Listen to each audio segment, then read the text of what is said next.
Oh, hi. I'm only a little bit late.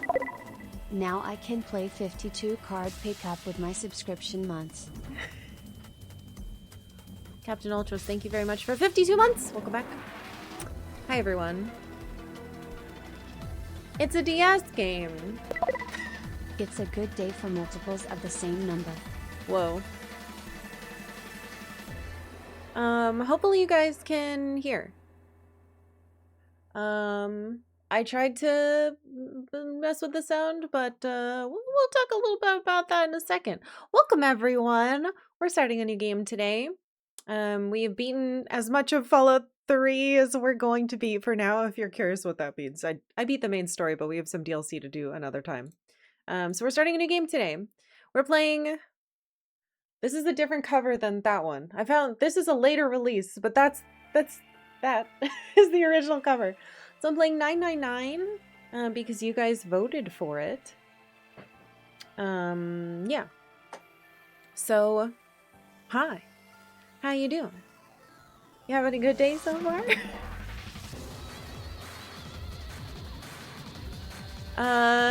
Dials, thank you for 66 months. Welcome back. So happy you won the poll? Hell yeah. Good. Welcome, welcome. I know nothing about this game. Me either. So you're not alone. Thought this was an Xbox game. Is there an Xbox game called this? I hadn't even heard of this until one of you sent it, so... I don't know about this game. I only know about 1, 2, 3, 4, 5 Dog Cow. Hey. Luminiverse, thank you for the 999 bits. Holy crap, that's a lot of bits, dude. Thank you so much. I forgot where I started to say things. Mildane, thank you for 66 months. How fitting. We need another 6 thing for you. 9 hours, 9 persons, 9 doors, dog, cow. Oh no. Anyway, Mildane, thank you for tier 2 subbing. I hope you're having a good Tuesday. So excited. Good. I'm glad that you guys are excited because I'm not sure what to be excited for. This is on my to play list. I haven't seen it yet. I'm going to have to try to start it and play along. Oh, hell yeah, Koo. This is Persona 9. Is it? Literally all I know about the game is that I looked at the back and it looks like characters from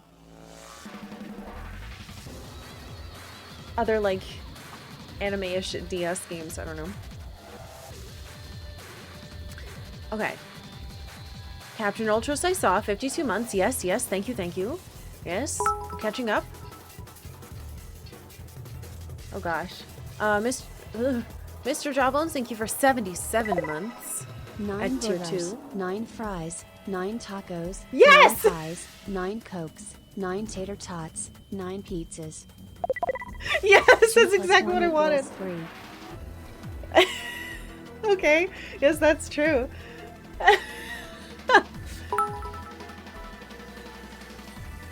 This is busy summer convention season, so I won't be able to watch live much. So I'll get all my cheering done in advance. My alerts are in the wrong spot. I'm gonna scoot them down a little bit. Pew, pew, pew, pew, pew. Let's put them down here. All right. Mr. Jawbones. Thank you for tier 2 subbing, by the way. Oh. Hold on.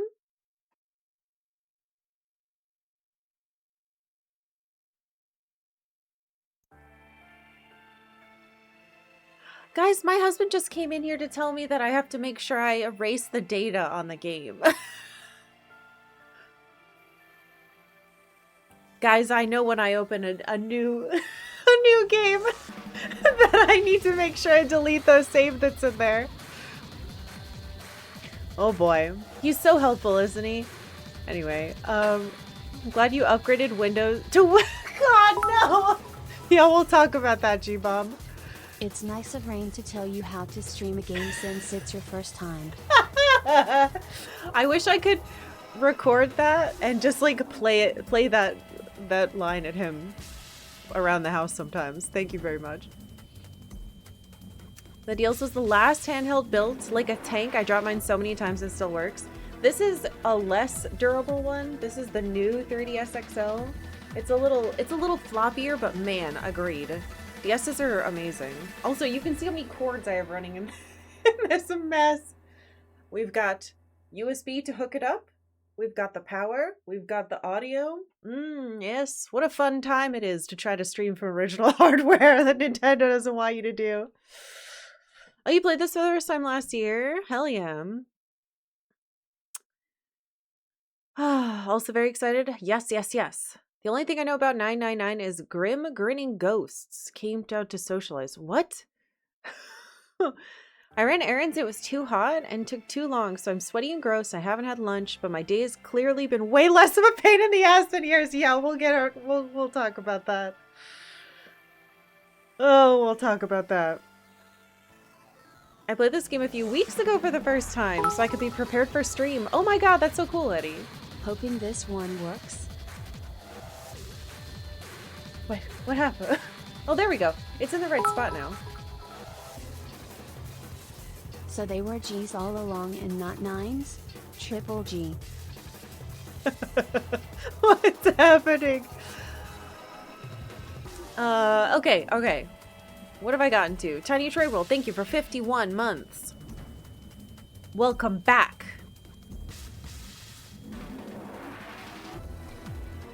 Koo, thank you for doing the meme that I wanted so badly. With the 9 burgers, side fries, side tacos, side pies. Thank you for 59 months. Club Noise, thank you for the 100 bits. After Ace Attorney, this might be your favorite visual novel. Ooh, that's interesting. Rude, thank you very much for 2 + 1 = 3, 21 months. Welcome back. Muldane, thank you for the 99. But yes, I hope you're enjoying ye old convention season. The bits of costumes are very exciting.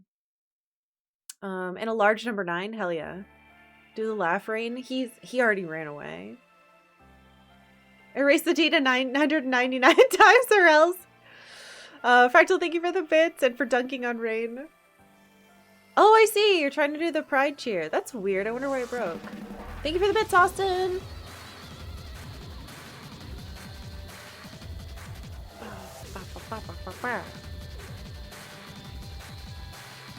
Oh god. Yeah, it's not a it's luckily I already checked. If I click a button, it's erase status right there. I haven't looked at anything, by the way. 0. I've only let this play and I went, ooh, erase data. That's important. Because with, you know, I like hype emotes I didn't already have. with the Pokemon games, you have to be like, oh, and press all this stuff to get it to do it. Yeah. You have an old DS you haven't touched in years, chances are you'll find it and it'll power on. That's true. We have a ton of DSs in this house, but this is the only one I can stream from. What? So much is happening. Your DS has more cables coming out of it than the major ghost in the show.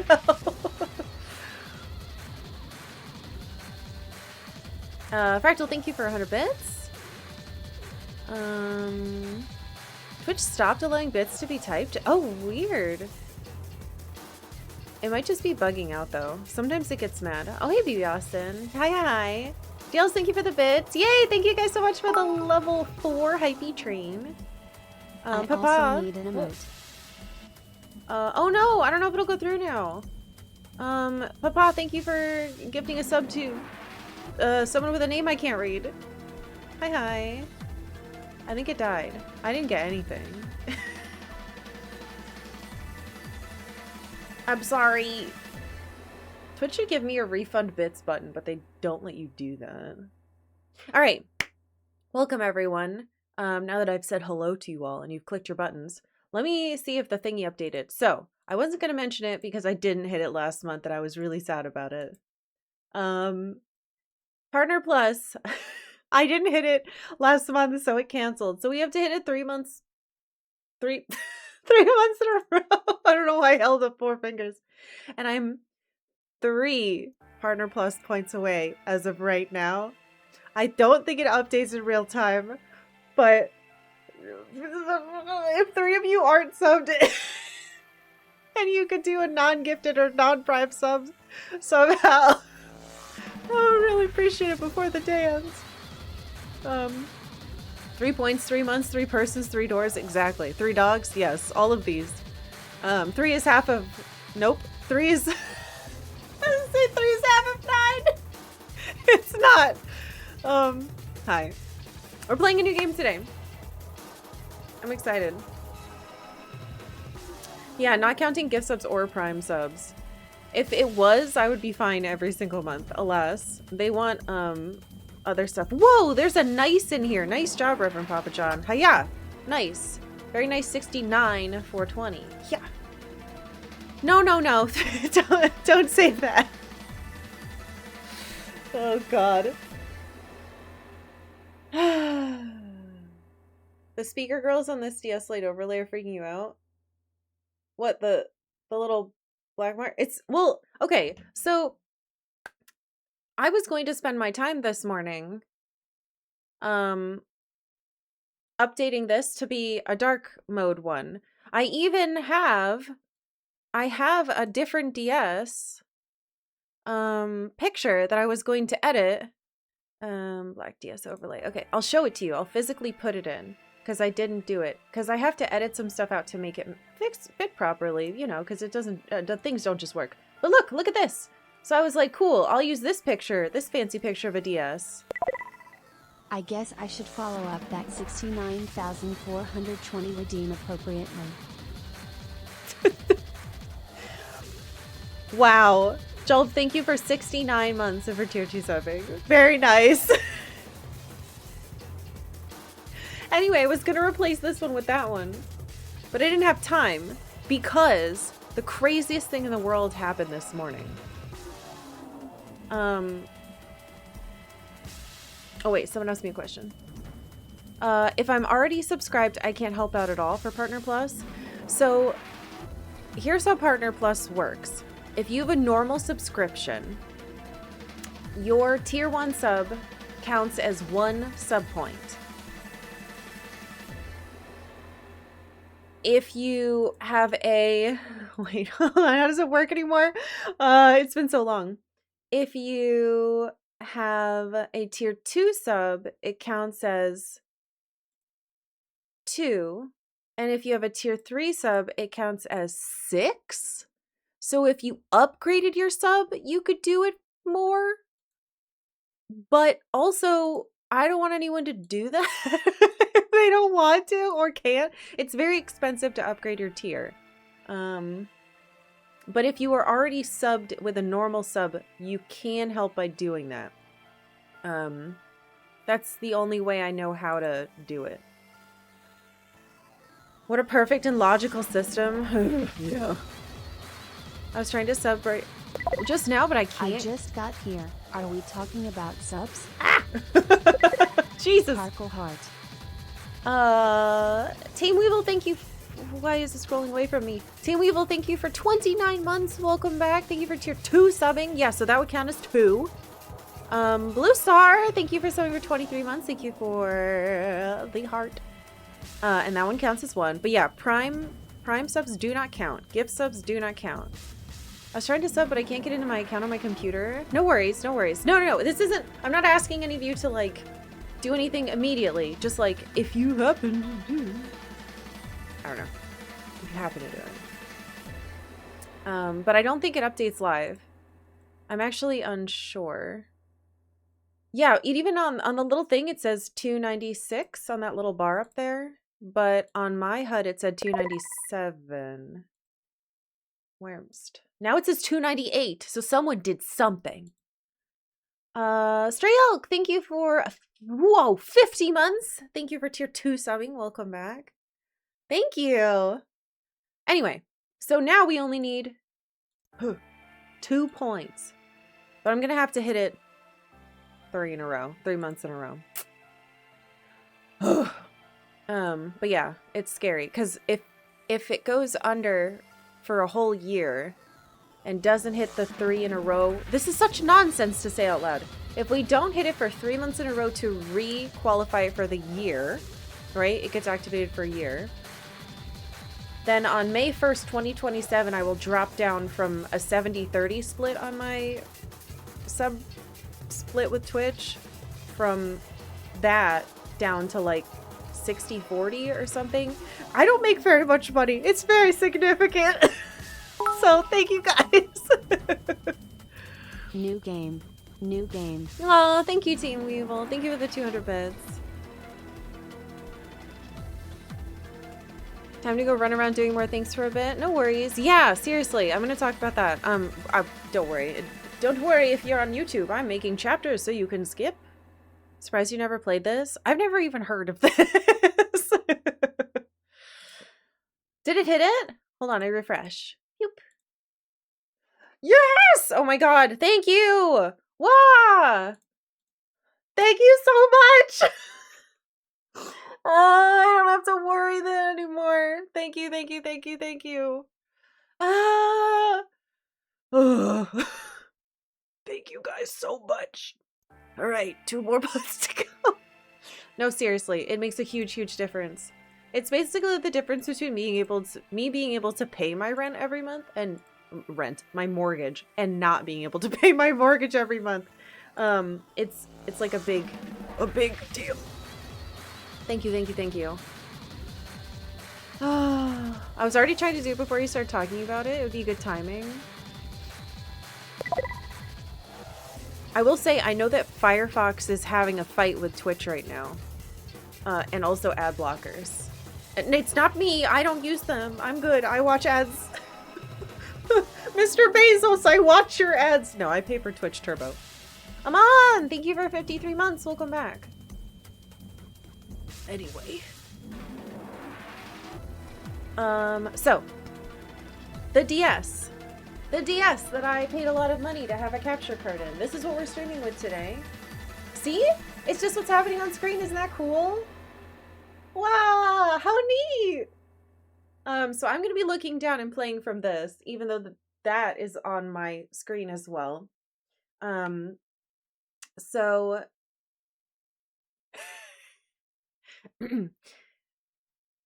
this is old stuff. This stuff, a lot of this isn't like made anymore. You have to, granted, if you do want a modded 3DS, you can get one. There's one company that I know of that does it. They're in the UK. They're called Delfino Customs, and they're great. But so why was I late today? Well, at 8 a.m. I couldn't get it to work, and so I spent the next 2.5 hours with the help of all of you, specifically DLs for finding the fix. Windows 11 decided to do a little update. And the fun little update they did is that, how do I explain this at all? How do I explain this, guys? They added a new layer of security, let's say. Because even I barely understand it. They added a new level of security. And so when I plugged in my USB to run the software, it said, no, I won't open that. This is an evil device and I can't read it. You don't have the right drivers. And I said, okay, install the drivers again. And it said, no, I shan't do that, you bitch. And I said, what? Long story short, this happened, I think in April is the update.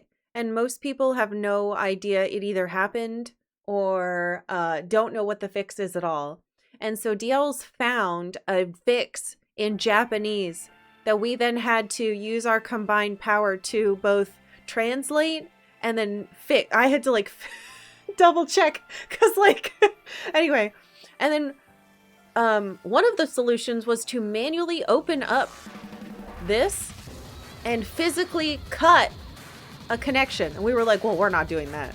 The other one was to download this thing someone made, install Linux on Windows, open that thing in the Linux, and have it overwrite. What did it overwrited like the like signature, the permissions, right? To like change the software and force Windows to allow the USB stuff through. Mistake is using Linux. Wrong. It was the only solution. I have Windows. Yeah, it rewrote the firmware on the capture device. So that's what we had to do.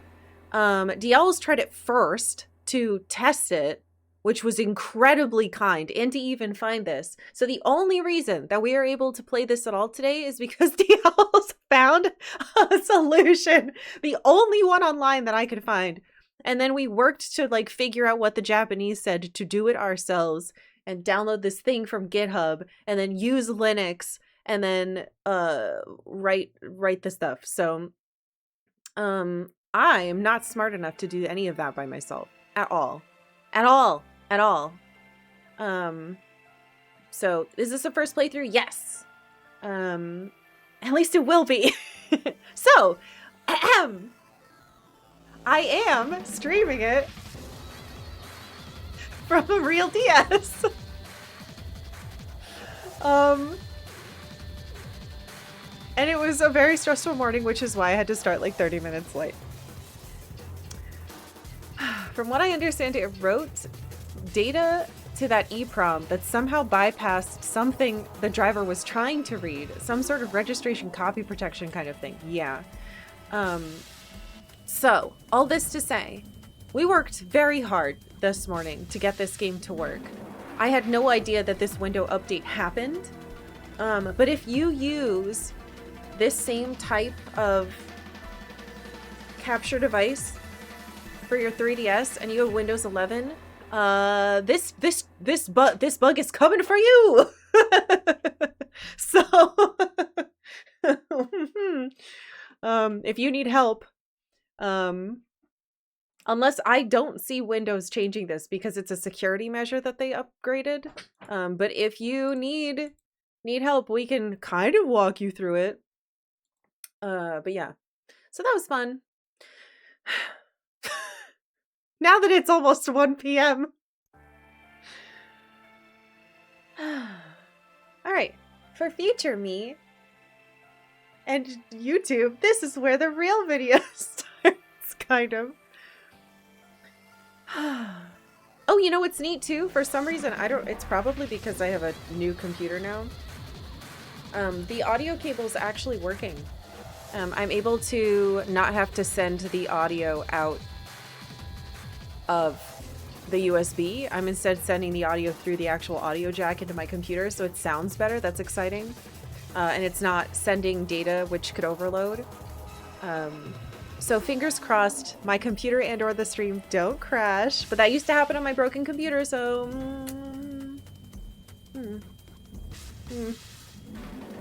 Can't believe we started stream just now. Oh my gosh. Yeah, so that was the fun. That was from 8 a.m. to 10:30, and then I had to like do all my other stuff. So it's new game time. Again, this is the copy that I have, but I've been told it's the same. It's just a second, like it's a second run release cover or something. At least that's what I understand.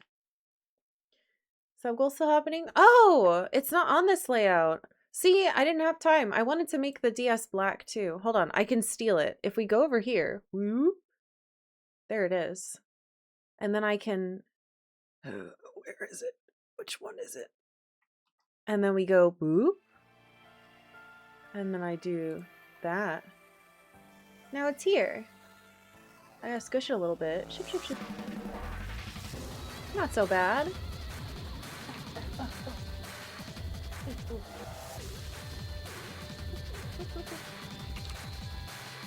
I'm a professional streamer. Oh, it looks weird with the lines. Good enough. It's not so bad, right? I guess I could put it down here. No, I don't like that. It's there. Thank you. Shoot. Shoot. These were all things that I had planned to do this morning. But yeah, I'm gonna maybe switch the DS to be black because I've gotten a couple bits of feedback about my layout being a bit too bright in dark mode and on YouTube, like when people are watching on their phones and stuff. So I might be changing some more things to be a little bit darker, because I want everyone to be able to comfortably watch. And apparently, if you watch stuff with white on, I think it's, what is it, LCD screens, like on TV, it could burn it in. One of my friends told me that recently. OLED, yeah. And I was like, oh no, I don't want you to have like a DS burned into your TV if you're watching on there.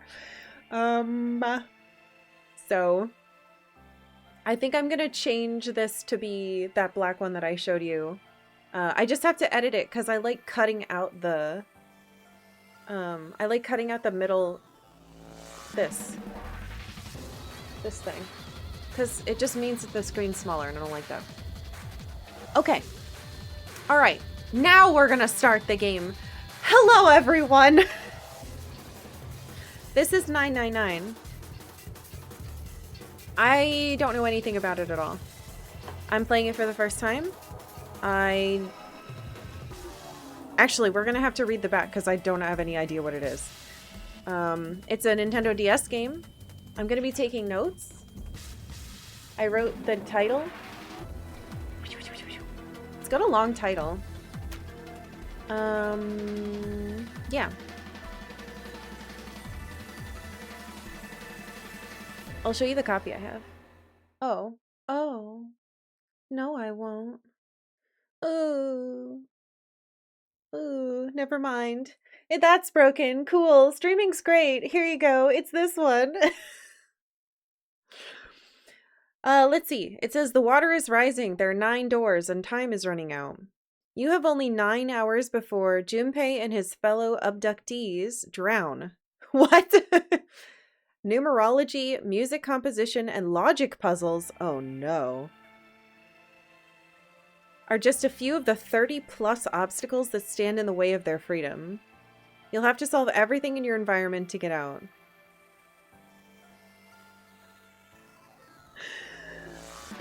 You tricked me to playing a puzzle game again! Solve the mysteries that cloud your companion's past and unveil a disturbing future.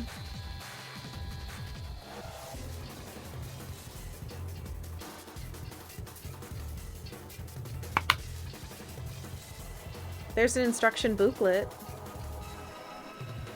Oh boy, and a Nintendo safety precautions booklet.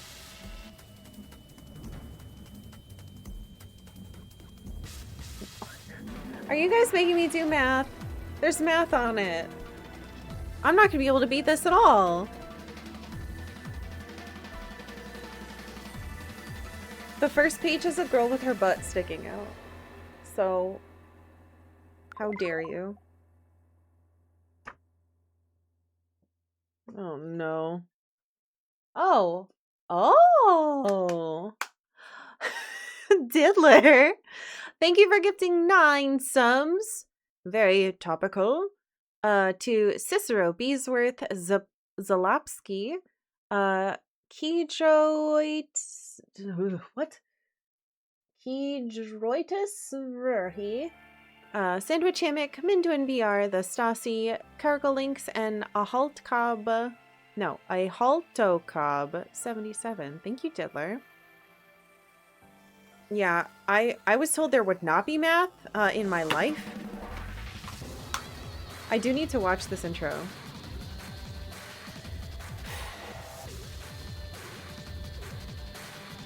Alright, let's put the booklet away for now.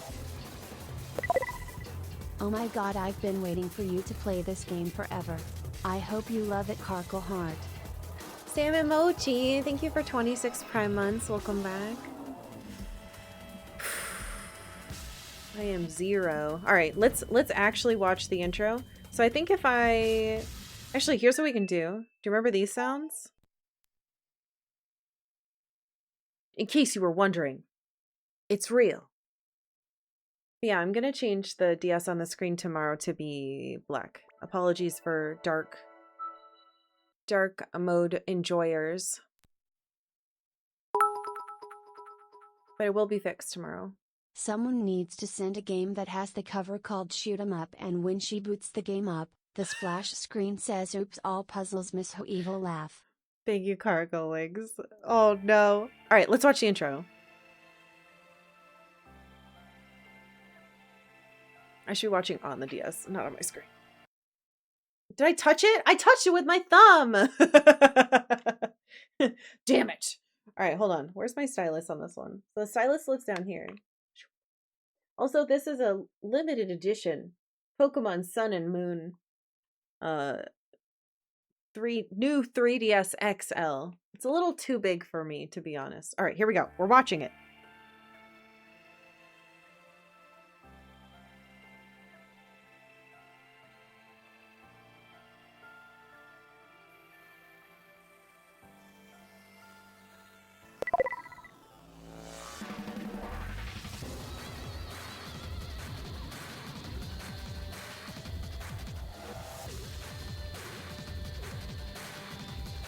Oh no. Oh no.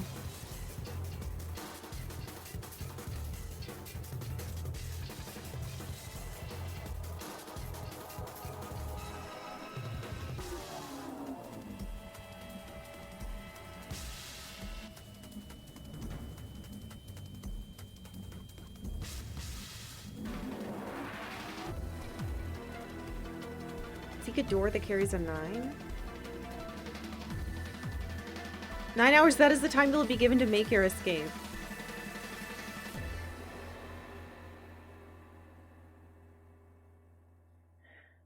Fudge108, thank you for 7 months. Welcome back.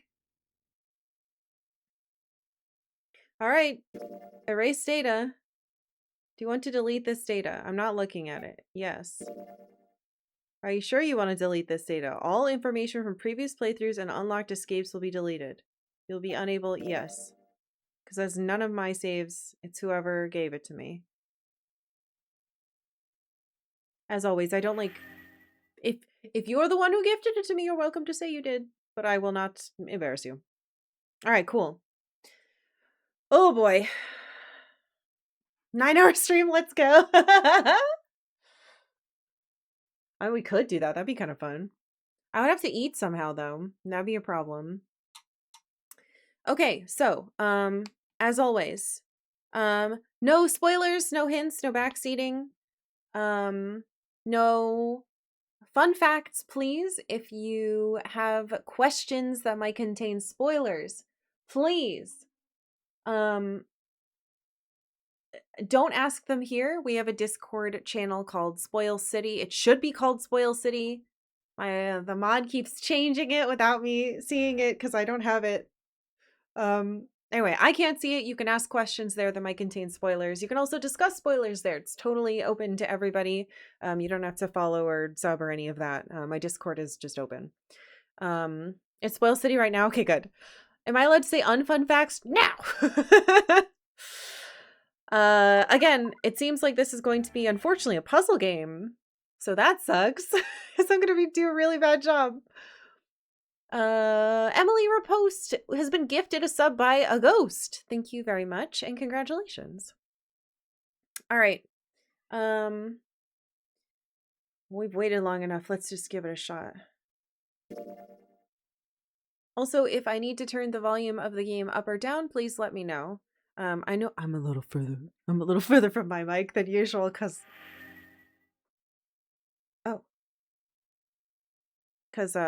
I'm holding the DS here, but we'll see. This game is fiction. All names, characters, and incidents portrayed in this production are fictitious. Oh gosh. Thank you for following.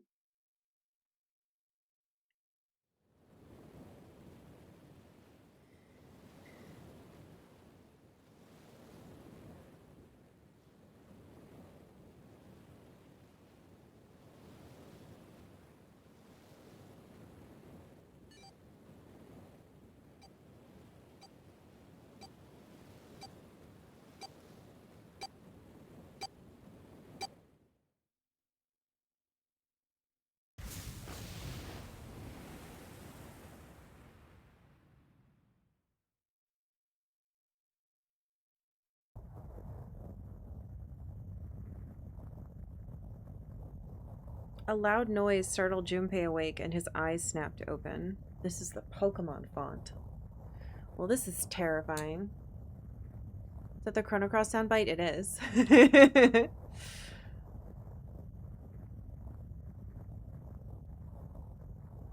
Down is menu? Oh, I can already make a save. That's weird. Sorry, that's a really good sound. Not that one, this one. Ooh.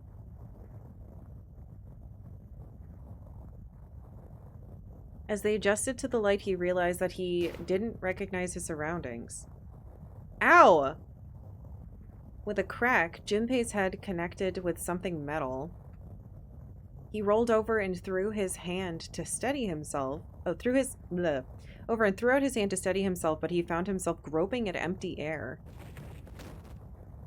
His balance lost and his still fuzzy mind struggling to understand what was going on, Junpei tumbled down to the cold gray floor.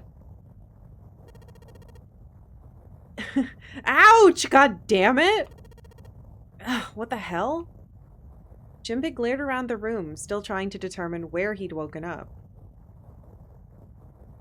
The fall had shaken the last cobwebs of sleep from his mind, and finally he understood where he'd fallen from. It was a bed. A 3-level bunk bed, in fact. Junpei had fallen apparently from the topmost bunk. His shoulder hurt, his knee hurt, his hip hurt, his entire body hurt. He could feel a bump forming on his forehead where he'd slammed it against the low ceiling. He wondered if that bump was the reason he felt his vision wavering a bit, but that seemed unlikely. At first he thought the tremor that ran through his legs was just another effect of his rude awakening. But as he looked around, he realized it was real. The whole room was shaking. Was it an earthquake, he wondered? It didn't seem likely. It was shaking far too quickly for an earthquake. Then again, Junpei had no idea what it was, if not an earthquake. He tried to tell himself it was important. Junpei rubbed the growing bump on his head and gingerly climbed to his feet. His balance regained, he finally took his first good look around the room. What? And muttered to himself, "Where am I?" His pain momentarily forgotten in the face of the confusion of his circumstances, Junpei looked around the room once again. Minutes passed while Junpei struggled to get his bearings. Then, as suddenly as they had begun, the tremors ceased. A cold silence fell over the room.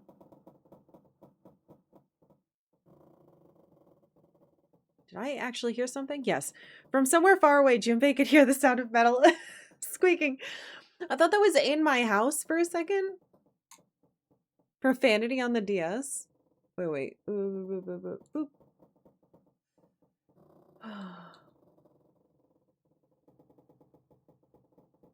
He felt his stomach tighten. There were 1,000 things the sound could have been, but none of the things he could think of were good.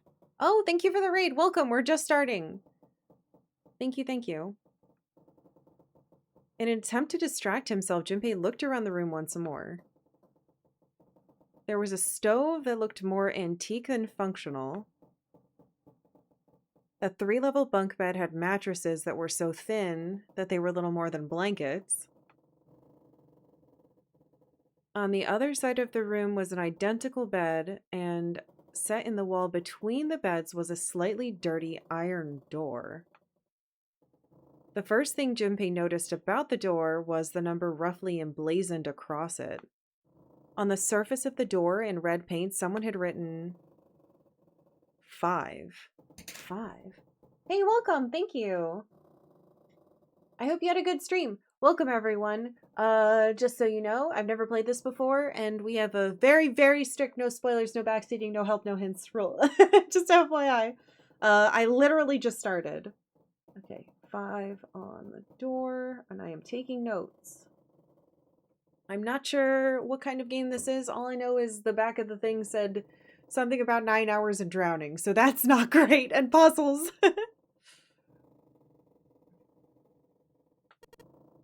5? What's this 5 mean? Suspicious and still utterly confused, Junpei approached the door slowly. Standing at last in front of the door, Junpei grabbed hold of the L-shaped handle. A push yielded no movement, and a pull the same result. A few more tries cemented the truth in Junpei's mind. It wouldn't open. It didn't matter how much he pushed and shoved, the handle wouldn't budge. Next to the door was an odd-looking device that reminded Junpei of a card reader. Is it a... What is on there? Little octopuses? It didn't take a genius to figure out that the odd-looking device was keeping the door shut. Oh. Junpei knocked hard on the door. Hey! Hello? Is anyone there? Open the door! There was no response. Junpei threw his left fist into the door. And stopped. What the hell is this? Oh, Beta Rocha! Thank you for 23 months. Welcome back. More volume. It's very, very quiet on my end too. Let's wait till we hear some music, because the music in the main thing is loud, but I can turn up a little bit more. He wasn't really sure what else to say. On his left wrist was a bracelet of a sort he'd never seen before. In the center was a large LCD display. It looked like nothing else so much as a watch, but it clearly wasn't that. After all, it showed only a single number. It's a Pip-Boy!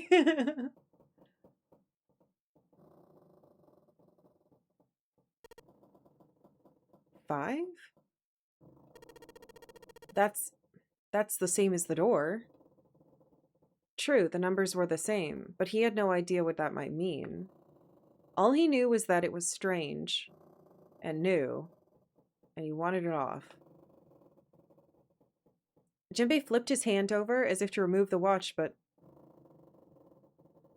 the other side of the bracelet was solid. No buckle, no clasp, nothing. He sighed and flipped the thing back over. There were a number of rivets around the rim of the face. Perhaps... He pushed them, but nothing happened.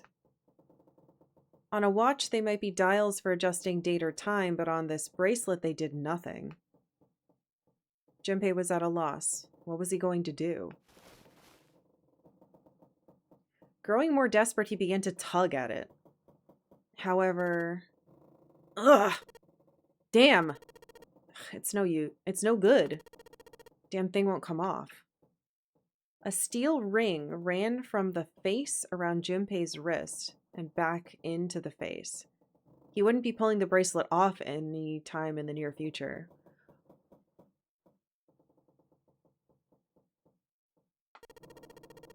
What the hell's the deal with this thing? Frustration and desperation were beginning to mix as the reality of the situation began to dawn fully on Junpei. So much was happening and none of it made sense. Junpei felt as though he were about to explode. Where am I? And why the hell am I here? Why? Why? What the hell happened to me? Whoa. Here, I will turn it up, but if music starts, you can't get mad at me. It was at that moment that he noticed the window. The window was round, rimmed in riveted brass. Riveted brass like a window from an early 20th century ship. What? Wait, am I in a ship? Junpei walked slowly toward the window. He could see nothing beyond it but thick, impenetrable darkness. Junpei squinted, trying to see something. Anything. It was at that moment... What the... Oh, you gotta be kidding me. Oh, what the hell's going on here? Oh shit, it's cracking!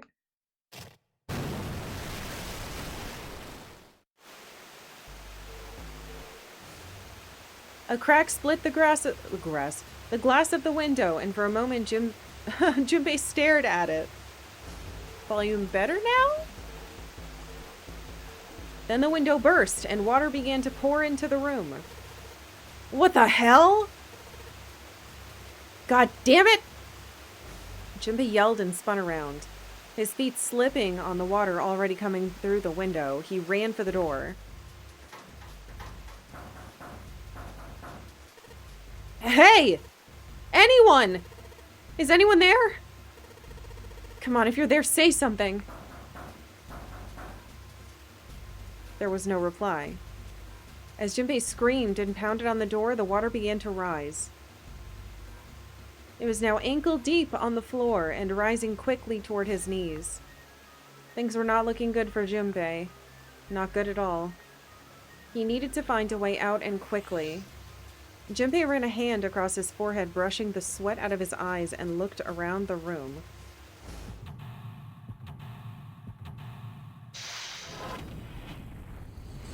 Whoa! Whoa! Seek a way out. Oh, me have to do it. What? Whoa. Operations during an escape. Oh, God. During an escape, you can move to different parts of the room by touching the bottom screen. Since many areas require very exact selection, we recommend you use the stylus. I'm using the stylus! Searching during an escape. During an escape, you can touch the background to see anywhere in the room. Areas you can investigate will be highlighted yellow the moment you touch them. Depending on the nature of the location you touch, you might find an item or a hint. Begin searching by touching places on the bottom screen. How to move. Touch the triangle icon on the bottom of the screen. Doing so will change the view angle of the room and move you to different locations. You can do the same thing by pressing left, right, and down on the control pad. Bird's eye view. If you want to know where you are, touch X, the camera icon, on the bottom screen. This will show you where you are and what direction you're facing. Saving during an escape. Pressing start will allow you to save. If you want to quit, we recommend pressing start. What? Purpose of... This is too much! This is a terrible tutorial! Purpose of the escape. The purpose of each escape is to get out of the room. How you do that depends on the room. You'll need to search all throughout the room to discover what you'll need to do to get out. Oh, God. This is so stressful. Search for hints and items that may help you find a way out. Okay. Oh, water just keeps pouring through the window. It's like a waterfall. I don't think shoving something into the window is going to stop the water. In other words, if I don't want to die, I need to find a way out of this room. I have to figure this out. Wait, so start? Yeah, let's make a save. Don't turn off your system. Easy. Okay, finish saving. Would you like to quit? No. Alright, what do we got? That? What's this? About items. During an escape, investigating certain parts of the room will allow you to obtain items. Once you've obtained an item, you'll be able to go to the item screen. Touching L left? Item on the top left will take you to the item screen. While on the item screen, you'll be able to investigate. Hold and combine items that you found. If you want to investigate an item you found, touch the icon for that item in the item screen. And then touch search, right, maybe, in the top right corner of the bottom screen. Okay. Picture frame. Oh, I can rotate it with the stylus! Sorry, that's so cool. It's a picture of a ship, perhaps. Wow, this is so freaking cool. All right, search. An old picture frame. There's a picture of a ship in it. There's screws keeping the back on. Oh, how do I remove screw? There's screws keeping the back of the picture frame on. I could take those off with my fingy. What's this? Oh, that's just showing item. Okay. Okay, maybe I can find a screwdriver. Back. Investigate with an item. Touching an item while on the item screen will select that item. While an item is selected, touching L back will return you to the room. Investigation screen. If you look down at the bottom left corner of the bottom screen, you should see the icon. Yes. This shows that you're holding the item. If you hold an item while investigating the room, you may trigger a reaction. Investigate suspicious areas with different items to see if anything happens. Oh, interesting. Pressing up on the control pad will select another item for you to hold. Okay, what about this? Note from bulletin board. Is there a way to...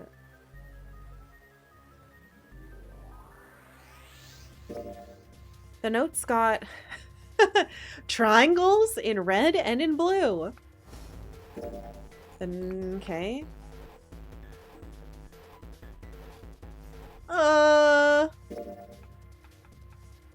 Okay, combine. Do this. Combining. No? Okay. Doesn't seem like there's anything hidden in on the sink. This is the only drain in the room. The sink is a piece of junk. I can't use these things together. Oh no! How did you guys trick me into playing an I can't use these things together game? Ridiculous! There better be a puzzle where I need to close this DS. This sink is a piece of junk. Well, I won't be draining any water here, I guess. What's that? There's a towel next to the sink. Can I use it? No. A bulletin board. There's nothing on it. There's nothing on top of the shelf. This is the middle bunk. Okay, can I go... The camera. Okay, that's not what I wanted. Oh, wait. So, back. Alright. What about that? It's a pipe. I know. I'll crawl into the pipe and find a way out. What? You idiot! There's nobody here to make fun of my lame jokes!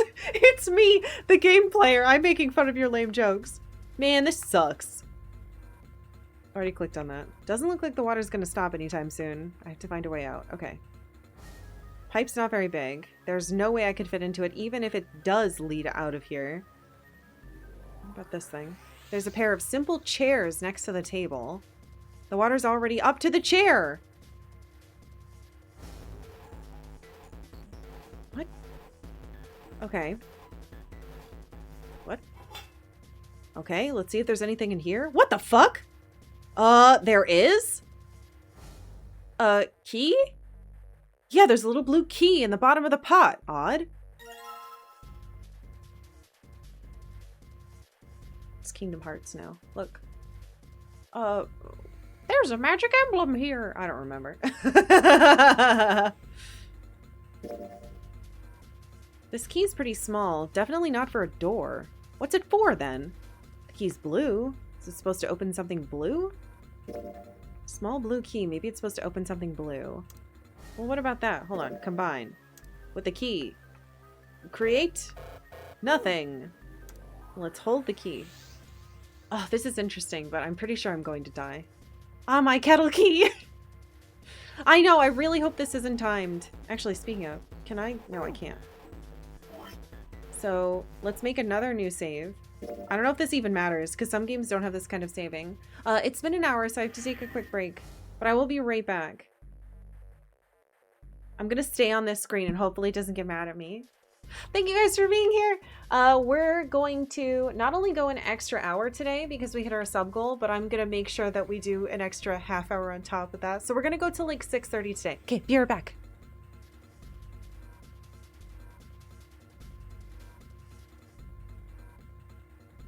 Hello. If this were Taskmaster, I would say welcome to the second part of the show, but it's not. I'm the only one forced to do tasks. How did this happen in my life? It's more like... I don't know. There's no little Alex Horn either. I know, so upsetting. Wouldn't it be so much easier if I had a little guy sitting in this chair that I could yell at? Do all the hard work, please. I'm just here. I'm a fake figurehead. Okay. No, I don't want to quit. I want to live. Nothing in here. Okay. Back. What this part? This is the door to the stove. Well, it opens easily enough. Sure wish the door to get out of here was that easy to open. Oh, what's that? A stool? Well, that solves the mystery of whether or not this stove has been used before. What's this? It looks red? A screwdriver! Oh my god. A normal screwdriver. Doesn't seem to be anything special about it. Okay, but this combined with this. Yes! Okay, I figured out how to do something. Well, the screwdriver got those screws off easily enough, and here's the picture. Flip. Oh, what the fucking what? Hold on, how do I... Flip, flip, flip, flip.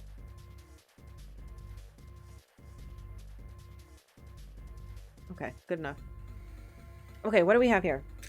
So... Okay, 1, 2... What the fuck? I'm gonna draw these because I'm not gonna be able to have this open. There's no way. 3, 4... It's a bunch of different angles of square bits and triangles. 1, 2, 3, 4, 5. What the fuck? And then the same ones it looks like, but filled in.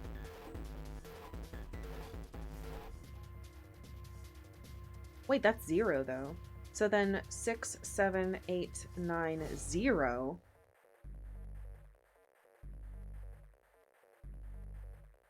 Interesting. Okay.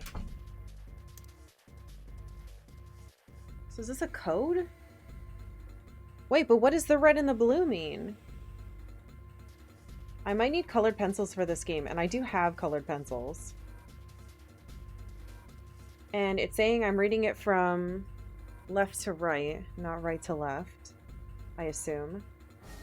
Okay, so red, blue. Colored pencils and graph paper are favorites. I think I put my colored pencils away though. Alright, so if we're ignoring... I have no idea if this is timed. So this would be 7. And then that is 4. That would be 6. And that is 3. 7, 4, 6, 3. But we don't know the red and the blue yet. Can I combine this with this? No.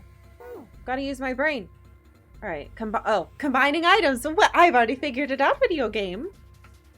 If you take 2 items you found and combine them, they may turn into something else. To do this, select an item on the item screen and touch X Combine on the top part of the bottom screen. Then select the second item and touch Combining. If the 2 items can be combined, you will receive a new item.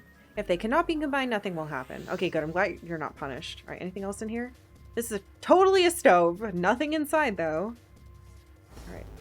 The middle bunk of the bunk bed. What about this? Curtain? Whoa, what the hell?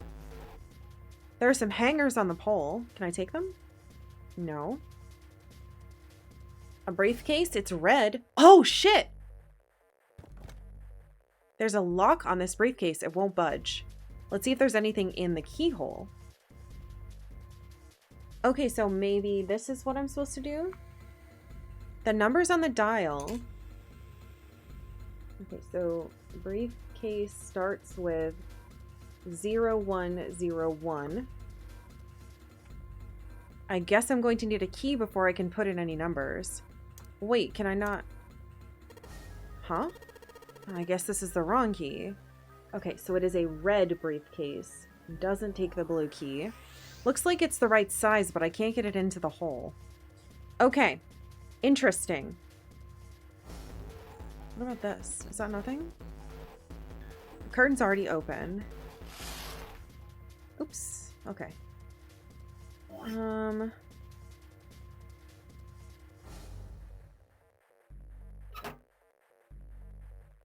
about this?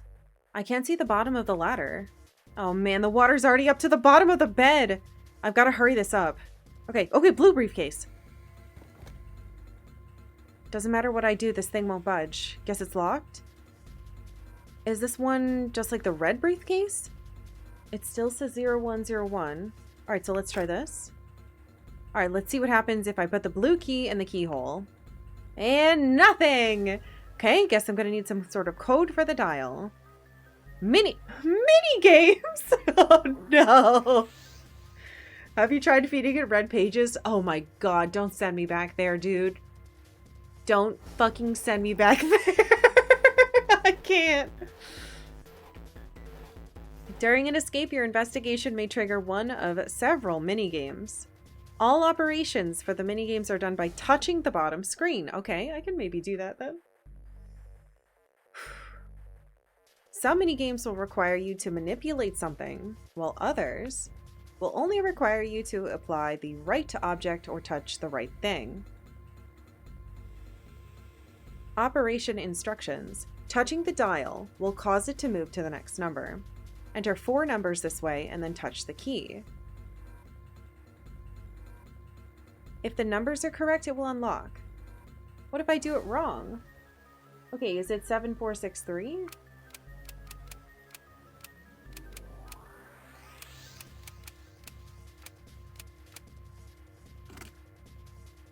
No. Well, it started on 01. Oh, shoot. Am I supposed to add one more to each of them? Oh, interesting. It only goes that high.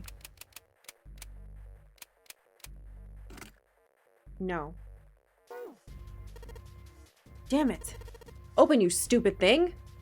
I don't think it's gonna work if I whack it a couple of times. Might make me feel better.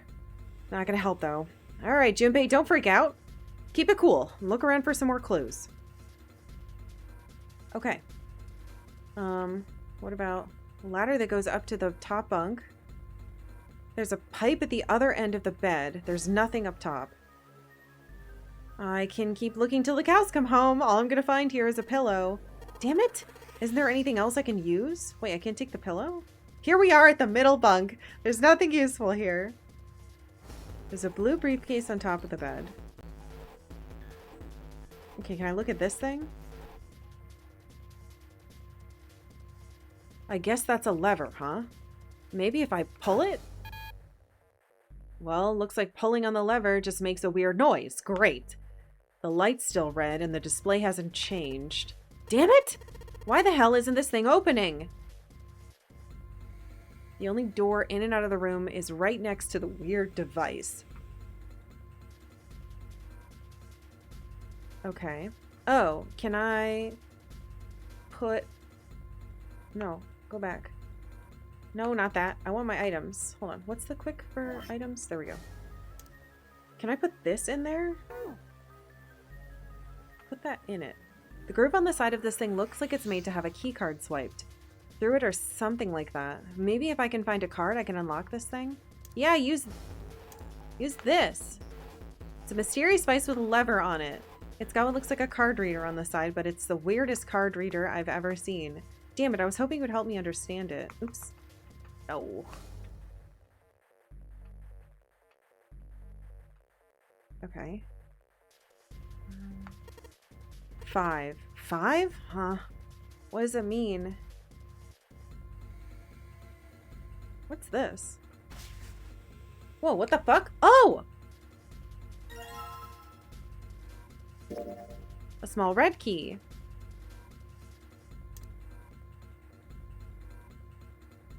Do you have another side? So I have like half of one and not... Hold on. Can't combine these? No. Okay. Junpei grabbed the key and shoved it into his pocket. He intended to leave immediately, but something stopped him. His reflection stared back at him from the mirror, but he had scarcely recognized himself. What's up with my face? His confusion was well justified. His face was drawn and pale, and the dark circles under his eyes made him look as though he was nearly dead. Man, what the hell happened to me? How did I end up here? Even as he said it, something in his mind opened. A memory bobbed it to the surface. It was the last thing Junpei remembered before waking up in the strange room. It was past midnight when he came home. Junpei shuffled up the stairs and opened the door to apartment 201. Does that matter?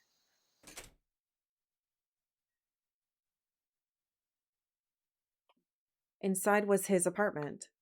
A small one-bedroom affair that ran him about $630 a month. I wish. He moved into it when he entered college, and so far he'd been there for 3 years and 7 months. I don't know if any of these numbers matter. 3 years, 7 months. This is the kind of game that might be like, hey, do you remember that from the beginning? Ooh, that's cool looking. He stepped inside and turned on the lights. The fluorescent lights on the ceiling blinked and flickered slowly to life, as if waking from a deep slumber.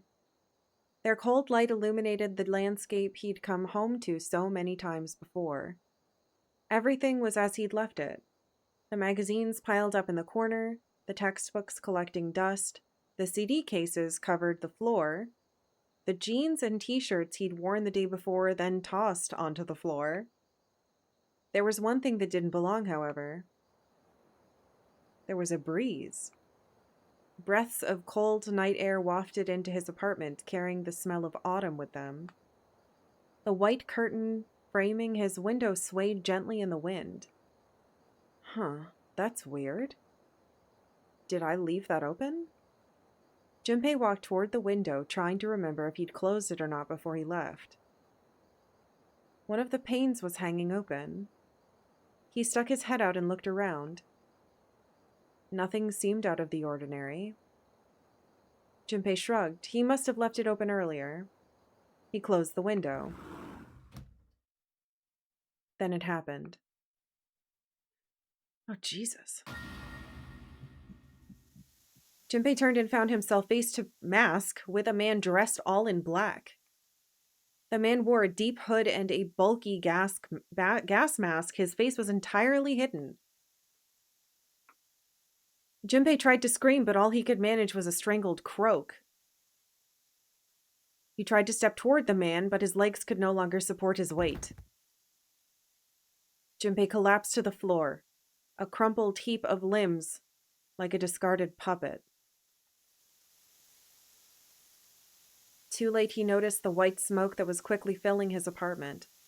A small object shaped distressingly like a grenade sat on the floor in front of his face, hissing.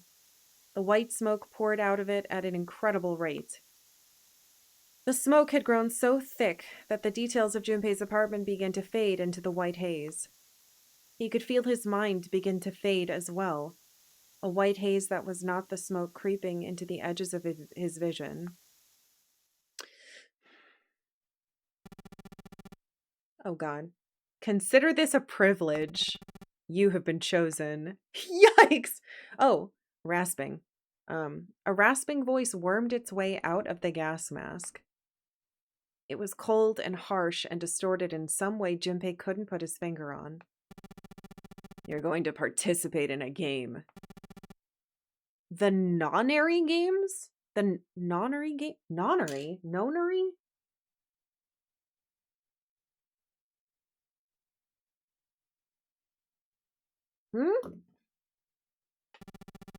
It is a game where you will put your life on the line. Oh, God.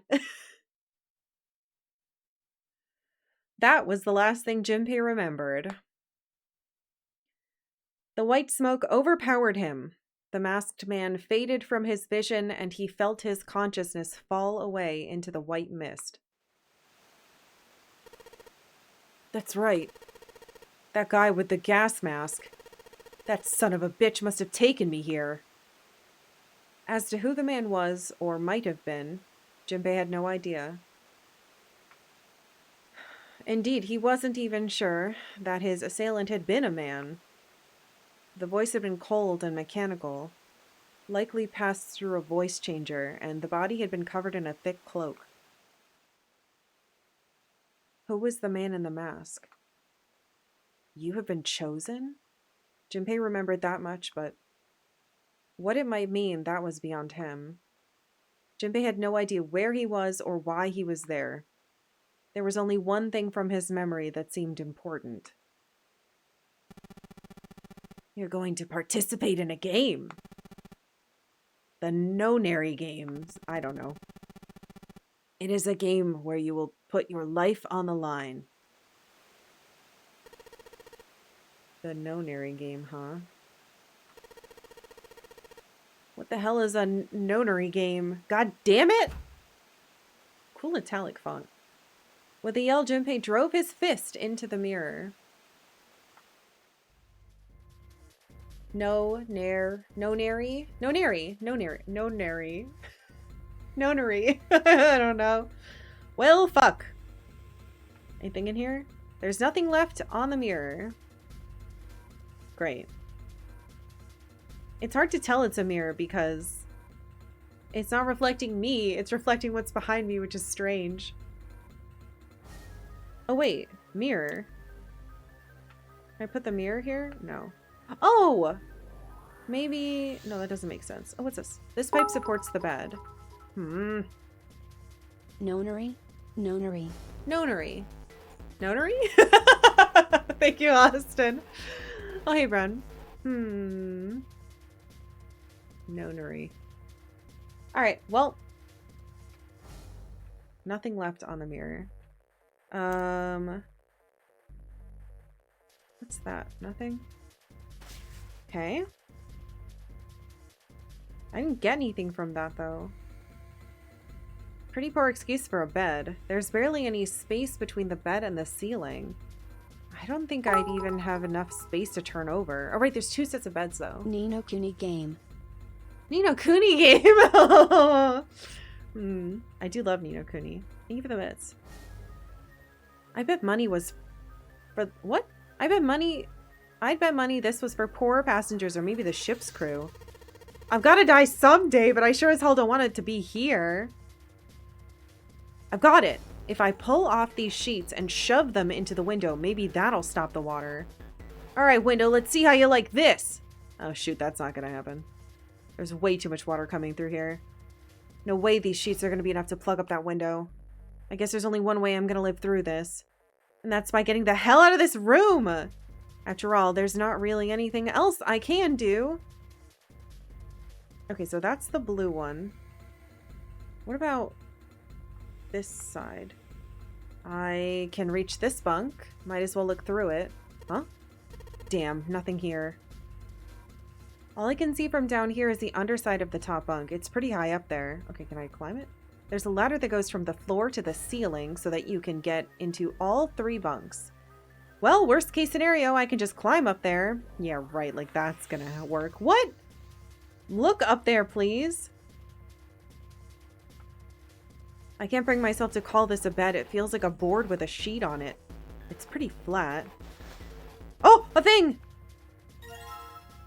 Oh, a different thing. Yes, yes, yes, yes, yes. Okay. So this one is blue to red. That way to that way. So square, filled in, boop, filled in, square, left to right. So can I? No? Alright, blue, red. So maybe, anything else there? Nothing else under the pillow. Doesn't look very comfortable. Okay, so let's try. Let's go back to the blue one. Hold on, I gotta look at... So let's see. Yeah, this is apparently a fucking puzzle game, dude. I didn't know either. Alright, so if it's blue to red. This would be, is that 0? Yes. 0, 2, 8, 5. But that's blue and that's red. So let's try the blue numbers starting. I don't know if it starts there, but let's try 02. All right, I'm gonna have to find the right 4 numbers. Let's give it a shot. No, question instructions. God damn it. Touching the dial will cause it to move to the next number. Yes, yes, yes. I know, I know. All right, let's try 02, 8. Oh, wait, not 8. And then these are 6, 3. Oops, I hit back. I'm so stupid. I mean, I need to hit the key.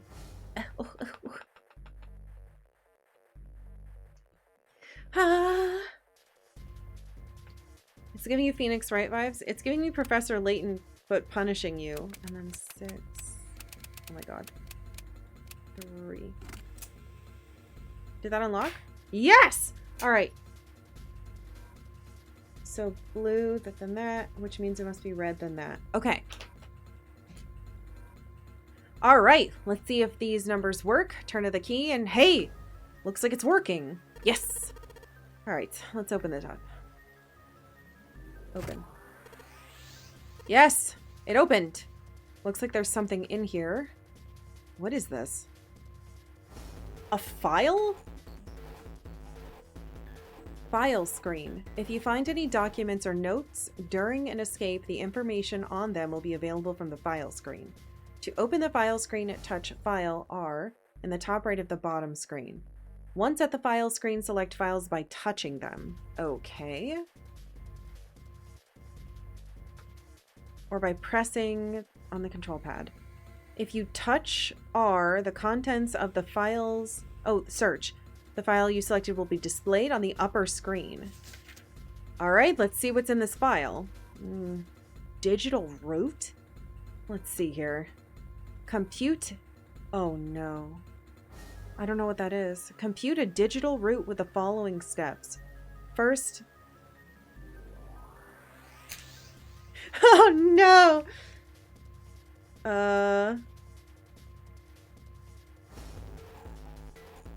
Add all the numbers in question to one another. Add all numbers in question to one another. If you end up with something greater than a single digit number, oh my god. If greater than single digit, add the digits to one another. Add to one another. Okay. For instance, if you have a double digit number, add the number in the tens place to the number in the ones place. Understood. Keep adding digits in this manner until you have a single digit number. Keep going until single digit left. That final single digit is your digit root. Okay. Example. The digit root of 6, 7, 8 would be 6 plus 7 plus 8 equals 21. 2 plus 1 equals 3. Oh, okay. Interesting. Therefore, the digit root of 6, 7, 8 is 3. Example, the digit root of 1, 2, 3, 4 would be 1 plus 2 plus 3 plus 4 is 10. 1 plus 0 equals 1. Therefore, the digit root of 1, 2, 3, 4 is 1. I see. So I just keep adding numbers until I get a single digit number. Oh, looks like there's something on the back of this thing. A notebook, a pen, a calculator, and a stack of key cards. Huh. A stack of key cards?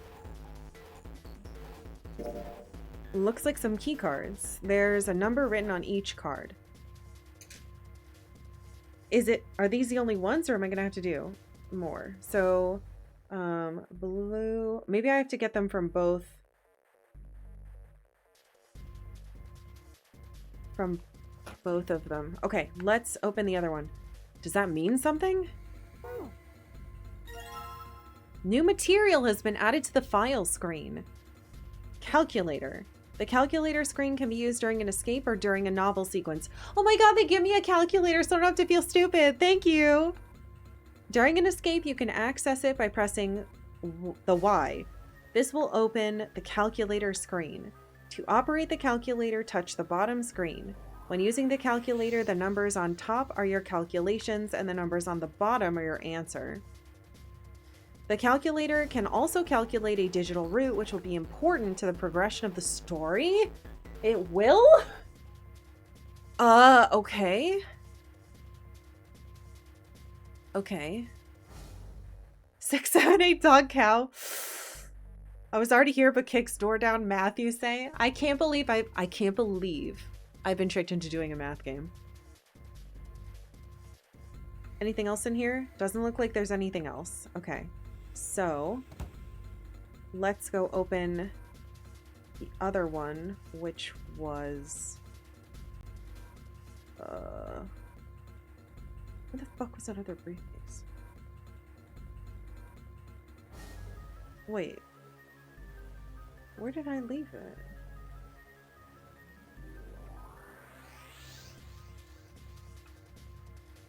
So ladder we meet again. Wasn't it in here? No. Oh right, it's back here. Couldn't find it. Alright, key acquired. Sure hope I can open that thing now. Alright, this is the keyhole for the red briefcase. If I just stick the key in here. Oh, right. Key. Okay, red key in there. It's not opening. In fact, it's not doing anything at all. Alright. I take it back. I guess I can move the dial now. Alright, looks like I'm gonna have to put in the right numbers. Yes. Thing should pop right open. Let's give it a shot. It's making me read the instructions again in case I forgot. Alright, so this is the red one. So it's 7, 4. And then it goes down to the other ones. It should be 8, 5. Oops, I hit fucking back again. It is opening. I'm stupid. No, it's fine. It's making me read the instructions because it thinks my brain is bad. Alright, red. 7, 4, 8, 5. Key. Me touch key. Me solve puzzle. Yes! I unlocked it. It's opening. Okay. Red key cards.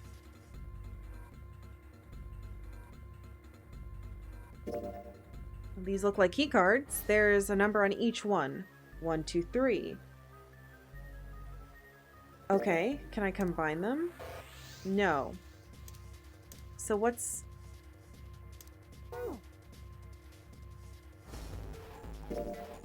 Key cards with the numbers 1 through 3 on them. Anything else in here? Nothing left. Okay. Oops.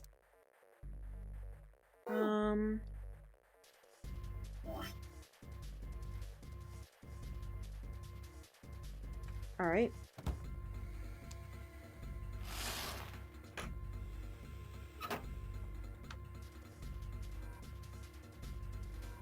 So these cards with numbers on them. I'm pretty sure this is where I'm supposed to use them. Okay, let's slide a card in and see if it works. And...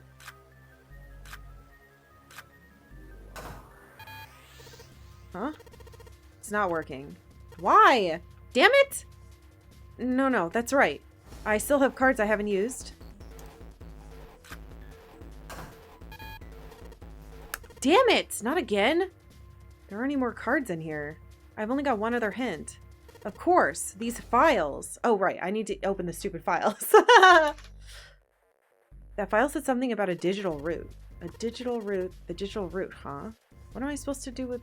There's a 5 on the door. Do I have to get a digital root of 5? I'm not really sure about this.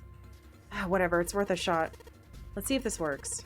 I'll just slide the cards that give me the digital root of 5 through the reader. Oh, what? How the fuck was I... Okay, I'm glad they tell you that because I don't know how I was supposed to figure that out. Need digital root of 5.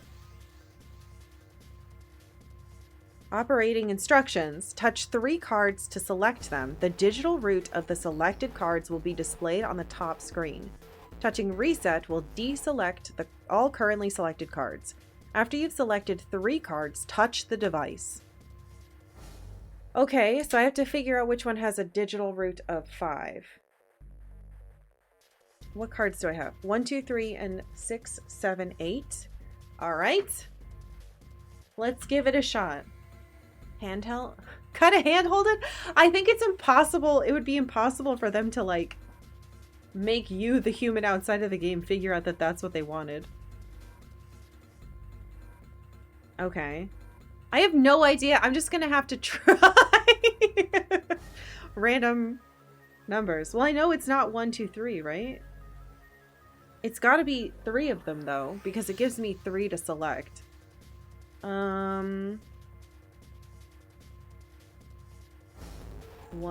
2, 6, 6, 7, 8, 9. Oh, wait, I want to try that, hold on. Maybe, how do I pull it open?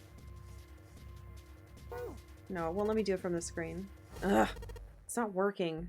All right, I just need to pick the cards that have the digital root of 5. Then I show them to this thing, and the lock should open. Now to get a digital root. I have to keep adding the numbers together until I've got a single digit. So let's say I've got... No, stop it! I know how to do it! You just give me the calculator!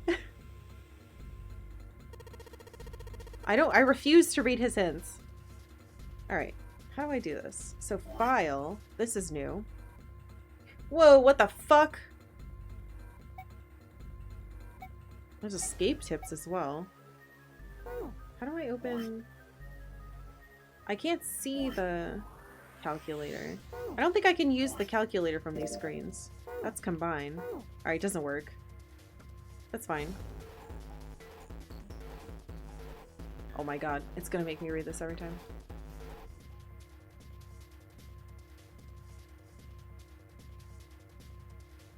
Alright, I'm sorry for leaving the screen. Alright. Let's see. We'll try... I don't know. 1, 2, 6. 9. Nope. That immediately makes... It doesn't even make a 6, 7, 8, 9. So it's not that. 1, 2, 7 would make 7, 8, 9, 10. Would make 10, which would be 1 plus 0 equals 1, so that's wrong. 1, 2, 8. Also, no one be mean to me about math. I'm bad at math for reasons. Don't bully me. I'm serious. 8, 9, 10, 11. That equals 2. So let's do 2, 3, 6. 6, 7, 8, 9, 10, 11. No, that's wrong. We need it to be how many more than that?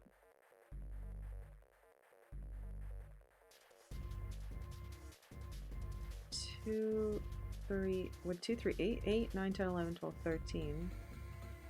No, that makes 4.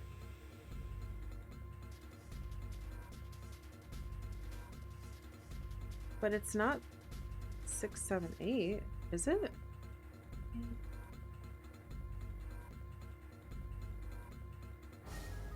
21. No, that's also a 3.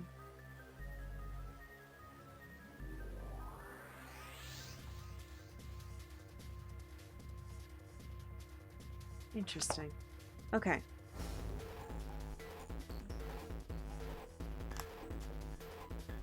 There must be...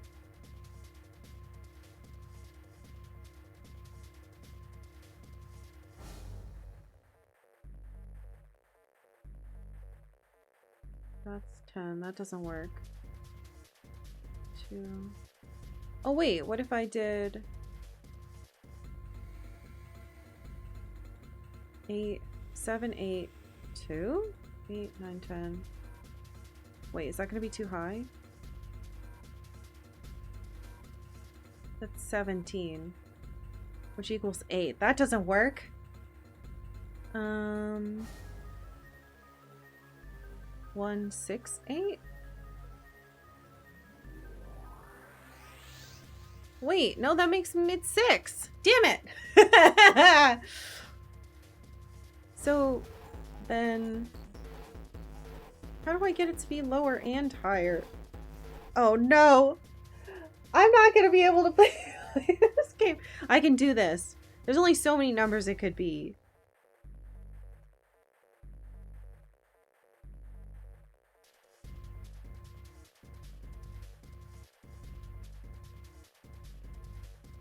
Seven. Nope. So which one can I make go lower? Maybe 1, 6, 7? 7 and 7. Wait. I think I got it. Because that's 7 and 7, which is 14. 1 plus 4 is 5.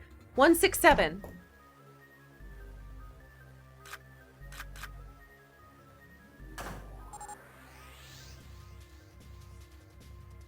Ugh.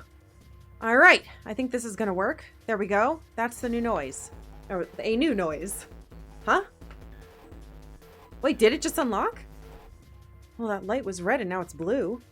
No doubt about it. There's nothing keeping me in here now. Time to go. Wait. Oh, I have to physically do it. The only door in and out. What? Leave! Leave, child!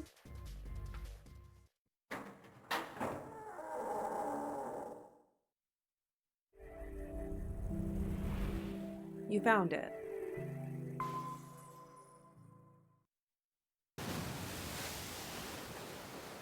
Accompanied by a wall of angry water, Junpei shot out of the room and into the opposing wall. Gasping to catch his breath, he looked around. He was in a narrow hallway. The water that had followed him out of the room was rapidly pouring out of the door. It followed quickly down the hallway and slammed into the foot of the short flight of stairs. Just 5 steps, in fact. And at the top of this short staircase... A door? Another door? Okay, hold on. What's the fucking tagline of this game? 999, 9 hours, 9 persons, 9 doors. 9 doors, no.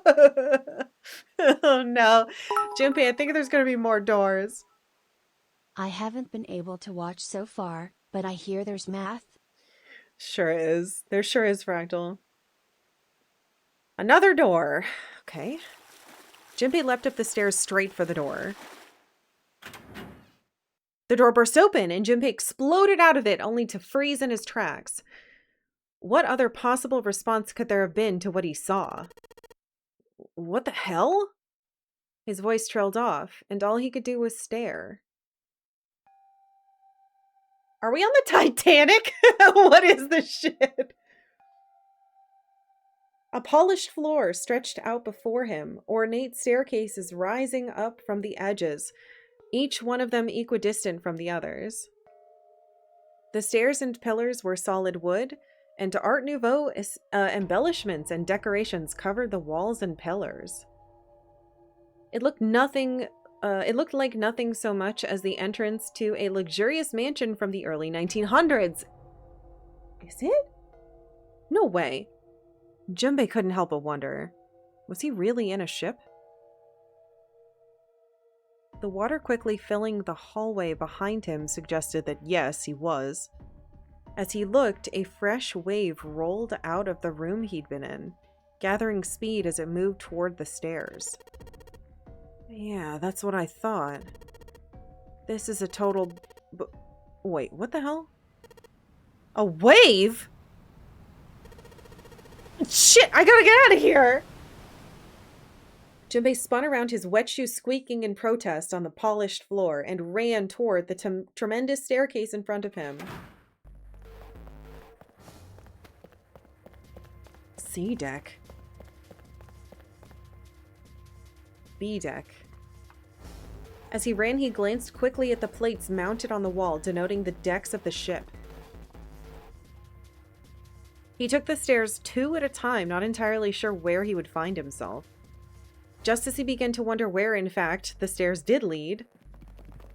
Whoa, what the fuck? Junpei saw another person out of the corner of his eye. He stopped short, nearly tripping over the next stair, and looked. It wasn't just one person he'd seen. On the landing to the left of the stairs, there were 4 people staring at him.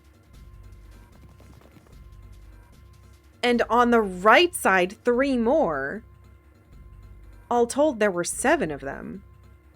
It looked as though they had been on their way down the stairs. They'd stopped short when they saw Junpei, their eyes wide. He'd done the same, of course, and now they stood there staring at one another. Junpei didn't move, one foot placed awkwardly on the next step in the middle of a stride. Who were these people? This entire interaction lasted only a matter of seconds. The woman spoke to Junpei, and time began to move again. I guess there's another one of us now. The woman was dressed, Junpei thought, rather like a dancer. Her boobs are all over the place. I like her hair, though. Her clothes covered very little, and her prodigious jewelry little more. And then they had to animate a wiggle at me. Jeez. Hey, you. Come on. Hurry. With no further ceremony, she ran, straight past Junpei and toward the doors behind him.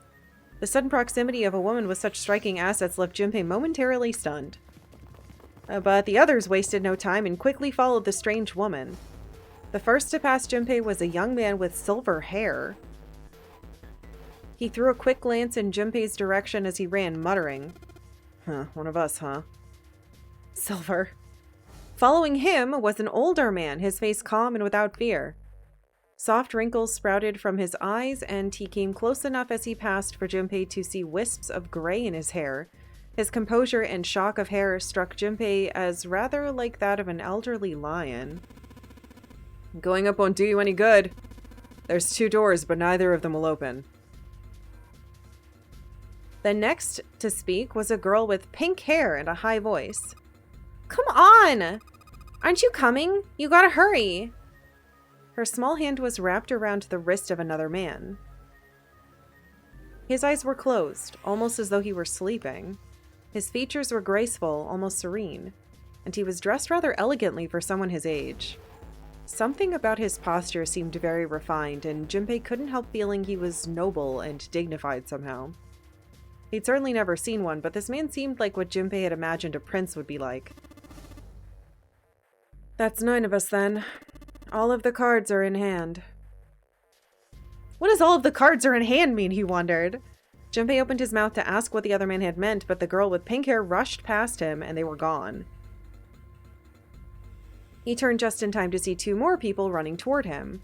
One of them had hair like a bird's nest, and looked as though a stiff breeze might topple him. And the other was a veritable mountain of a man. The scrawny one said nothing and scuttled past Junpei as though he were running from something. Hey, what the hell are you just standing there for? Didn't you hear him? The doors on A deck are no good. We gotta check the doors on B deck. Got it? Now go!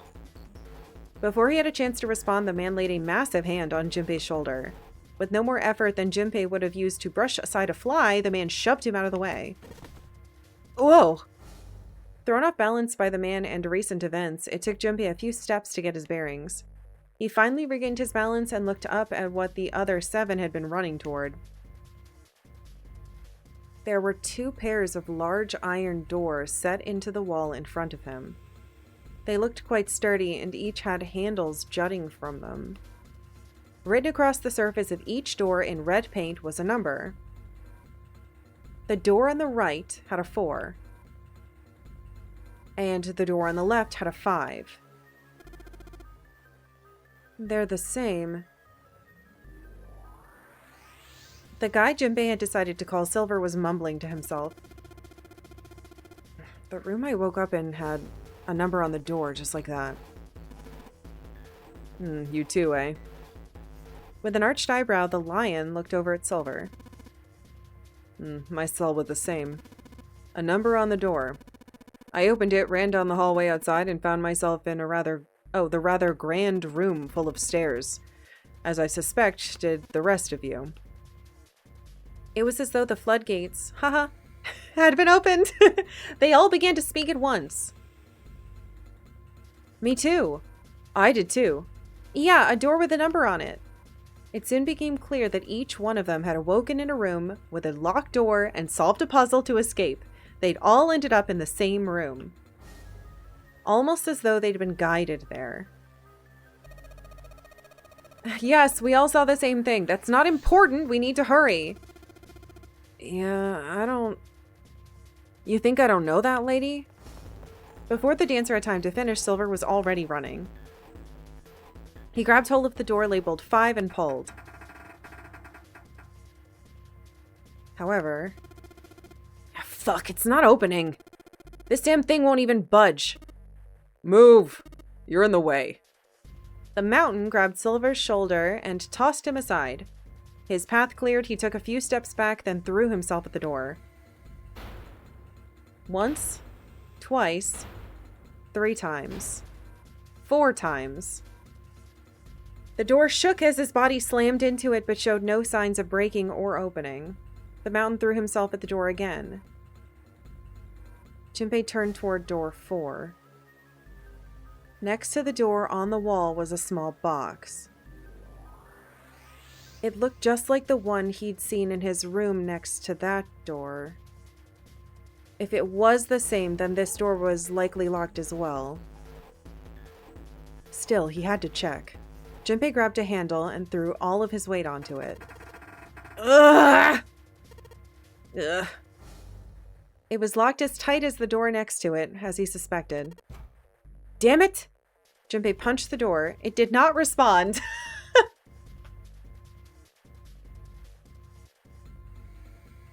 Were these the only doors, he wondered? He'd barely finished the thought when the C-deck plate he'd passed on his way up sprang unbidden to his mind. His body moved before he had time to think. Junpei turned and ran back toward the stairs.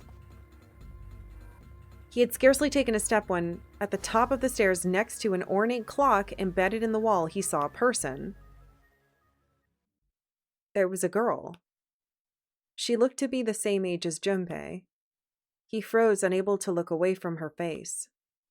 He wasn't confounded by her beauty or something equally silly. No, there was another reason he couldn't take his eyes off the girl. Junpei had seen her somewhere before. He couldn't quite remember where, but he knew. He knew he'd met her before. The girl too stared at Junpei, similarly stunned. Her response suggested she'd seen him before as well. Without saying a word, Junpei walked slowly toward her. She didn't move. It was almost as though she was held in place by some sort of magic spell. As Junpei stepped onto her landing, the spell broke. No sooner had he set his foot down, than the whole ship shook a second time. Ugh! The quake caught the girl unprepared and she fell. Moving on instinct, Junpei leapt to catch her. Or so he thought. Oh, they fell. Her face was far closer than it should have been, mere inches from his own. He was flat on his back, and she had landed squarely on top of him. The girl seemed as confused as he did, and her face suggested she still hadn't fully recovered from seeing him. For a moment that seemed to stretch for a very long time. They stared at one another. The ship stopped shaking. Everything was quiet. Water could be heard from the bottom of the ship lapping faintly at walls and ceilings, but eventually that faded as well. The silence was complete, a thick, muffling blanket. At last the girl opened her mouth. Huh? Oh my gosh, is that you, Jumpy? Jumpy? Jumpy? Jumpy? Her words echoed through Junpei's head, and suddenly his memory returned. Akane? Why hadn't he realized it before? The girl was Akane Kurashiki. She and Junpei had been friends in childhood. They'd gone to elementary school together for 6 years. Huh? My first page is just stupid puzzles. Okay. Kurashiki. Okay. But what was she doing on the ship? Her soft eyes were only inches away from his own. He could feel the warmth of her face. Feelings he'd thought long forgotten began to work their way to the surface. He could feel his face heating up. At that moment, a speaker crackled to life and a cold, eerie voice filled the room. Uh-oh.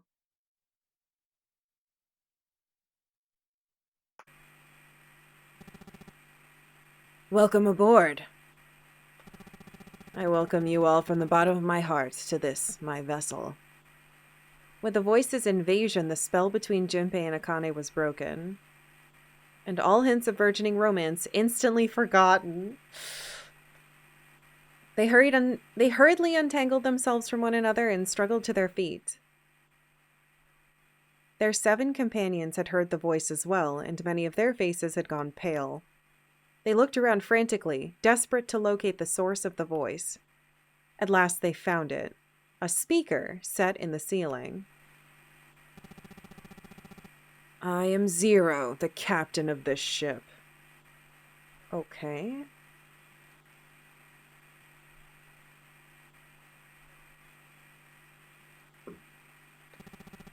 I'm also the person who invited you here. The voice was harsh, obscured occasionally by the crackling of static. But Junpei recognized it. How could he have forgotten it? It was the same voice he had heard from the man in the gas mask. Okay. Same voice as gas mask person. I'm not going to say man because we don't know. Hey, asshole! What the hell is this? Come on out here! I want to get a look at you! What do you mean to do to us? I mean to have you participate in a game. Some of you, I know, are familiar with this game. The nonary game. It is a game where you will put your life on the line. Nonary game? What the hell's that? The voice continued, implacable.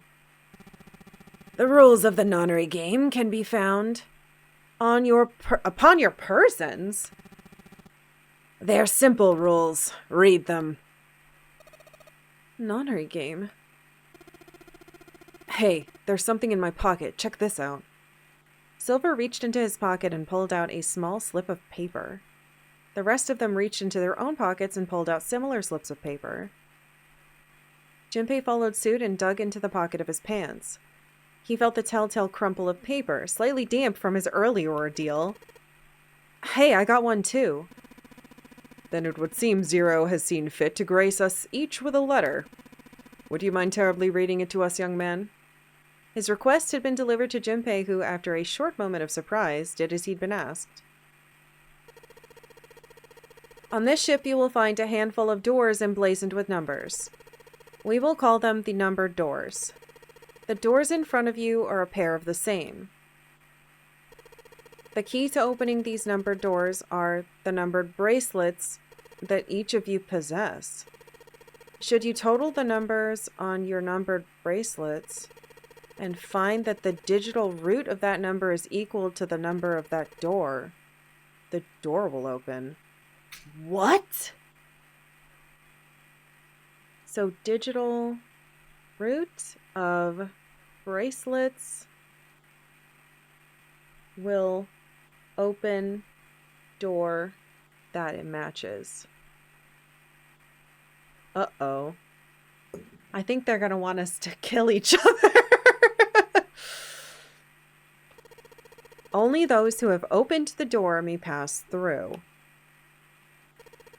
There are, however, limits. Only 3 to 5 people can pass through one numbered door.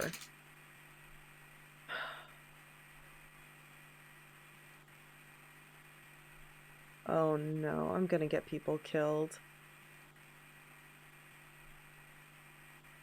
Okay.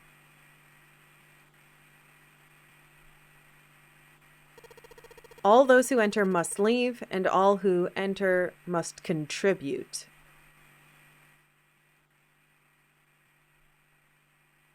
Bracelet, Junpei figured, had to mean the bulky thing on his wrist. He glanced around. It looked like everyone else had one as well and had come to much the same conclusion. The purpose of the game is simple. Leave this ship alive. It is hidden, but an exit can be found. Oh my god. Okay. Alright. Leave ship alive. Hidden exit exists. Seek a way out. Seek a door that carries a 9. Seek door with 9. Junpei had reached the end of the letter. There was a long moment of silence, and then the speaker crackled to life once more. There's one last thing I must tell you. As you have no doubt surmised, the ship has begun to sink. On April 14th. Oh my god, it is the fucking damn Titanic! On April 14th, 1912, the famous ocean liner Titanic crashed into an iceberg. I'm gonna write that down just in case I need it.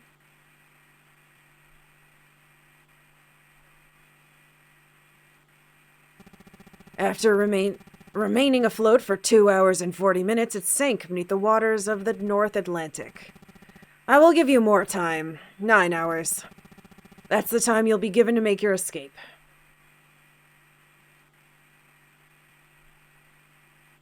We get 9 hours. The voice finished, and the speaker went silent. The sound of a bell tolling echoed through the hall. It came from the dance hall adjacent to the stairwell. It took those assembled on the stairs mere moments to trace the sound to an antique clock embedded in the wall. 7, 8, 9. The sound of the 9th bell faded away. The 10th never came. That meant the time was 9 o'clock. It would have been better to start at midnight.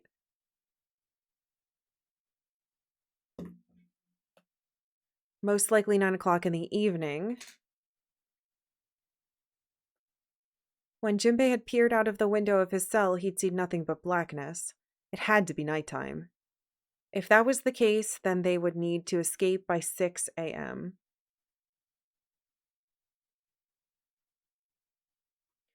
Oh my god.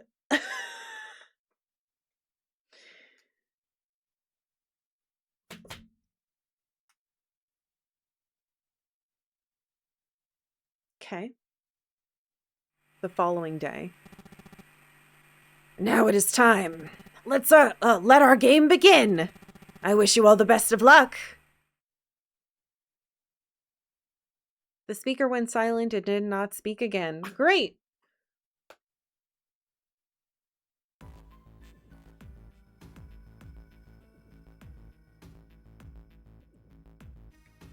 Hold on. Am I allowed to save? Let's make a save, why don't we? I'm only allowed to have one save slot. Don't love that. That means we're gonna be making some mistakes, gang.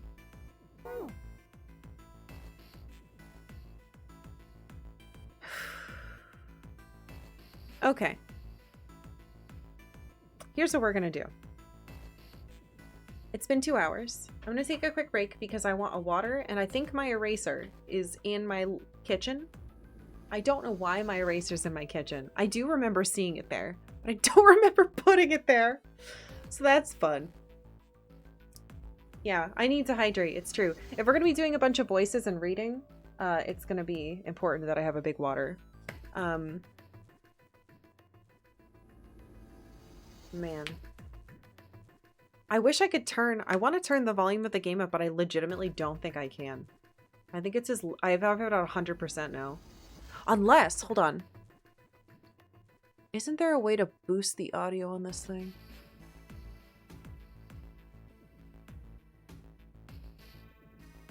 Maybe not because I'm sound settings.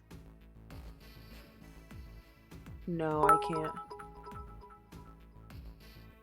Next puzzle is discovering how the eraser ended up in the kitchen glooksy think. Yeah, that'll be the next puzzle. I can't touch that. I already have the microphone thing at 100%. Let's see. Can I make it go higher? Advanced audio properties. No. Well, hold on. Can I turn it past 100%? Yes.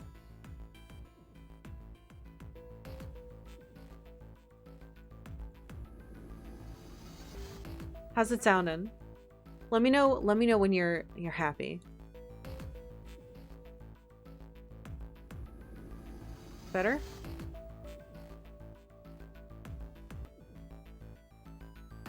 The sound effects might get really loud.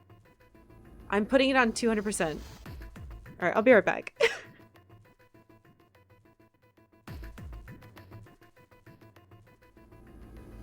Hello. How's it sound now? I think I can keep turning it up more. I ran after Octavia and gave her a bunch of pets.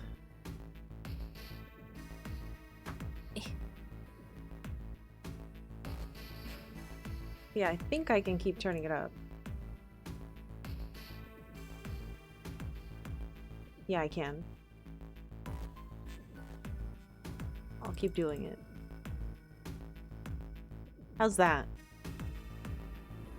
We'll see. I have it at 225%. Surely that will be loud enough. We're gonna get a sound effect and all of our ears are gonna explode. Alright. Where were we? Silver yelled at the speaker with language coarse enough to embarrass a sailor, but the rest of Junpei's companions were silent, deep in thought. Junpei, too, was consumed by his thoughts. There was a great deal he didn't understand. Who was Zero? What was the Nonary game? Why had he chosen to make them part of it? Was he a criminal who took delight in playing with his victims? Or did he have some other purpose? And why had Junpei been chosen as part of this insane game? Why had any of them been chosen? But one question was foremost on his mind. Akane. They hadn't seen one another since elementary school. Why had she appeared now? Coincidence? No, that seemed impossible. There had to be a reason. He didn't know what it might be, but there had to be a reason. Very well. The lion's voice seemed oddly loud in the silence. Standing around here won't do us any good. Best we get moving, don't you think? Get moving? Are you planning to open the numbered doors? Hey, wait! Don't tell me you're actually going to do what this Zero says. No, that's not what I mean. The lion shook his head, mildly annoyed. I'm saying let's find another way. After all, we haven't really examined this place yet. Wait, what? I think I like the dancer. Oh god. Why is time already passing? No! Their separate investigations finished, all 9 people returned to where they'd left one another. Oh, that would have been the perfect time to take my break. The results of all their work was nothing. They were completely sealed in. Their hard work had not gone completely to waste, however. They had learned a number of things as they'd scoured the parts of the ship they could reach. It seemed that they were confined to decks A through C. Okay. Decks A through C. C deck was as far down as they would be able to go, however. The reason being that D deck was completely submerged.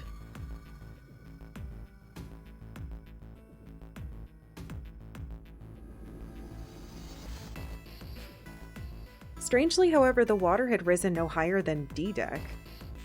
The flow seemed to have been stopped somehow, as evidenced by the surface of the water on D deck, which was as smooth as glass. What? Ew. The prince knelt down and gently drew his hand across it. Perhaps this Zero fellow has used some sort of remote control to seal a watertight door lower down. He said that our time limit was 9 hours. In other words, this water won't rise for 9 hours. Then you're saying we won't sink till then? Well, that may be a little too optimistic. No point to wishful thinking.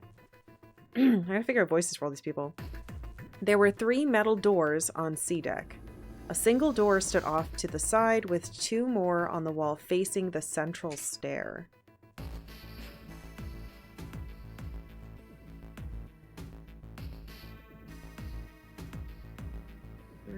Metal doors. None of them had numbers or verification devices. They were, however, locked like the other doors. Normal locks. No matter how much they pushed and shoved, the doors refused to move. The mountain and the lion threw themselves against them a few times, but to no avail. The door in the back had a keyhole. Just above it was a strange mark in the shape of a circle surrounding a dot. It's the symbol for the earth, isn't it? There were 2 other doors on C deck as well, but it was clear they were elevators, as each had a button next to it with an upside-down triangle. Keyhole. 2 elevators. I mean, it could just be normal doors. But I guess they are funny looking. They tried pushing the button. No response. Apparently there was no power running to the elevators.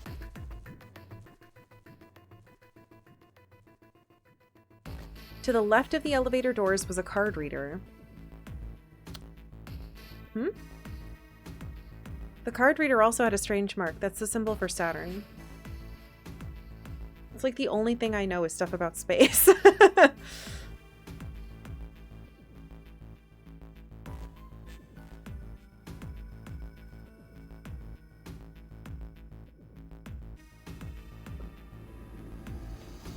It looked like a lowercase h with a dash drawn across the upper stem of the H. Junpei stared at it for a while. Yeah. See? I know things. This is the symbol of Saturn. It's an astrological symbol. Then the mark on the other door? I think that was the sun symbol. Oh, right. Sun, not Earth. Duh.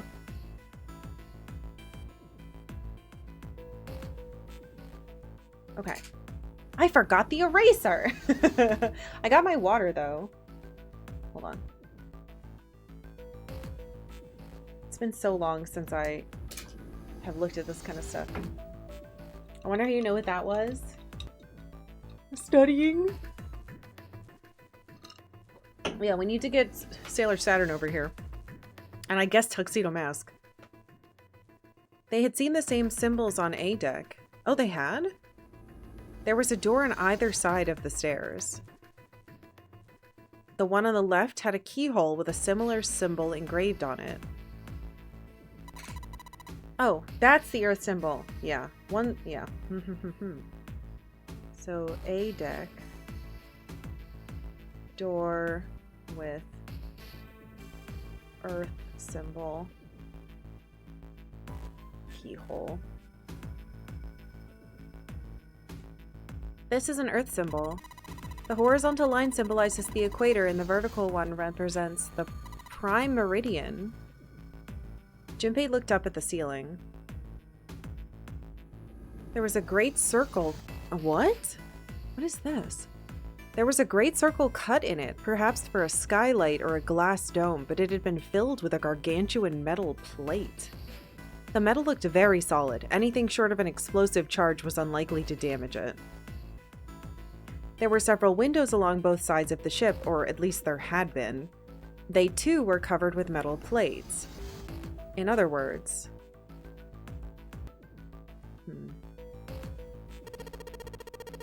We're trapped. All the exits go nowhere. Junpei was not happy. The girl with pink hair spoke up. Well, I'm sure they go somewhere. We just can't open them. Then the mountain spoke. You don't know that. For all we know, they just open into walls or take us in circles. The prince did not agree. No, I'm sure they go somewhere. Otherwise, what point would there be? And we can open them. Well, 2 of them, at least.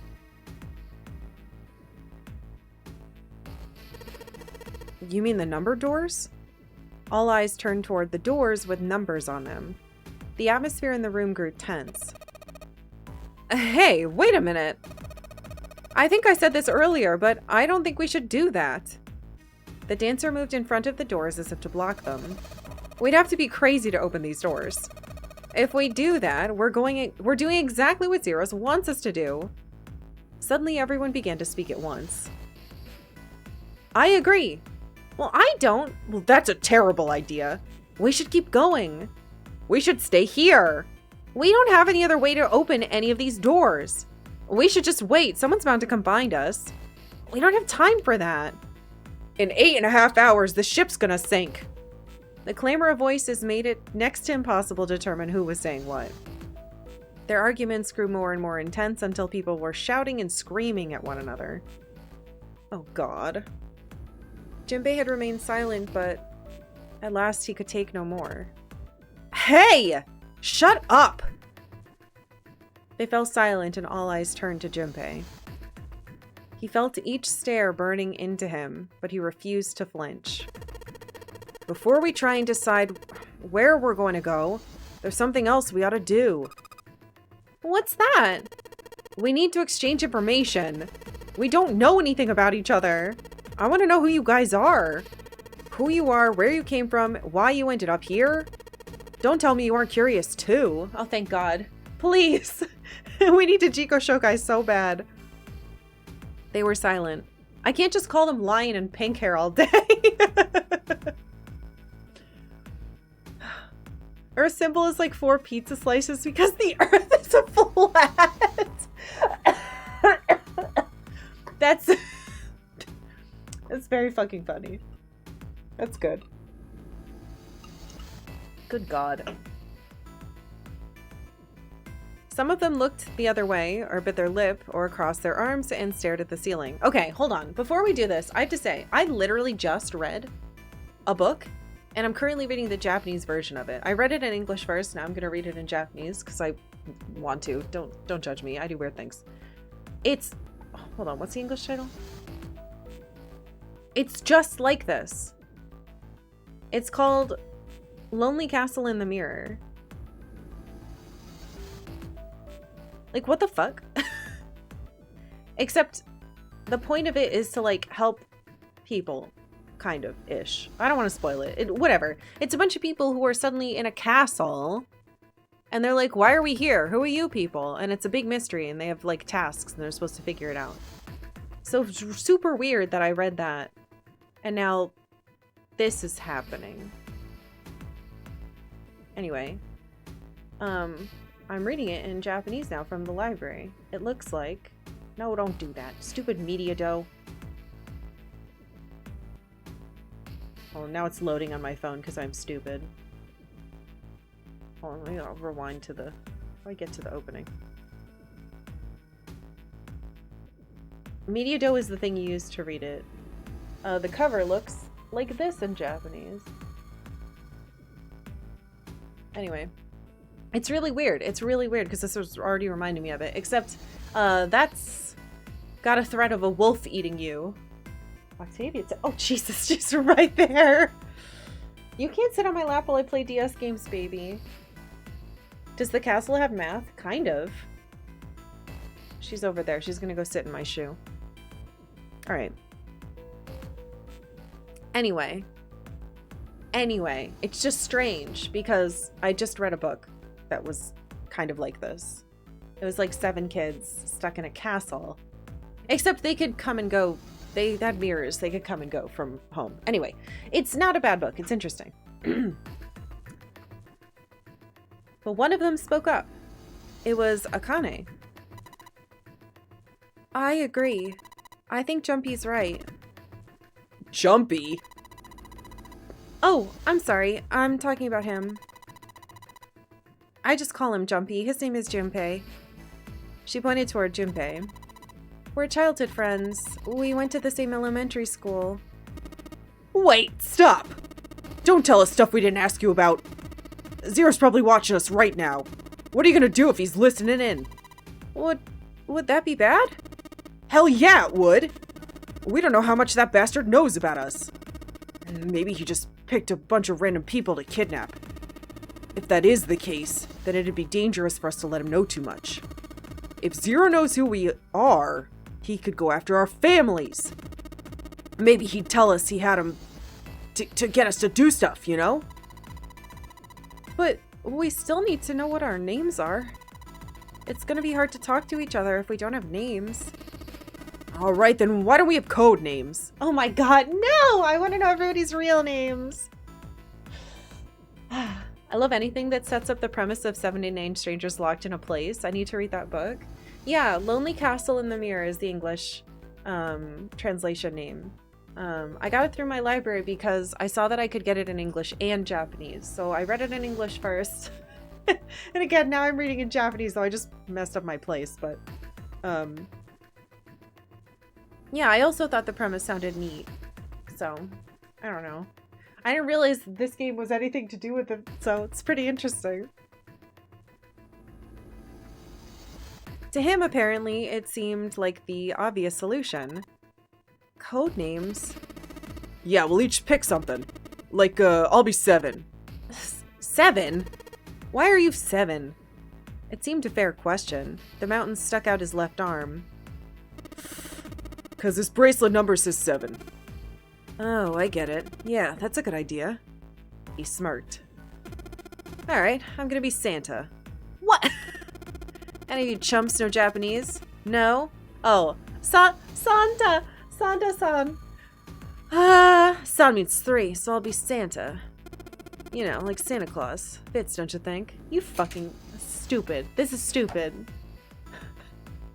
It's very stupid. Add to my Amazon wish list. I'll tell you, you might be able to get through ye old library. Then your bracelet number. Yeah, it's got a 3 on it. Good job, Grandpa. What the fuck? Just like the mountain had done, Silver thrust out his left hand. Sure enough, the face of his bracelet read 3. Okay, so we had Mountain, who became 7, who is 7. And then we had Silver, who became Santa, who is 3. Now we have Lion. Very well then, I'll go next, shall I? My bracelet number is 1. Given that, I think Ace seems appropriate. Oh, thank God, a name that isn't stupid. 7 and Santa are fucking stupid!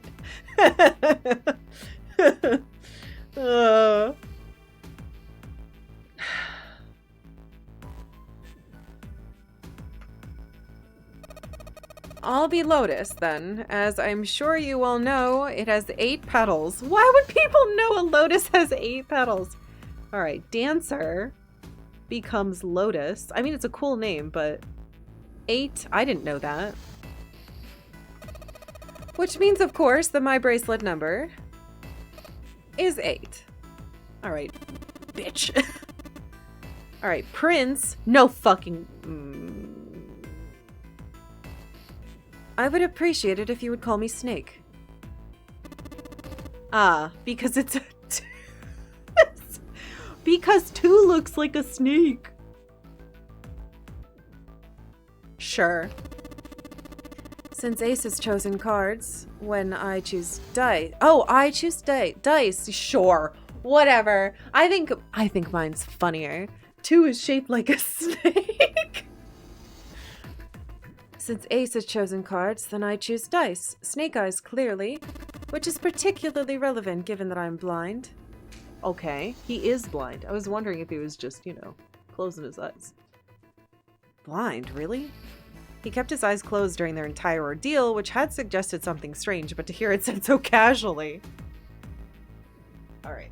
Obviously, that just happened. This is called The Sun Is Out. Yeah, tunnel snakes rule! I hope he hits me with a bat. I'm sorry, Octavia, I have to take her son away. I'm sorry, princess. Can you move? Scoop, scoop. Scoop, kitty cat. She's just sitting there.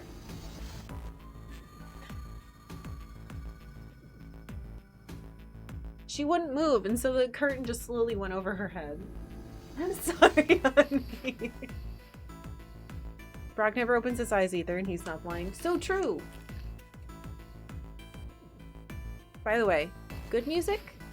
Higher? Lower? Are we good? I can turn it higher. I didn't know I could boost volume so loud on this. It's good? Hell yeah. Thank you. Yeah, never worry about saying that stuff. I can usually figure it out. As long as I know. Alright. Oops, I touched it. It was kind of something of a surprise. Everyone seemed a little nervous at the prince's proclamation, but no one seemed to know how to react to it. There was one person, however, who didn't seem surprised in the least. The girl with pink hair. I want to be Clover. Okay, so pink hair becomes Clover. Are you 4?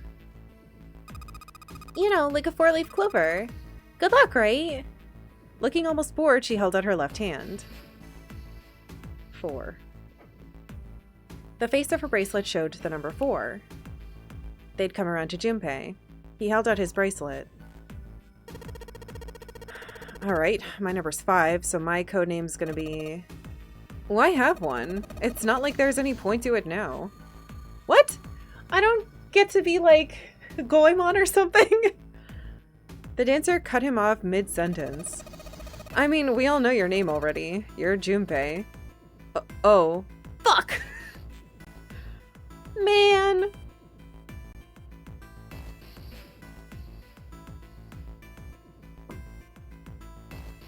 I'm sad. I should be... I mean, even Jumpy is better than that. Yeah, blind representation is, like, eyes closed. Like, I guess. I guess it's good you have a blind person, but... I don't know. I guess some people... I don't know. It's weird, too, because Japan is terrible for almost every disability, except... Like, if, like, there's pretty good sign language support for deaf people, but I feel like other than decent, like, ADA for streets and, like, good chirping stuff and talking, I don't know. It's so weird. Ugh. I feel like that could be better. But oh well. Maybe he's not blind and it's all a ruse and that's why his eyes are closed. I don't trust any of these people yet. Your name is Junpei because, as everyone knows, Junpei flowers have 5 petals. Oh. They all nodded. Akane stepped forward nervously. Then you should call me by my name too, because, I mean, it doesn't seem fair to Jumpy. You're thinking it's not cool for you to hide your name after you told us his. Akane fidgeted awkwardly. Junpei decided he had to do something. What's your bracelet number? It's 6. Okay.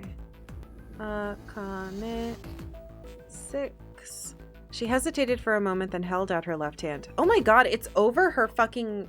A bunch of them are over their, like, sleeves. That would get so sweaty and uncomfortable. I know it's only going to be 9 hours, but still. As she'd claimed, the bracelet's face showed a 6. Junpei looked at it for a moment and thought. Alright then, why don't we call you June? June.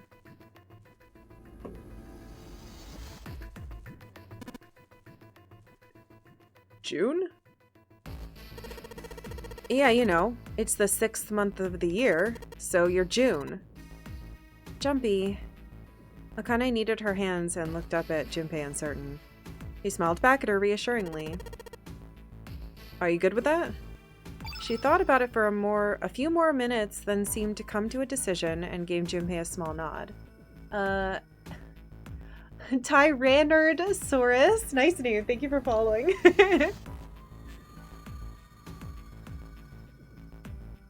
The Sears music was playing while I fixed my Windows PC to run the DS.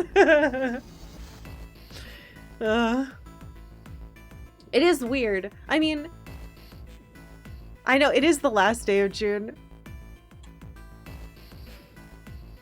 I can't believe tomorrow's July. That's fucked up. I hate it.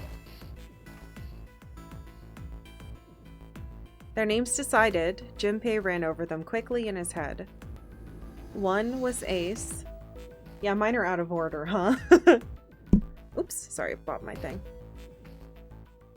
2 was Snake. 3 was Santa. God, that's a stupid name. 4 was Clover. 5 is Junpei's number. Akane was 6, and Junpei had given her the codename of June. 7 was 7. Fucking. And 8 was Lotus. That meant 8 of them, including Junpei, revealed their bracelet numbers. Wait a minute.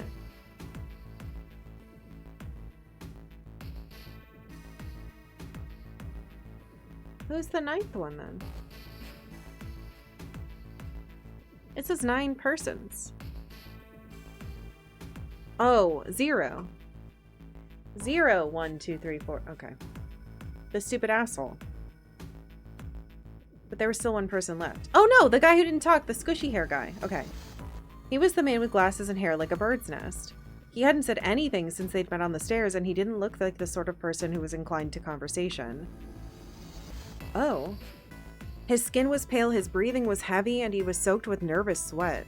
His behavior seemed very suspicious, or perhaps simply emotionally unstable. It was difficult to tell. What? Whatever the case, it seemed clear that he had only a fingertip's worth of a grip on his sanity.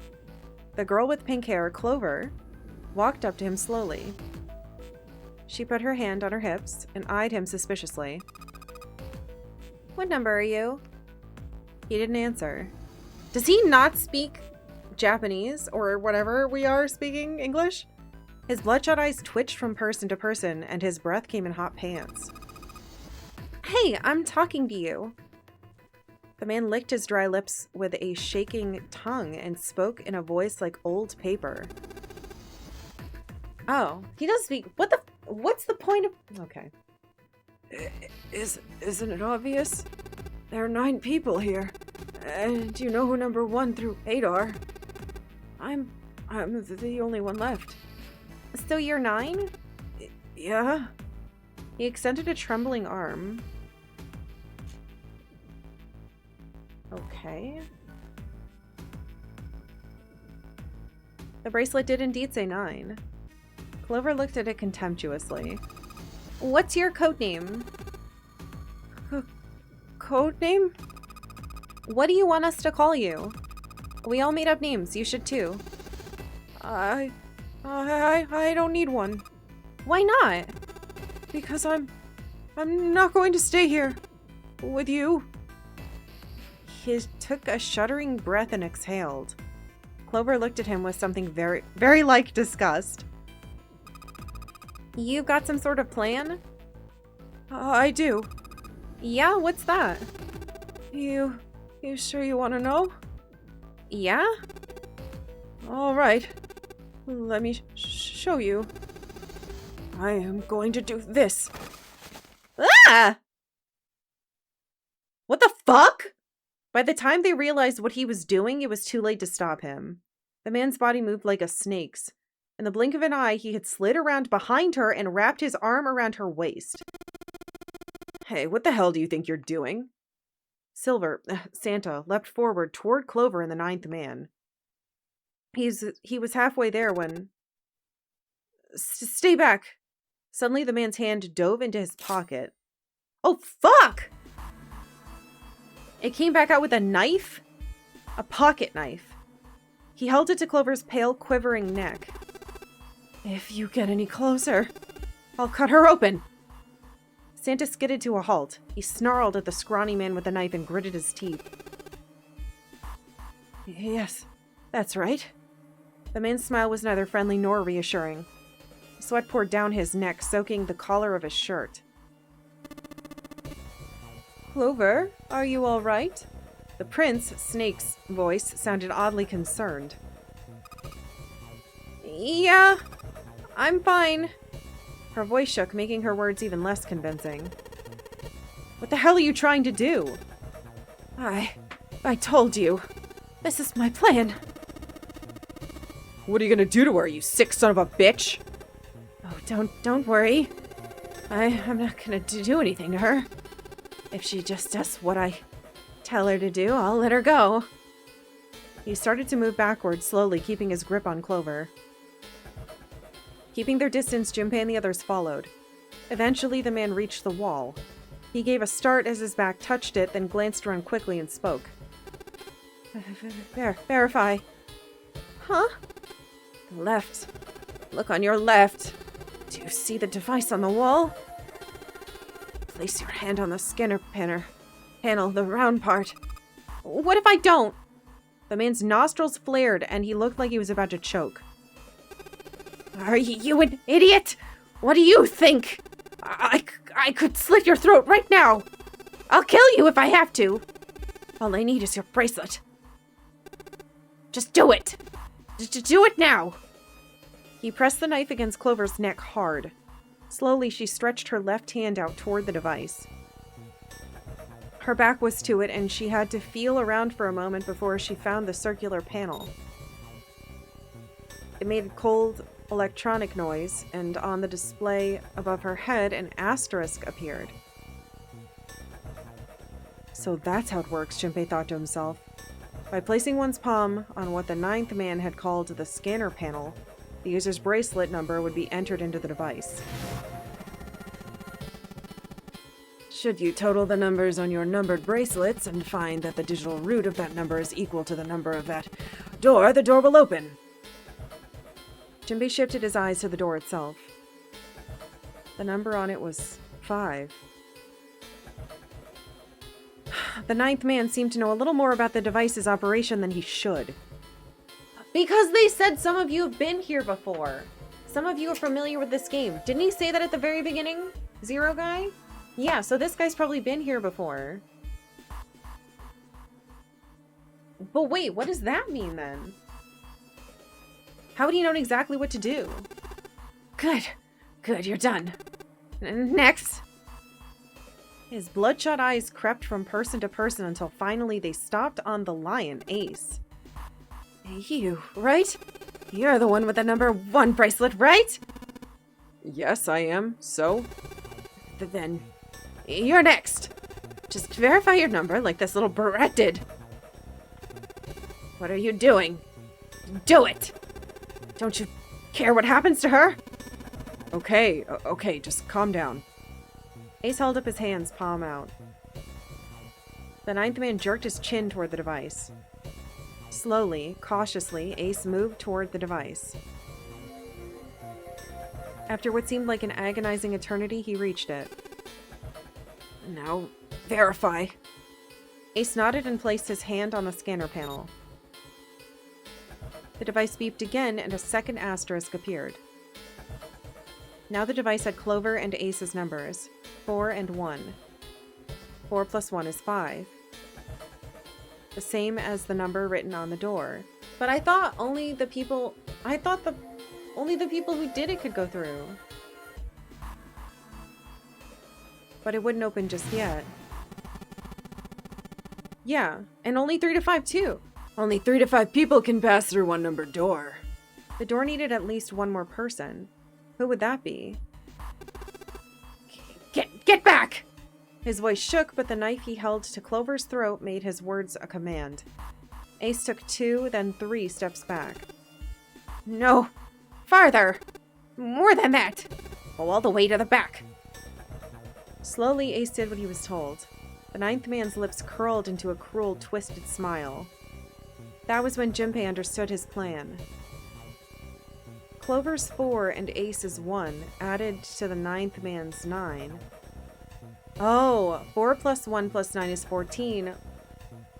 1 plus 4 is 5. In other words... Thank God you're all so cooperative! Now I can get out of this nightmare! He pressed his own hand against the scanner panel. A third asterisk appeared on the screen. He dropped his hand to the lever on the side of the device and pulled. Whoa, look at that 3D. The door, ugh. I can technically turn the 3D on, but I think it will be useless. So, the door opened with a heavy metallic groan. He let go of Clover. Wait! Junpei leapt toward the ninth man, but he wasn't fast enough. The man shoved Clover. Ah! And hopped through the door. Okay. Have a good one, guys. I'm going off ahead now. Well then. Goodbye. He raised his hand and waved a twisted smirk on his face. Then he was gone.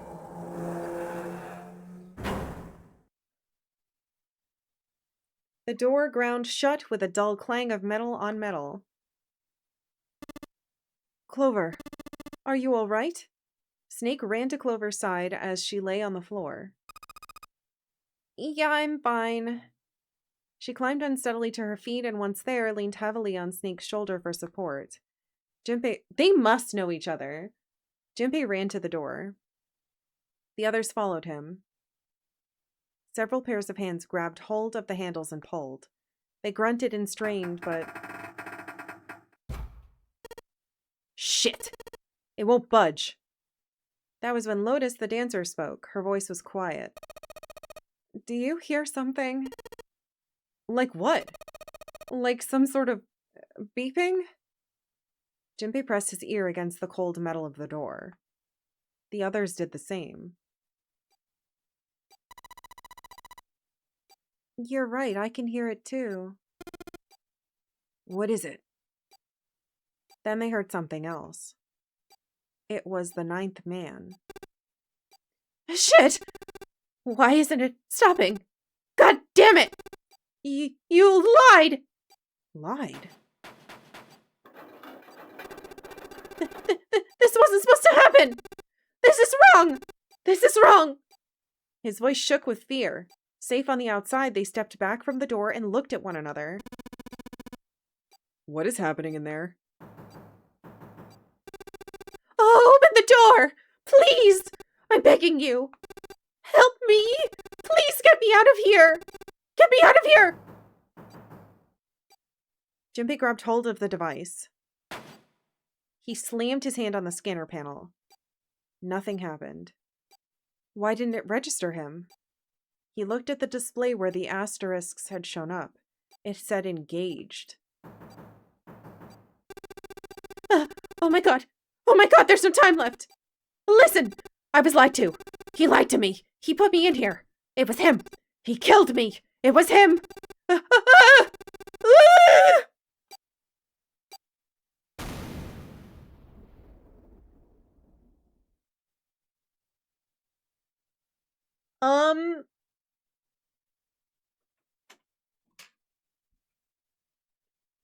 It was him. He lied to me. Okay, all right. Great.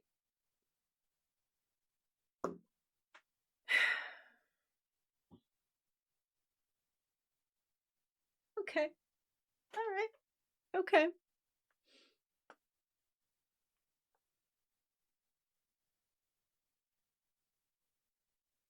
The explosion rocked the room. Instinctively, they ducked, then stood up slowly when they realized there was no danger. No one spoke. Silence filled the room. In that silence, the electronic tone that echoed across the room sounded as loud as a gunshot. All eyes turned toward it. It had come from the device mounted next to the door. The display changed from engaged to vacant. Let's see if we can open it. Seven, the mountain, swallowed hard. I just swallowed hard and I realized that's not going to come through the microphone. Idiot. Junpei nodded and placed his hand on the scanner panel. I don't think we should do this. What if we explode? Thank you for following. Welcome. A red asterisk appeared on the LCD panel. The device had registered Junpei's bracelet, number 5. He was not enough, however. At least 2 more people were needed. Junpei asked, which pair? Oh, right. So I need to do some numbers. 5 plus.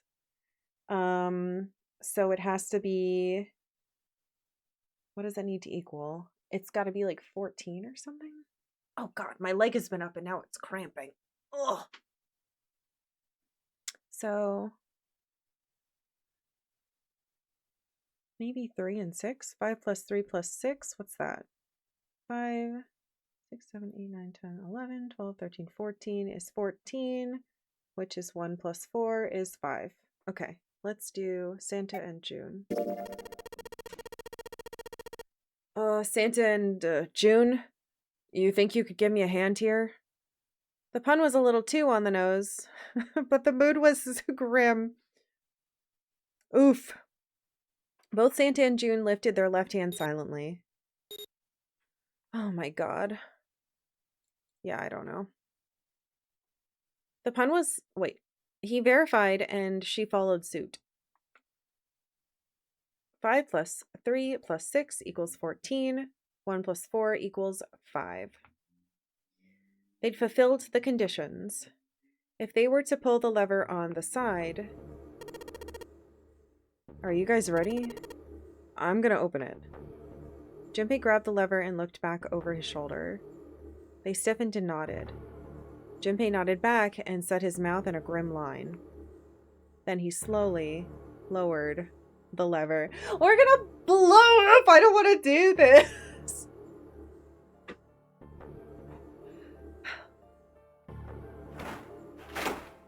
I should have saved. I guess I didn't have any choices, though. There was a metallic groan and the door slid open. A breath of air drifted out of it, carrying a stench that nearly made them gag. Oh no! Junpei grimaced and put a hand over his mouth. Oh my God! Good God. Lotus and Ace shuddered. 7 grunted. Oh, that's pretty bad. Even Santa's voice shook. He blew up. It appeared that Santa was right. The hallway on the other side of the door was splattered with chunks of torn flesh and dark red blood. Jesus! Ah! The shriek echoed across the room. It had come from June. Then her strength left her and she dropped. As Junpei turned to catch her, the door groaned shut.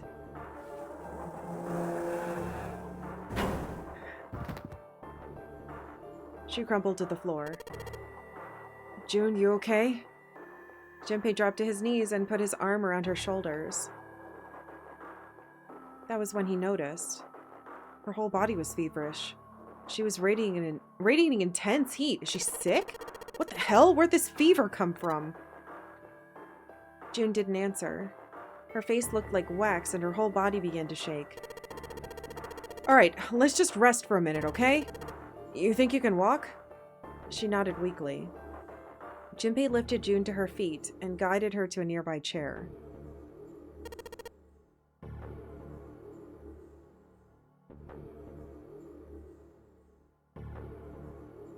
Here we go. As gently as he could, he set her down in it. How are you feeling? Are you all right? She nodded, and as she did, a single huge tear rolled down the side of her face. Why? Why did this happen? Her voice cracked, broken by misery and grief and choked by sobs. Why did this happen? Junpei spun around. Do any of you know what the fuck is going on here? Who's Zero? What's this no-nary game? Come on, anybody? Anything. What the hell is going on? What are we doing here? No one spoke. Ace, Snake, Santa, Clover, Seven, and Lotus. They simply stood there. 7 pairs of downcast eyes and 7 grim lines for mouths. June's body shook with silent sobs. They slowed as the minutes ticked by, and eventually they stopped.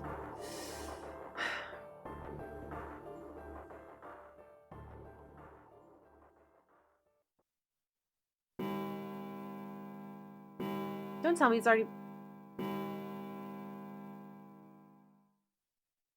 That was only 3. Then suddenly, in the cold, heavy silence that had enveloped them like a thick fog, a bell began to ring. The clock in the central hall. 7, 8, 9, 10 times. It's already 10?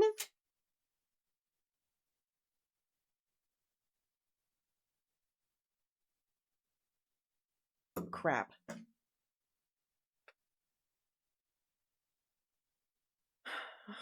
And then, on the 10th ring, it stopped. The sound of the bell faded away into silence.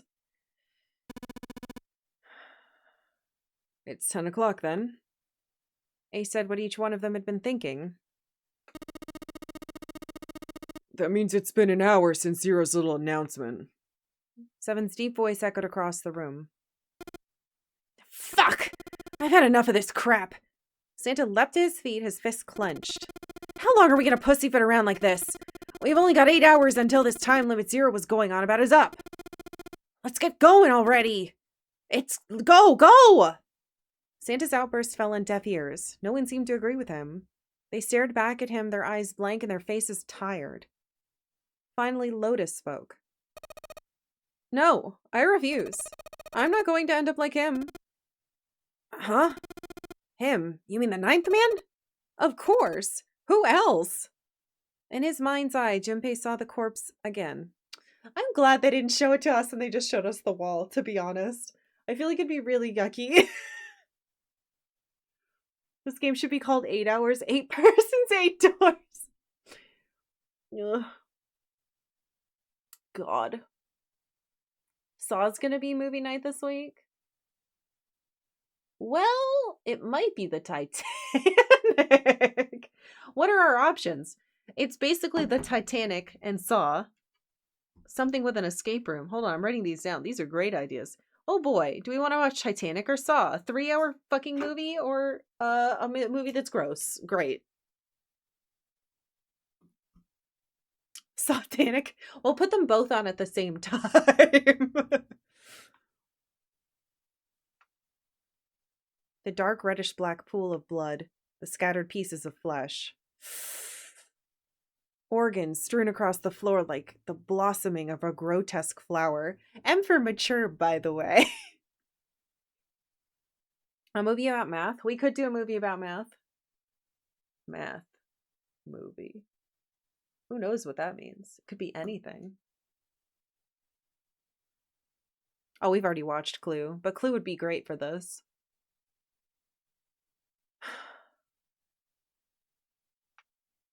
The explosion that had torn through his body had been powerful. The 9th man's neck had been twisted at an odd angle. Junpei suspected the detonation had thrown him against the wall. Half of his face was crushed and the other half was covered in blood. Most of his abdomen had been emptied either by the explosion or by gravity. He had landed on his back, and stark white ribs jutted up out of his chest like the legs of some sort of macabre crab. Good God! Junpei felt something flip in his stomach. I think he just screwed up. Eyebrows went up and Santa continued. He probably set off some sort of trap and that killed him. I'm not gonna screw up like that. I'm getting out of here alive. Wait a minute. No, it's him. Sorry, I was like, which one is Snake? I was mixing him up with Seven. Whatever Snake was laughing at, Santa did not find particularly humorous. What's so goddamn funny? Oh, my apologies. You were just so very confident. I couldn't help myself. What the fuck? I think you've mistaken the situation. Huh? The ninth man's death. It had nothing to do with a trap, or at least not the sort of trap you imagine it did. Well, then... He broke one of Zero's rules. Wait, so if you break a rule, you explode? Battle Royale! One of my favorite movies of all time. That's what we're gonna fucking watch. Good. That was why he died. Quite simple if you think about it. Wow, rude. You still don't... All right. How about you take a moment and think back to what Zero said? Specifically, what did he say about the number of people? He said only 3 to 5 people can pass through one numbered door. Right? And after that? You've forgotten the relevant part. What does Zero say? Huh? Santa furrowed his brow in thought. Junpei thought back. Zero said that everyone who verified has to go. All those who enter must leave, and all who enter must contribute, right? I think it was something like that. Whatever it was, it means that groups of less than 3 or more than 5 can't go through. Let it cut it there.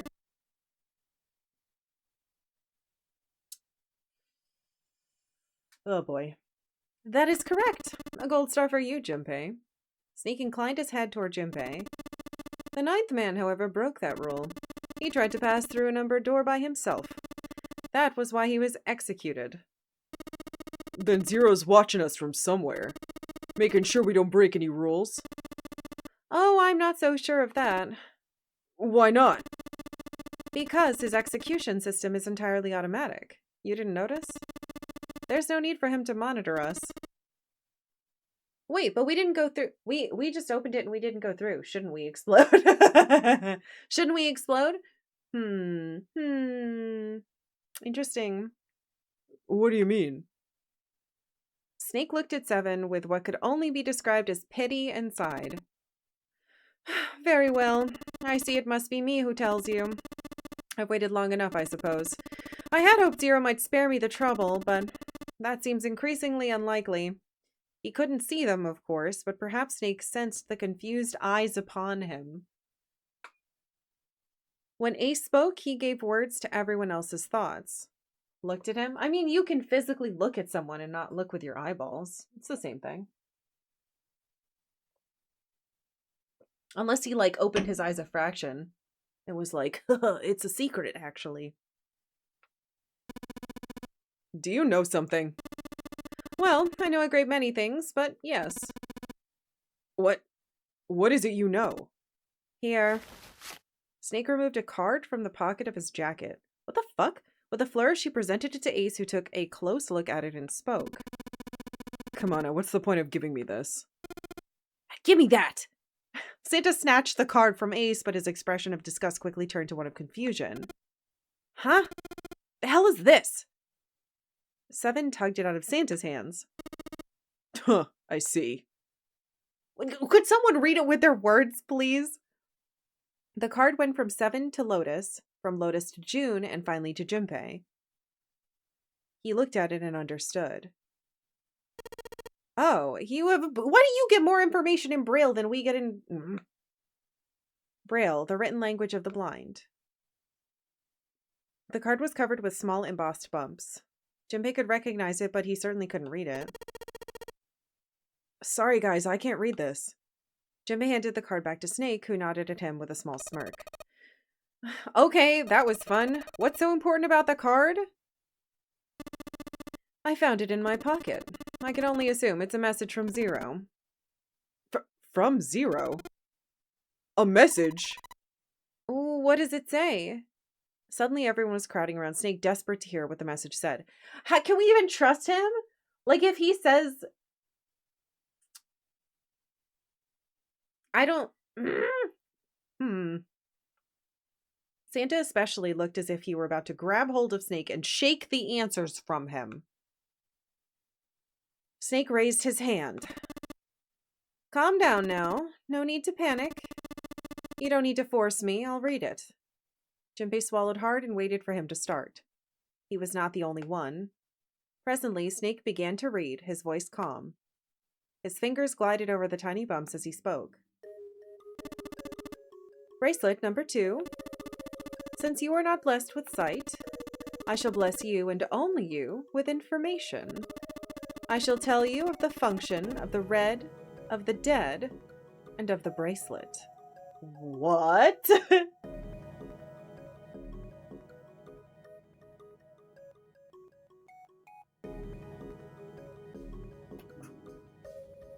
And the revolver?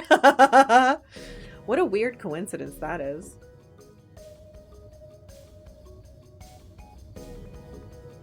The red is the recognition device. Sorry, I have to write this stuff down. This is insane. It will verify your number. Besides every numbered door, you will find a red. Oh, beside.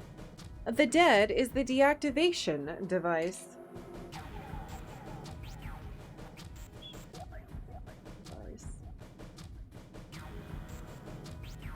It does exactly what it says. Once you have passed through the numbered door, you must use the dead to stop the detonator in your bracelet. Oh, the bracelet is what blows up.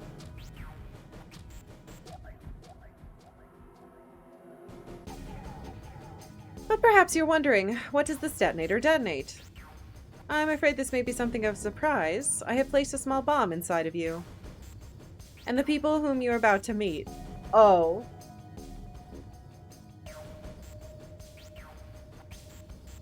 The bombs are inside us.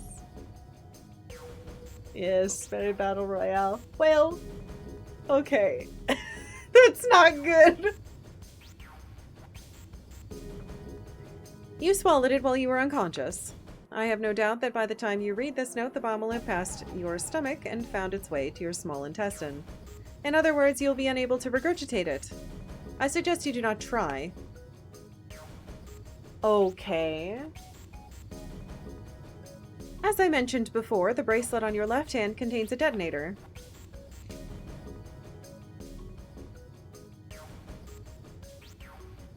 Think of it as a remote fuse or timer for the bomb in your body. There's only one condition which will cause it to detonate. That condition is that you enter a numbered door. Once you've done so, the timer will activate no matter who you may be. You will have 81 seconds. What? Because that equals 9?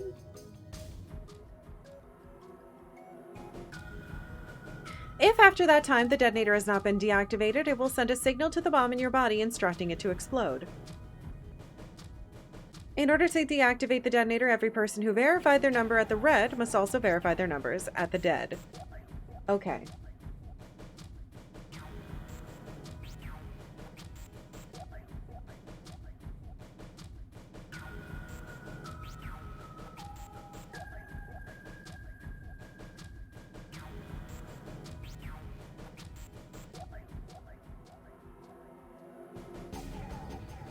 Once all numbers have been verified by the dead, you need only pull the lever at its side and the countdown will cease.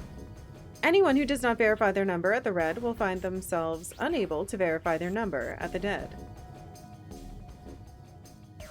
This is to say, if you should pass through a numbered door without first verifying your number at the red in 81 seconds, you will be dead. You must also keep in mind that the numbered doors will close automatically after 9 seconds have passed.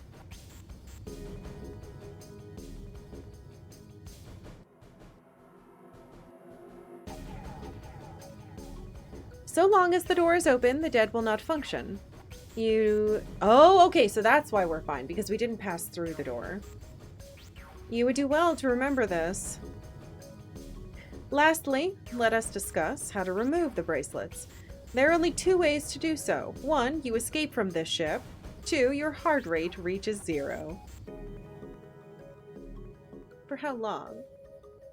Also,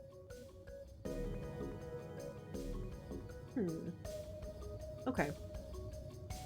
In other words, once the bracelet is taken outside the confines of the ship or detects that its wearer's heartbeat has fallen to 0, it will shut down automatically. Okay. So, that's important. Bracelet deactivates. 999 months Karkalla hot dog. Neurocamp. Thank you for, yeah, sure. 99,999 months. Thank you for tier 2 subbing. Or tier 9 subbing. Thank you.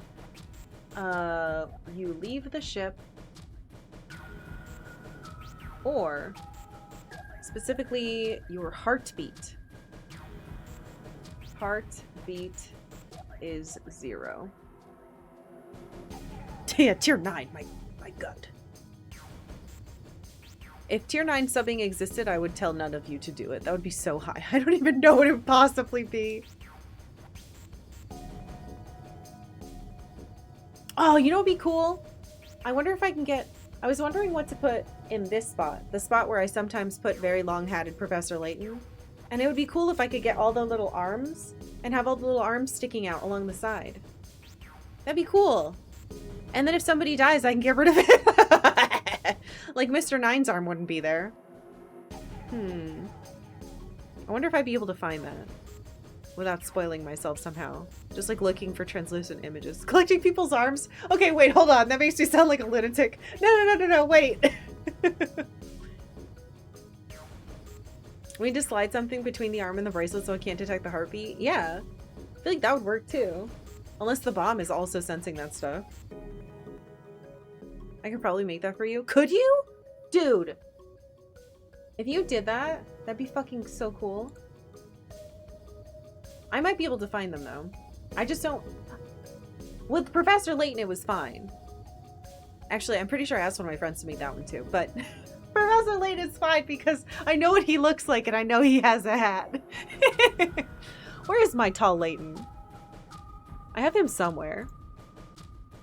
I love him. I don't think I have him in here anymore. But he's in my art assets somewhere. Oh shoot, I gotta take a break. Why do I have an Abra with a hat on? Alright, I'll be right back. You guys can listen to this nice music.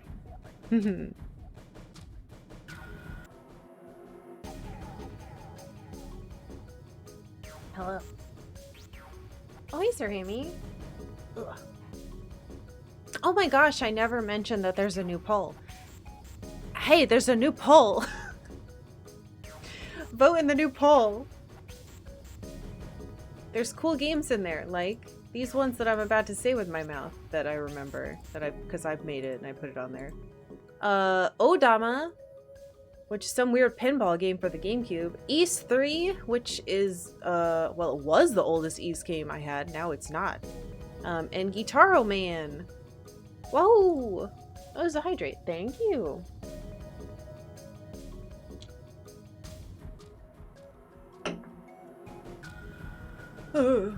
So whenever we beat this, we'll play one of those, whichever one wins.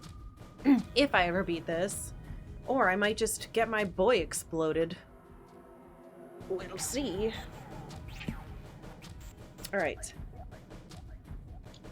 So, we left off at, in other words, once the bracelet is taken outside the confines of the ship or detects that its wearer's heartbeat has fallen to 0, it will shut down automatically. There is no other way to remove your bracelet. If you attempt to force it off or disable the detonator, the bomb within you will immediately explode. Alright, so the idea of the paper, don't do that. This is all the information which I can impart to you. How you choose to use it is for you to decide. If used wisely, you can eliminate those who might be a danger to you. For a time, you would be able to control your fate. I wish you the best of luck. Is he the reason 9? No, because that information was important. I don't understand. Snake finished reading and carefully returned the card to his pocket. The message had been lengthy, but its meaning was clear. Only those who verified their numbers at the red could pass through the numbered doors. Teams could not increase or decrease their numbers. The reds, deads, and bracelets enforced the rules. They were judge, jury, and executioner. Haha, literally! In defiance of Zero's suggestions, both Santa and Seven put fingers down their throats and began to gag. Are you kidding me? Why did they think that's going to do anything? They're just going to throw up and it's going to be gross for everyone. The rest stiffened. Some touched their stomachs. Some simply stared at their bracelets. Junpei gingerly touched his stomach. There was a bomb inside his body. The thought of it made him queasy. His stomach felt oddly hollow and his legs were weak. Why had Zero designed such a ludicrous system? Junpei looked over at the others. All right, I'm going to ask one more time. Do any of you know anything about Zero? They were all silent, each person waiting to hear what the others would say. Oh my god. You know, it is impressive no one threw up from the earlier scene. I probably might have.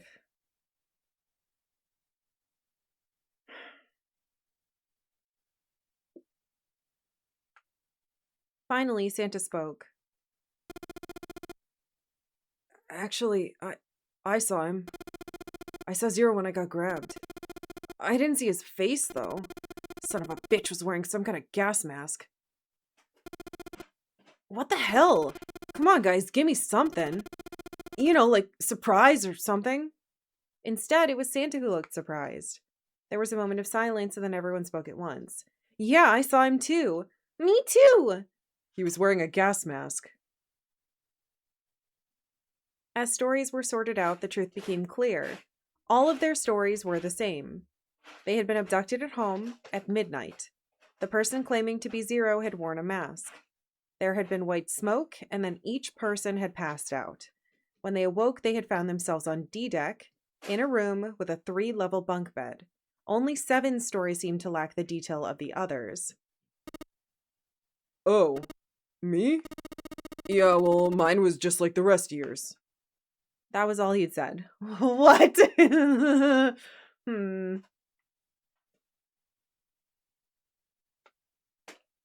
It had occurred to Junpei at the time that it sounded somewhat strange, but he didn't press the issue.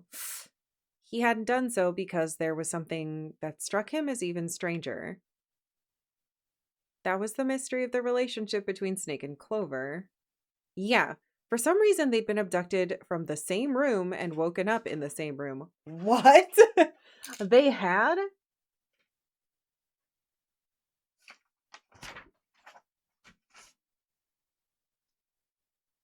I fed Octavia on that break, and she has just shit, and I hate her now. I can't open my window because there's an air conditioner in there, and I can't turn the air conditioner on because it's extremely cold out. Okay. Abducted. Ugh.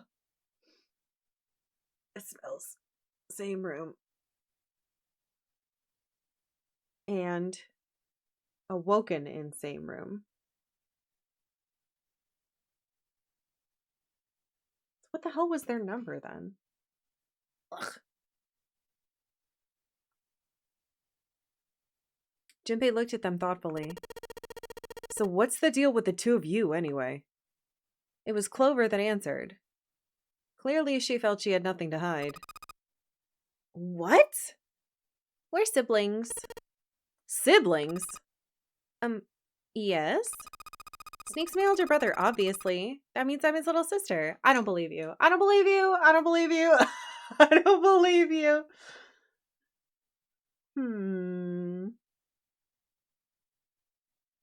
I mean, maybe. I guess they were touching.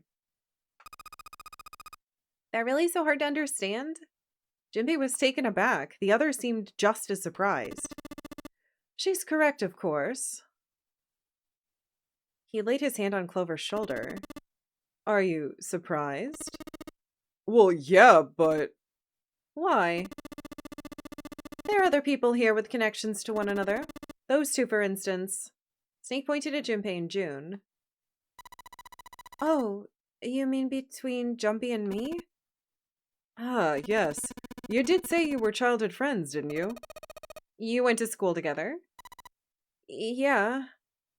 June glanced at Junpei uncomfortable with the sudden attention. Also, I only opened that because...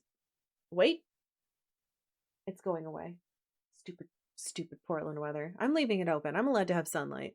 It keeps... The screen isn't that bright on these things. So it keeps bouncing off the floor and blasting into the thing. And I'm like, I can't see.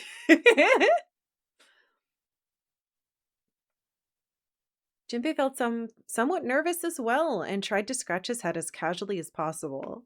You can't scratch your head casually. Hey, you think maybe we could figure out what's... Who zeroes this way? Yeah, you're right. You connect the dots between the victims and that leads you to the perp.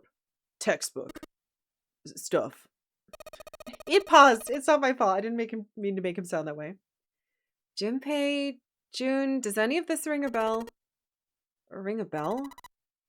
Ring a bell. They looked at one another, and like it was staged, they both tilted their neck at the same time. Well, perhaps you went to school with the son of a multimillionaire. A multimillionaire? Son?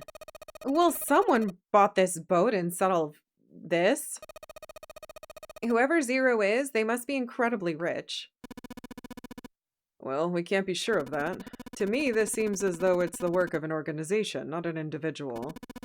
Zero is most likely simply the representative of a larger group. What sort of organization? Well, it could be a number of things. An army, perhaps, or a research group. Perhaps this is all some sort of... What? Some sort of psychological experiment. Wait, maybe... I guess it could be in our own heads if we were put to sleep. If the... Okay. I'm going to say it now. If we get to the end of this and it's like, and it was all a dream, I'm not going to like it. If it is, then it's a pretty fucked up experiment. I mean, come on, a guy's dead. The word dead hung in the air heavy and ominous. The room went quiet again. I don't know who the hell this Zero asshole is, but I know for sure he's got to be pretty fucked up in the head to do all this. If this was all one guy, then he's got some serious issues. It's on a video game. Oh, shit. Even with the specter of death hanging over them, their discussions continued for some time. Guys, we have a time limit. In the end, however, they learned nothing. Ugh! By the time they finished, 1.5 of their 9 hours were gone. Come on! All they had to show for it was impatience.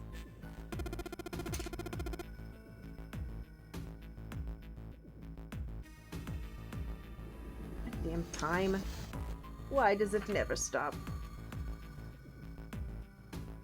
Man, look, we only got 7.5 hours left, okay? You really sure you want to just sit around? No one was willing to argue this time. Very well then. There's only one way for us to proceed. Sure not gonna be fun running around knowing we gotta jump when Zero says jump. It just hit me. This is an experiment. We're in Vault 9. Not Vault 9! Well, it's stupid you just sit around here doing nothing.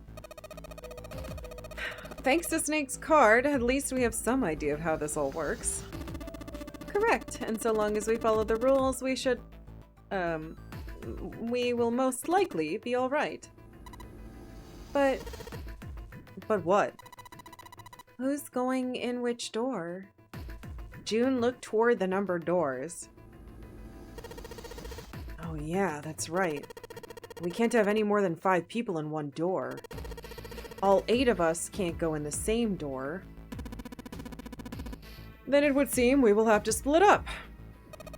Oh, wait! Lotus looked terrified. I'm telling you now, there's no way in hell that I'm going into door 5. Come on now, don't be selfish. Call me whatever the hell you want, I'm not going in there. If I'm going to have to walk through all that blood, then I'd rather stay here. And we were doing so well. Ace shook his head sadly. Sorry, but I ain't going in there either. Someone else can go in door 5. Oh, Santa, not you too. Hey man, I just bought these shoes. If you think I'm getting some creepy dude's blood all over him, you got another think? Another think coming. I don't think that's how that phrase goes. Is the sound playing through the machine? You mean this thing? Or do you mean like the meta of the video game? Like, who in the universe is playing music through the speaker?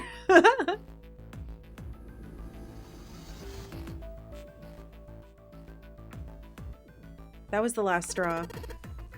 What the hell, man? Weren't you the one who kept saying we should get going? Yeah, so? Doesn't mean I wanted to go into door 5. Oh, God. There was an awkward silence. Finally, 7 spoke. Fine, I'll go into door 5. I can't go in there alone, though.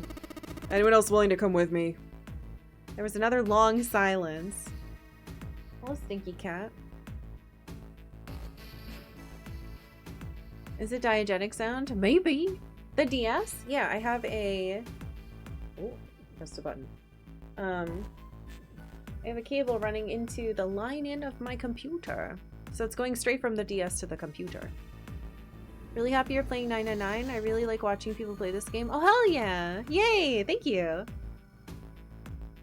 Another think coming? I mean, it makes sense if you think about it, but it's supposed to be another thing coming. Oh good, she's gonna lick her butt right there. This time Snake was the one to break it. I'll go. Oh, what? Don't worry, you'll be fine. We may part now, but I'm certain we'll meet again later. Well, how do you know that? Because I do. That's not an answer. If you're going, I'm going too. I'm going into door 5. What am I going to do with you? There's nothing you have to do. Ace stepped forward. If I join you, the problem's solved, correct? 7 is 7, Snake is 2, and if you add Clover's 4 and my 1, the digital root will be 5. 7 plus... I'm gonna write that down. 7 plus 2 plus 4 plus 1 is 14. 7, 8, 9, 10, yes. And then 1 plus 4 is 5. Okay. He's not wrong. He's not wrong.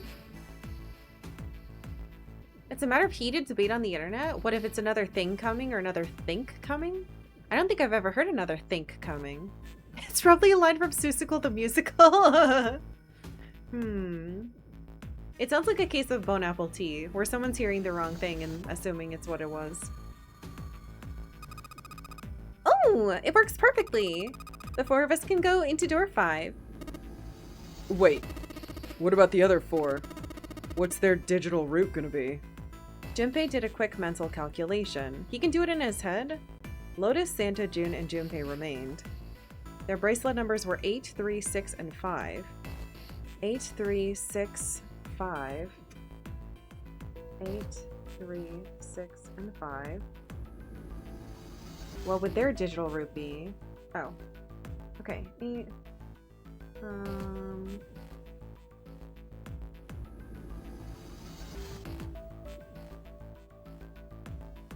22 is 4? Question mark? Is that even right? Hold on, let me double check it.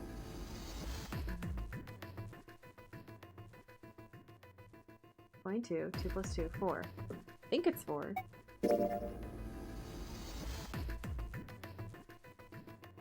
Eight plus 3 plus 6 plus 5 is 22. 2 plus 2 is 4. Okay. He repeated what he determined. It's 4. Add up our 4 bracelet numbers and the digital root is 4. Then we can go into door 4. Yeah, huh. That worked out well. Junpei ran over to the... Wait a minute. how would we have done it? Oh no, he could have... Would that have worked? Hey, Teriel. Another thing coming is definitely bone apple tea. The line is another thing coming because it was said when someone's expectations do not line up with what's going to happen. Yeah, exactly. They think they're going to get away with it, but they've got another thing coming, a different event. That's what I thought. Oh, two. Today is June 30th. That is 6 plus 3 plus 0, which equals 9. Oh my god! It's... Oh my god, I know what fucking other movie we could... Hold on. End around. That's awesome. Thank you. We're gonna be finding 9s everywhere.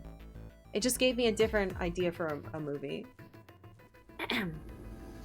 Okay, Junpei ran over the team assignments in his head one more time. 4 people would go into door 5. 7, Snake, Clover, and Ace. Okay. 7, Snake, Clover, Ace. 4 people would go into door 4. Whoa! I hit save by accident. Actually, let's save. Why not? Why shouldn't I? Why shouldn't I save? I don't know what those question marks are for. Oh. Lotus, Santa, June, Junpei. Lotus. I can't believe he named himself Santa. June, Junpei. Jim Carrey, the Jim Carrey one. How did you know? He read my mind. Junpei had to ask himself if the teams were what he really wanted. Beyond door 5 was what remained of the 9th man. He never wanted to see that thing again, but something in him said it would be unwise not to examine the corpse even a little closer. Of course, if he went through door 5, he wouldn't be going with Lotus and Santa. True, it would be possible for him to bring June with him through door 5, but that would mean she would have to see the horrific carnage that waited there. Junpei didn't want that. Junpei was torn. Should he stay silent and go through door 4? Holy shit! Okay, so here's our first big choice. Or should he stop them all and insist on door 5? So, silent. Door 4 with June. Stop. Insist on 5. Check body of 9. As he turned his options over and over in his mind, Ace spoke up. Oh, maybe it's not a choice. I was writing it down like it was. All right then. It seems we've reached a conclusion. Shall we go? He began to walk toward door 5. Clover and Snake followed him with 7 a short distance behind. Junpei, which door you want to go through? Okay, want to know my theory about this game? I think even if you do it correctly, you somehow loop and do it again. And you get to do other choices. Because you don't get out. Or if, like, you die. No one confirm or deny this, by the way. I'm just thinking, like, we played...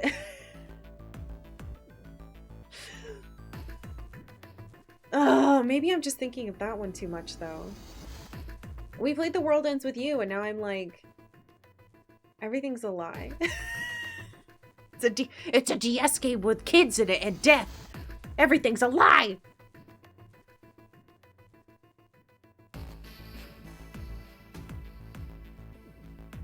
I feel like I missed something about why we're... because... Okay. Why we're even considering changing the plan to go for 5. So, the 9 guy went into the room for 5 and exploded. And the idea is that we should check that out. Like, look at the body and get information. But if we go in there, we'd be dragging June with us. And she might get, like, really sick and upset by that. Because she got super, like, sick from seeing it the first time. She was like really overwhelmed. Yeah, I would want to lighten the corpse. Though, to be honest, I'm kind of... I feel like it wants me to do 5, which might be a trick, or it might be tutorially trying to help me. I kind of don't want to do that because I want to take care of June. Hold on. So if we did... but will we switch with someone? If it was only 8 and 3, let me do a couple things. 8 plus 3, 8, 9, 10, 11. No, that would only equal 2. They can't go in alone. We would have to switch with some people. But who would we switch with?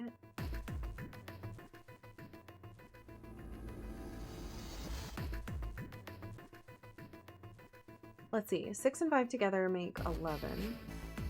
7, 9, 10, 11. We would have to switch with 7 and 4. So 7 and 4 would have to go over here.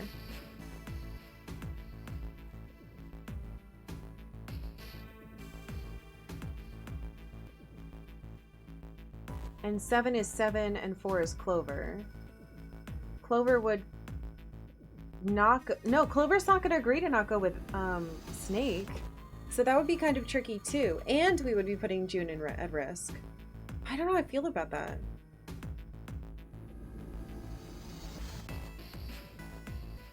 Not good. Why do 4 people have to go in? Technically they don't, right? It can be 3, 4, or 5 in each door, but each one has to equal the correct amount. But if the door won't open if you don't have at least 3.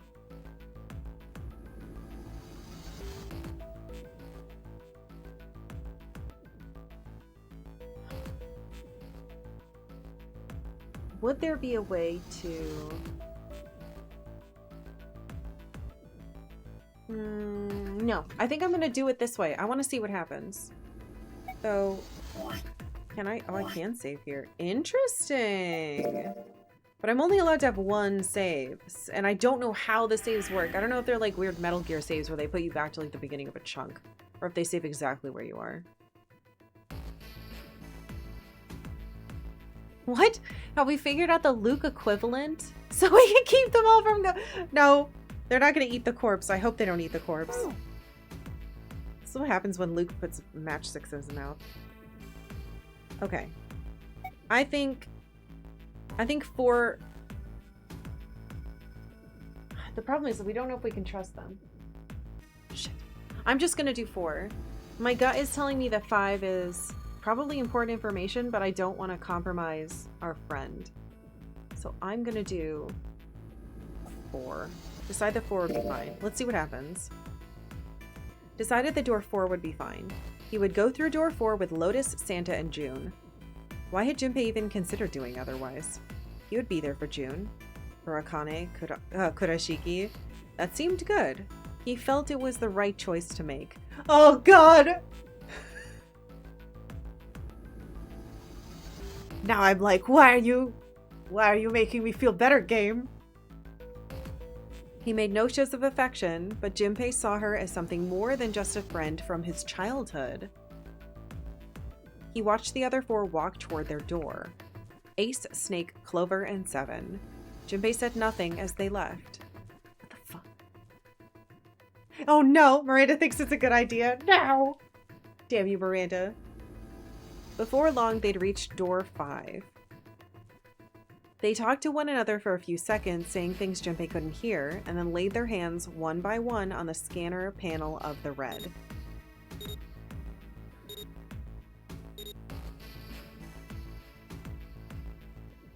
Ace grabbed the lever.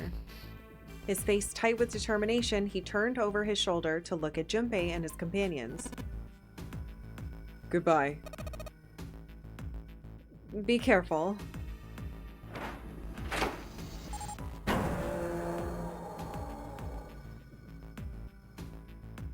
As Ace pulled the lever, the door swung open, the mouth of a great hungry beast. Beyond the door, Junpei knew, lay the sad remains of the 9th man. It did not surprise him that Ace, Clover, and Seven hesitated. The body was not a pleasant thing. Snake had no such problems, as his blindness made him immune to the horror. He stepped through the door, his feet making a wet splack in the pool of blood. Do you intend to kill me? I assume you haven't forgotten the door only remains open for 9 seconds, have you? Snake had not even bothered to turn around, but the other 3 steeled themselves and stepped through the door. Good luck in there! Door 5 swung shut, closing the heavy finality of... with the heavy finality of metal upon metal. Junpei and his companions scrambled to the door.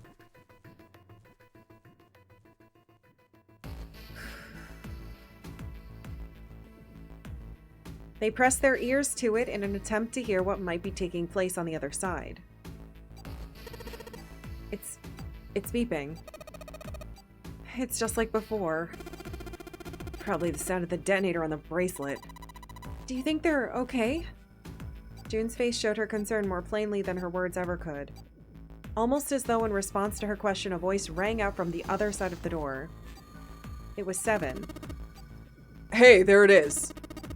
That's gotta be that dead thing. Come on, get over here. We gotta authenticate.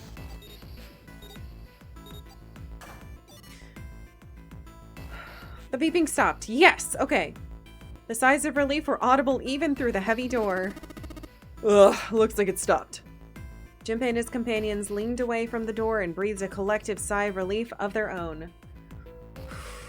Okay.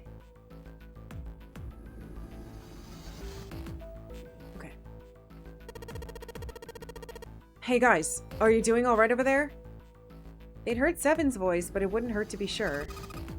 Yep, we're fine. Despite the recent danger, Clover's voice was as bubbly as ever. Oh hey, I'm gonna tell you about this whole dead thing, okay? The dead is just like the red, but the color's different. You know how the red was red? Well, the dead is blue. Other than that, it's just like the red. Okay. Red is red. Dead is blue. Authenticating is the same too. Awesome, thanks, that helps a lot. Well, we should probably move on now. You be careful out there. Roger that. Ay! Stressful. Junpei and the others left door 5 and headed toward door 4. They stood in front of the red and placed each of their hands upon it.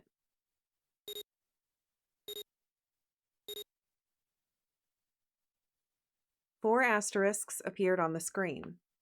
Junpei grabbed the lever and turned around. You guys ready? Yeah. Sure. Well, let's go.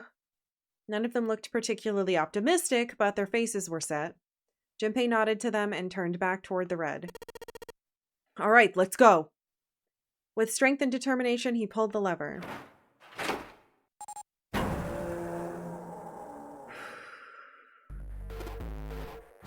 Run! The 4 of them leapt through the door together. What? The moment they'd passed through it, each heard a cold electronic sound coming from their left wrist. In the center of each bracelet, a red skull appeared and began to flash. The detonator's countdown had begun. In the long moment that each of them spent staring at their wrists,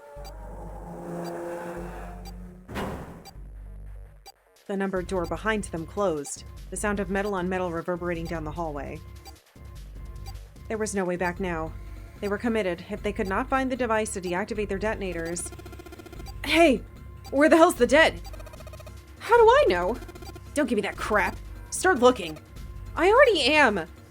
They began to run, eyes looking frantically for the device that was the key to their salvation. What the fuck was it such a big hallway? The hallway they found themselves running down was a long one, easily 300 feet in length. On the right side of it stood a series of wooden doors, all nearly identical. If they'd taken time to think, they would have likely to have discerned that the doors led to cabins. What? Don't tell me the dead is in one of those rooms. Oh no! How many rooms do you think there are? Junpei was too frightened to count properly, but his best guess was there were 7 or 8 of them. Ah, fuck! There wasn't time to count them to be sure. Junpei ran to the nearest door. He grabbed the knob and shook it hard. It wouldn't open. It didn't feel locked, more like something had hammered an iron plate over the other side of the door. Junpei turned around to find another door and saw that his companions had already run to the doors of their own. They did not seem to be having any more success than he had. Their own words confirmed his fears. Shit, this one's no good. Same here. It's not moving. Jun was the last to speak up. As Junpei looked over in her direction, his eyes caught something he hadn't noticed before. A small red light. It flashed at him dimly from the end of the hallway. That's it! Over there! Even as he yelled, he ran. He grabbed Santa, Lotus, and Jun and pulled them toward the light. Santa called out to him as he ran. Hey, how many more seconds do we have? How would I know? Our time limit is 81 seconds. I know that, goddammit. I'm asking you how many seconds we've left. In all likelihood, Junpei figured nearly a minute had already passed since the door had closed behind them, if that was true. Urgency foremost in all their minds, they arrived at the end of the hallway. The dead sat on the left wall, blinking almost tauntingly at them. Hurry! Junpei grabbed hold of the machine, his hands slick with sweat and shaking. He slammed his head against the scanner panel. The other three quickly followed suit. With a grunt, Santa yanked the lever downward. Oh, fuck. I don't know if the, literal counting is the amount of time. Because then reading it out loud is going to be really hard.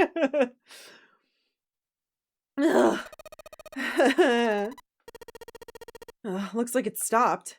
His hands began to steady. Junpei wiped away some of the sweat that had beaded on his forehead. As they caught their breath, the four companions began to look around. Okay.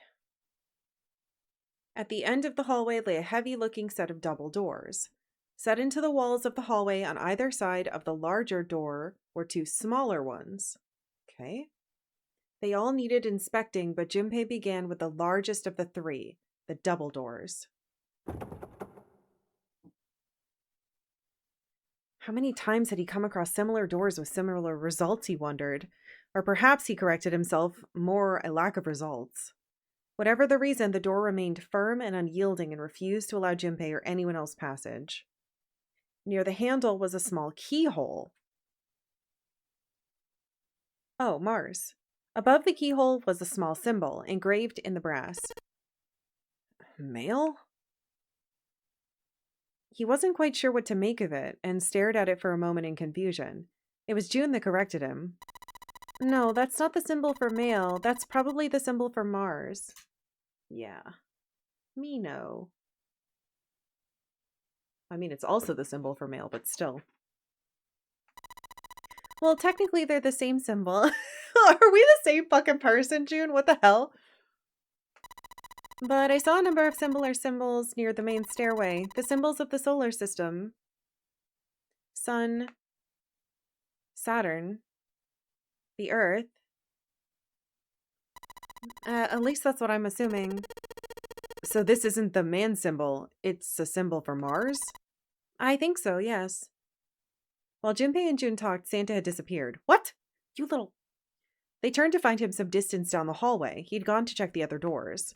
Eventually, he reached the last of them and jogged back. It took him only a moment to catch his breath again. Here's the deal. None of the other doors open. Then that must mean... We only have 2 more doors. Lotus examined the doors on either side of the large double door. Each one had a metal plate attached to it. What? Junpei figured they were probably room numbers. Interesting. So... door with the pad, and then 2 doors on either side.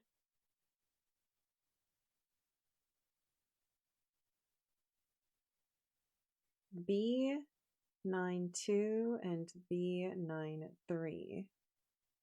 The door on the left read B92, and the door on the right proclaimed that it led to B93. All right, let's open them. Yeah! Junpei put his hand on the doorknob for the door that said room 92. Santa moved to the door to room 93. They made it through the numbered door alive. There was nothing more to be afraid of. Junpei and Santa looked at each other and nodded. 1, 2, 3. In unison, they pushed against their respective doors and promptly found themselves in a new room. June followed Junpei as he threw open his door. They turned around and saw that the door on the other side was open as well. Through the door was another person, his mouth agape. What? Oh, it was Santa. Hey, it opened. Yeah, it did. Junpei and Santa looked at each other. They'd not expected the doors to yield so easily. Lotus's calm voice broke into their thoughts. Maybe this is all part of Zero's plan. I can't say I enjoy being treated like someone's puppet. As she headed for room 93, Lotus continued. Well, now we have these 2 rooms. I'm sure there's something in here that'll help us get out of here. Let's find it. Santa and I will search this room. Junpei and June, search the other one. All right. Okay.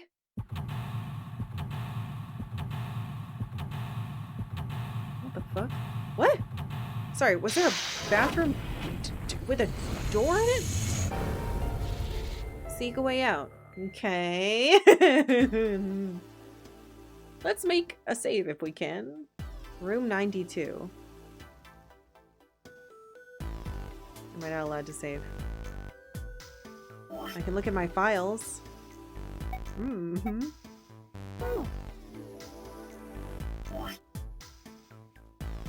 Good lord. Okay. Dumpy, where are you going? Oh, I was thinking of going over to Lotus's room. Do you think maybe you could look around here a little more before you go? There's a lot for me to do here all by myself. Sorry, I didn't realize that's what I was clicking on. Oh shit. There's a doodle. What was that sound? Oh, it's the music. Santa dressed like Santa? I will do that. I'm gonna wait till he's on screen again so I can see what the hell he looks like. I haven't looked very closely at him.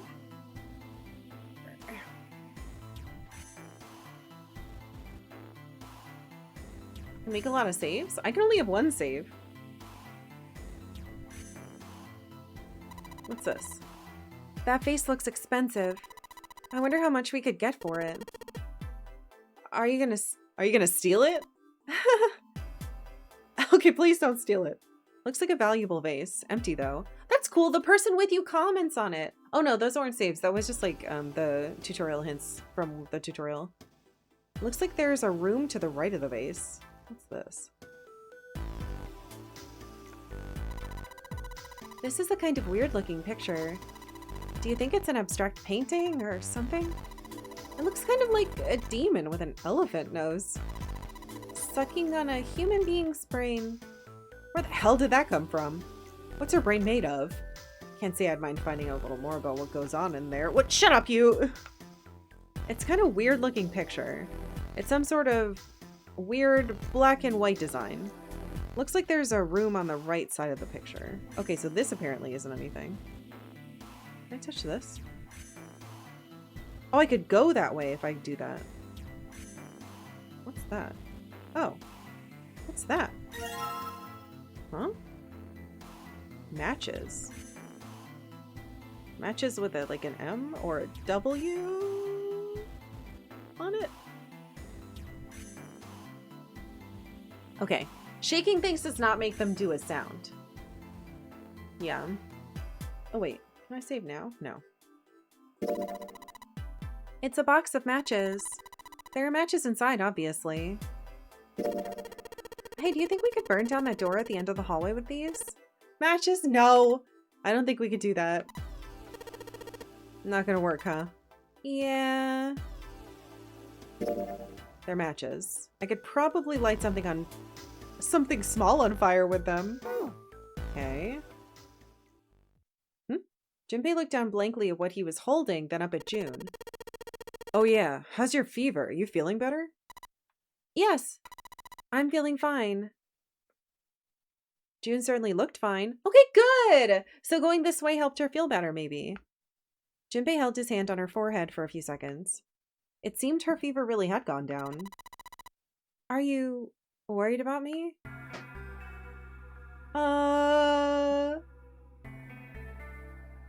Yeah, I guess I am. Could you choose to flirt? Hold on. That's another... Okay. Are you worried about me? There's another choice.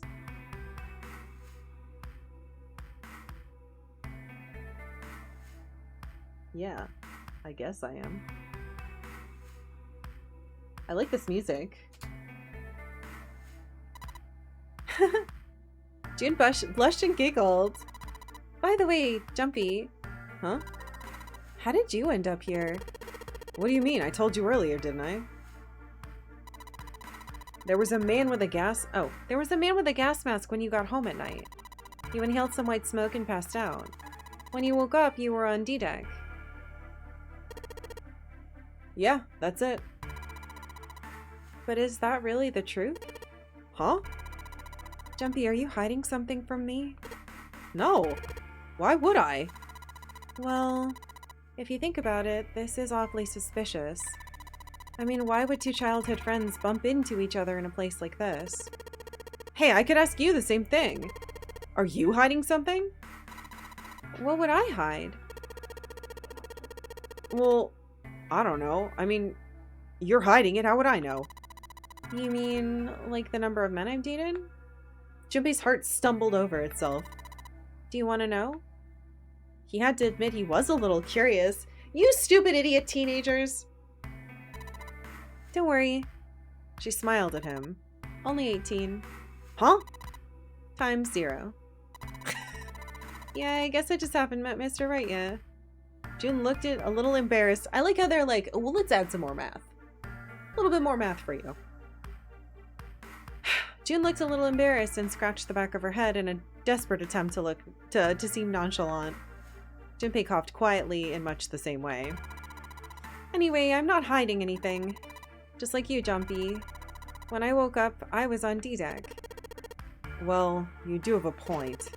I mean, why did Zero pick us? We haven't seen each other since elementary school.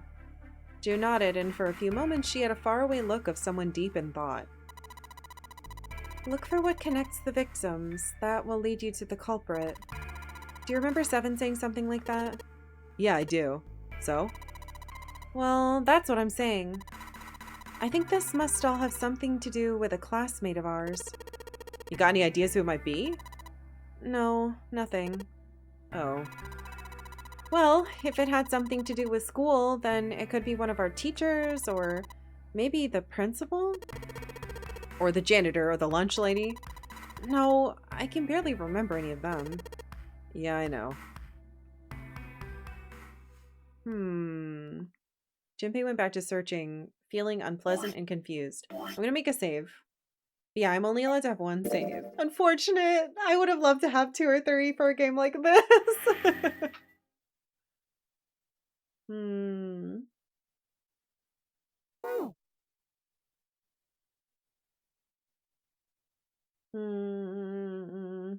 Every time I see a number now, I think I see digital roots. 9 men, 9 dates, 9 regrets. Hell yeah. Elementary school. Elementary school. Was there anything strange that had happened in elementary school? As he searched the room, he continued to rack his brain. Oh, I'm gonna have to do a lot of stretches while playing this game. I really want to do that doodle. Oh wait, is he back here?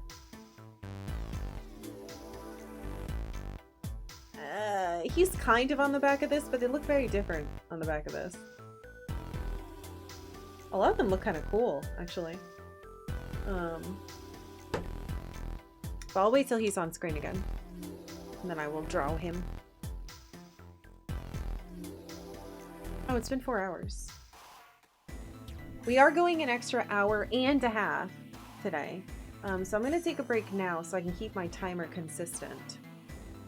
And this music's nice. Hopefully there isn't a timer going again while I'm in these rooms. There could be a timer going the whole time. And if so, streaming is going to make this game fucking impossible. Oh. Does the ninth man look cool in all his little pieces? I would show you, but I didn't have time to set up my this screen properly, so... Actually, no, he looks like shit. He's not in little pieces, but he does look kind of crappy. But yeah, that's what's, silver or whatever it looks like. Yeah, it's kind of blurry. Alright, I'll be right back.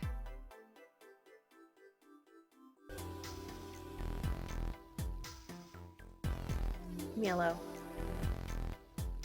Guys. Lee made some really cool pictures. I have to put them somewhere though.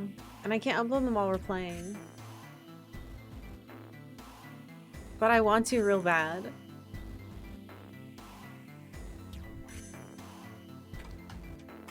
I shall call them 999 arms.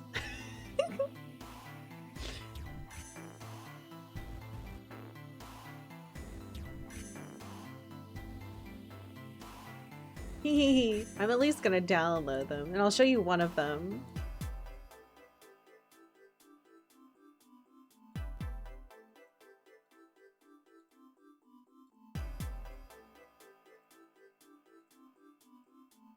Yay! Alright. One less than 1,000 arms? Isn't that a game we have to play? Feature. Get. Where's my arm? Whoop.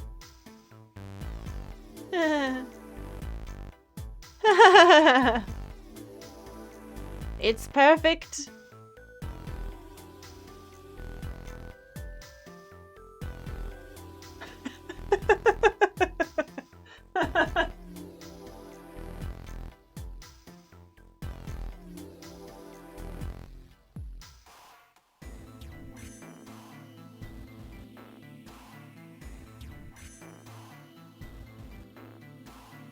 Alright, anyway, that's gonna sit there for now. Put it behind my emote wall. Yeah. Cool. Now the DS has an arm! When I play DS games, I like to put something there because otherwise it's so plain. It's really cool. The DS is gonna like, it's punching chat pretty much. No helping! Boof. Alright. Let's see. Is there anything else on the table? It's a round wooden table. It's a display case, but there's nothing being displayed. How sad. It looks like the drawers are empty too. Oh, they are? There's nothing in the display case. The drawers are empty too. What's this? Oh, it's a different room. What the fuck is that? I look behind the pillows. There's two pillows right next to each other. Guess it's a double? Huh? What's up? You're turning red. Oh man, is her fever back? Hey, are you alright? Do you need to lay down for a minute? I'm fine. I think it's still a little early for that. Huh? Hey, seriously, are you really okay? I'm worried that she's evil. It's too convenient. There are two pillows next to each other. Really? You're not going to lift them up? It's a light blue blanket with some designs on it. Someone's made the bed, or at least never unmade it. There's only bed sheets under the blanket. Nothing exciting. Can I click on that part? A bed frame. Now we don't have to worry about falling off. I toss and turn when I sleep. She's blushing again. What the hell is she thinking about? What is weird? Okay. There's like weird little stubbies in it. Look at the thing on the wall. This isn't a painting. Is it a map? It looks like a map of the ship's interior. Oh, this is a great find. I think it'll be really useful. Let's take it with us. Hell yeah. It is now possible to use the map screen. Wahoo!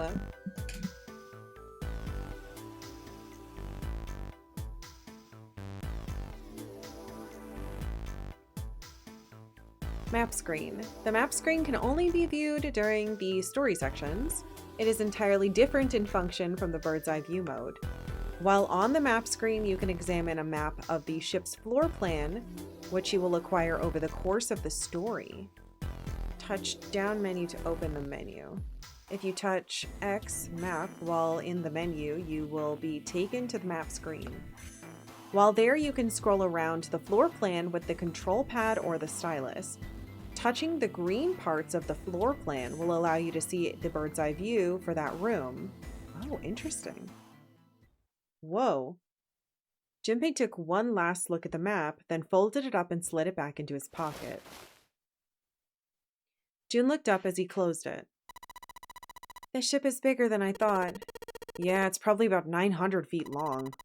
Must be one of those fancy cruise ships.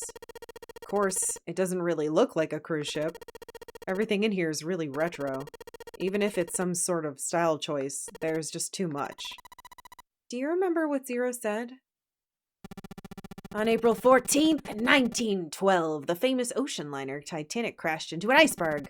After remaining afloat for 2 hours and 40 minutes, it sank beneath the waters of the North Atlantic.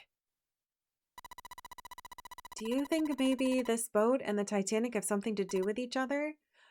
Yes, because I noticed it before they even said. That's a good point. I doubt he would have mentioned it if there wasn't a reason. Junpei took a moment to look around the room. Do you think this boat is a replica of the Titanic? It's not the actual Titanic. Okay, I'm going to say a replica of the Titanic. This is another choice, so I'm writing it down. A replica of the Titanic? A replica? Yeah. You know, like a copy of the actual boat. Who on earth would make something like that? Fans? Crazy Titanic fans. No way! Do you even know how much money that would take? No idea. But all they've got to do is break even, you know? Break even? Yeah. They could use it as a cruise ship. Climb aboard, a piece of history. Sail around the world in the resurrected Titanic. Hell, with marketing like that, they'd probably have more customers than they'd know what to do with. Do you really think people would want to ride on a ship with such an enormous past? Or ominous past? It's the site of the worst accident in history. Over 1,500 people died. I wouldn't be surprised if you get cursed just for going. 1,500 plus people died. They're giving me a lot of stats, and I'm writing them all down. Because they're just numbers. You don't know which number you're gonna need. I don't know. A curse, huh? Jumpy, do you believe in that sort of thing? You know, curses and stuff. Nope. Nope. Curses are a load of crap, is what I'm going to say. No. Sorry, but I can't really say I believe in that kind of stuff. Tact was not one of Junpei's many better qualities. All right. Narrator, fuck you. What about you? No, I guess that's kind of a dumb question. Yes, I do believe in curses. In fact, I think it was a curse that sunk the Titanic. Huh? A curse sank the Titanic. Oh no, she's stupid. Well, maybe curses are real in this universe. Oh no. The curse of the Egyptian mummy. Junpei couldn't understand how June had maintained a straight face to say that. Supposedly, the Titanic carried the mummy of the Princess Amun-Ra. Are you kidding me? I don't know if I remember this in the Titanic book I read. Was carrying Princess Amun-Ra.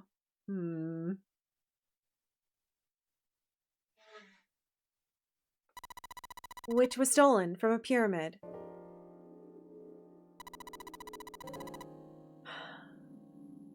Titanic was cursed. I don't think this is real, guys. And they say that the mummy had a history. Everyone involved with it died mysterious deaths.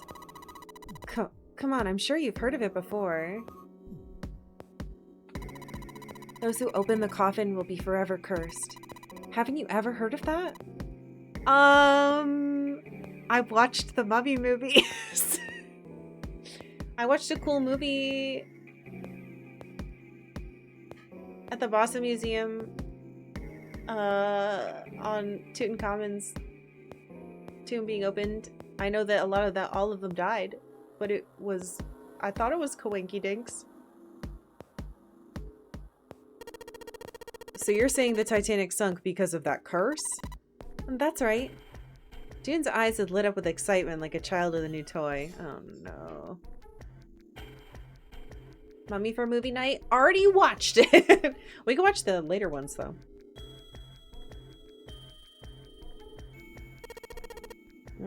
That's stupid. I don't buy it. It's true. How can you be so sure? That mummy wasn't just a normal mummy. It was really mysterious. Totally unbelievable. What's so unbelievable about it? Well, supposedly she was really pretty. Pretty? Yes. But she was a mummy. That's right. She wasn't all shriveled up or rotten or anything. She looked just like she was alive. Oh, I get it. It's that thing, I don't remember the name, where your body, turns into some kind of wax. If a dead body is put in the right sort of environment, the fat in it turns into something kind of like candle wax, right? And yes, saponification. But that's not what it was. Huh? That's not it. She wasn't wax. Then what was it? They say that she was frozen. Huh? Frozen? That's right. The whole body was frozen solid. You know how a human body is more than 60% water? Well, all the water was frozen. The story says that from the time of its discovery all the way through to when it got put on the Titanic, and even though it was carried through the desert, her body never melted. It's fucking stupid.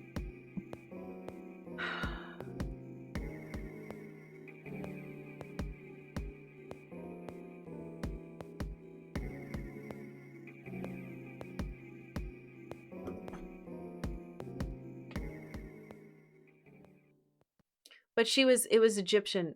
This doesn't make any sense. Jin and Junpei talked a little more and then went back to their investigation. But even as they did, his mind went back to what she told him. Ice that wouldn't melt, even in the desert? Could such a thing really exist? No. Even if it did, it wouldn't be ice anymore, would it? The more he thought about it, the more his head hurt. Like he'd eaten his ice cream too fast. I stand by my first reaction to this, which is, oh no, she's stupid. Can you click on the light? Oh, I can. It's a light. Even if it's heavy? That's light. Ugh. It's a light. Thanks to it, we can see.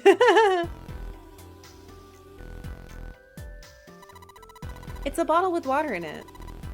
This is the bedroom. They probably have it here because your throat always feels dry when you wake up. You know? My throat's dry, but I think it's because I'm a little nervous right now. Well, we did run a lot, so we're kind of sweaty. Hey, Jumpy, did you want to take a shower together? I'm just kidding. Too late to take it back. My brain's already working out the picture. Oh god, my throat was dry already. This sure isn't helping. What is with her? A wooden cupboard. There are cups inside, surprising no one. Can I have a cup? A wooden cupboard. There's nothing useful in there. What? I want a cup. Can we look at this again? A bottle with water in it. I doubt it'll be that useful. Are you kidding? What's this? Huh? Oh shit, a key. Oh, it's got a weird symbol on it, and the teeth are weird.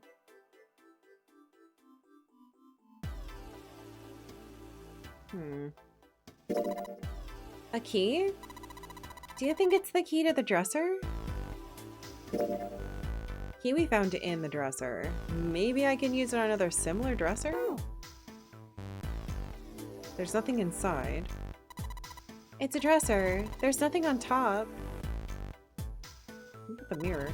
This is the mirror for the dresser, and now she's playing with her hair. Does she even realize she's doing that? Hey, we don't have time for that. Come on, it's not like there's anyone here you need to impress. Yes, there is. Who? What?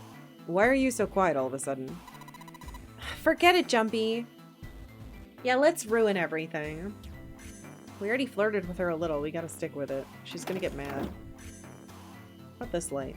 It's a light. The chair that goes with the dresser. There's nothing particularly interesting about it. What? It doesn't open? It looks like an opening ottoman. Okay.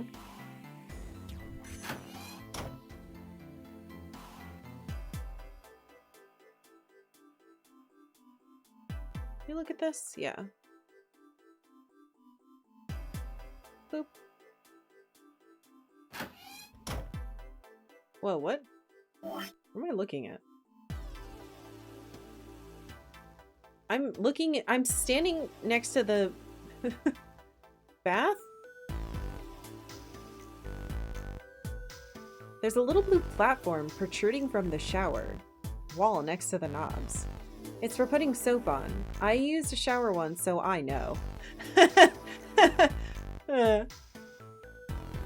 It's just a shower head. There's nothing special about it.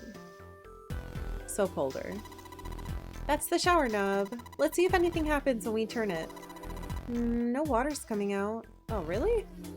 A shower knob. There's no water. Okay. That's weird. That's the bathroom wall. There's a square tiles all over it. Yeah, there are. They're weird.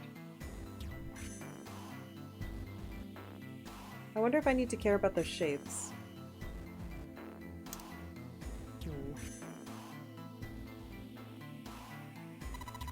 A collection of full and partially depleted rolls of toilet paper. Someone was well prepared. There's nothing too suspicious about it. Nothing too suspicious? What about this light? Oh, I can't touch the light. Toilet? Now let's check the toilet. There's nothing there. The tank's empty too. There isn't even any water in it. Oh, what? Ah! I would take the water and dump it in the back of it to see if it did anything. Shower head. It feels dry too. That probably means no one's used it in a long time.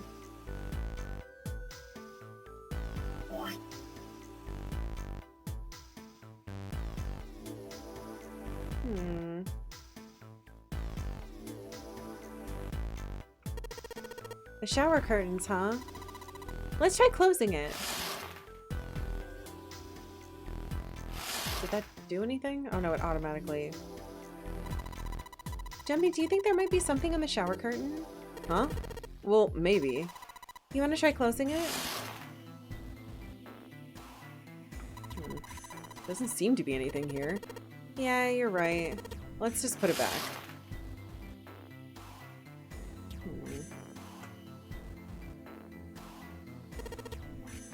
Yeah. Why don't we go back to the living room? Okay, let's go back. Can I touch the knob? Oh, nope. Let me try from this way. Now I can see the full expanse of the shower curtain in all its waterproof glory. There's nothing. Suspicious. It's just a normal old shower curtain. A narrow shower. And I'm standing in it with June. This is awkward. Time to open the curtain.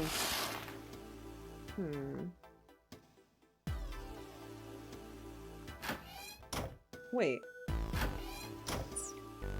What's that? Oh, is that not a thing? Damn.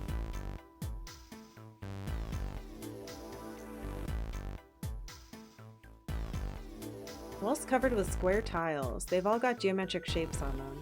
That's so weird.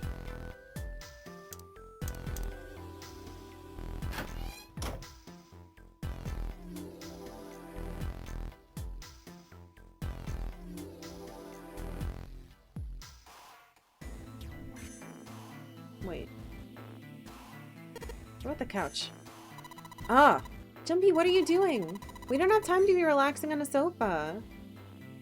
Yeah, but it's a sofa. Maybe I shouldn't sit on it. June will get mad at me again. There's nothing in the display case. The drawers are empty too. Okay. I was talking about this thing. Yeah, I can't do that.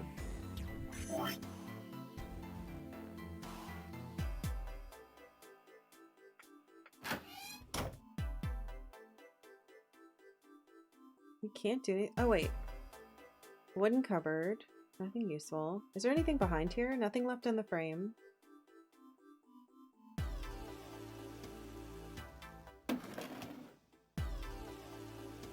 Nothing inside. Well-polished mirror. What's the point of the key then?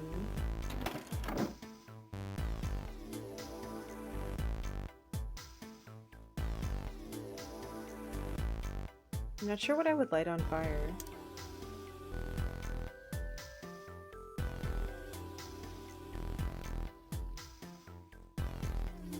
Unless... Should we take another look at this blanket? No, I think we've covered it pretty well. Looks like that was lame enough to get her to blush a little. 2 pillows. Bed frame. I'm too stupid. Maybe there's more in the other room. Jumpy, where are you going? I was thinking of going to, yeah, to Lotus's room. Why? What do you mean why? I'm just gonna go check up on them. Is there something wrong with that? Well, no. Come back soon. Sure thing. I'll leave the rest to you. Sure. Leave it to me. Alright, off to the other room. Hopefully that didn't mean I just broke everything. A valuable vase. Oh, wait! Are they mirrored? Empty, though. There seems to be a room on the left side of the vase. Is this the other side of the picture? It's a tile with a black and white pattern on it. Oh, hey. Oh, there we go. Now we can draw him as Santa Claus. Alright. Hey, welcome. It's a weird choice to have Junpei and June for names. I hope you're tripping over similar sounding names. I mean, it's not that bad. I think that might be on purpose.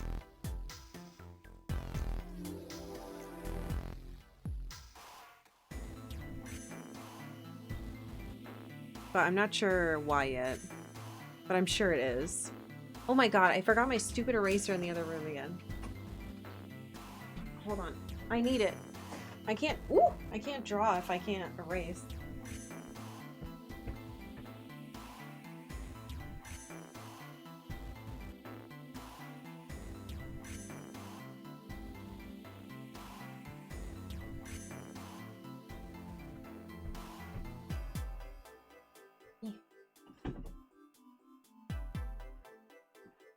Okay.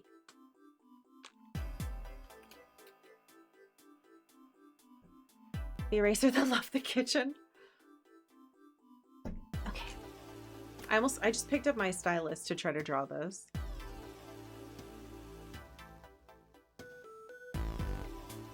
That would work out really well.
They have the same start to their names, so when you ship them, it just comes out as Junpei. Everyone hates it.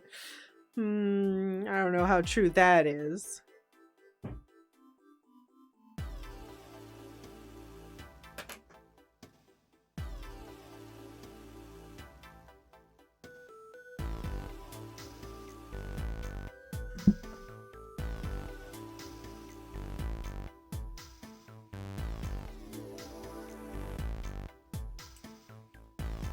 Dressed like Santa.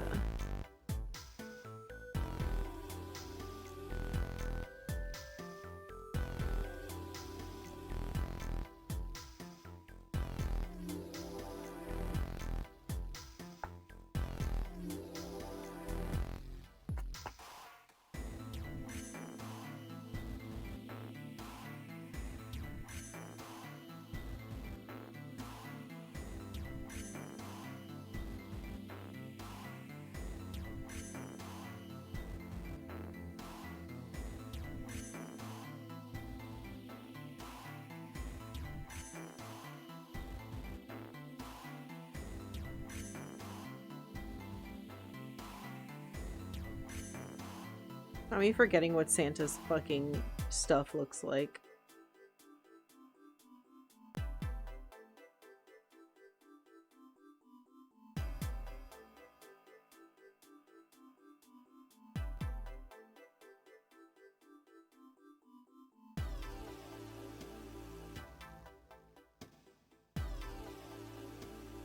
Santa outfits.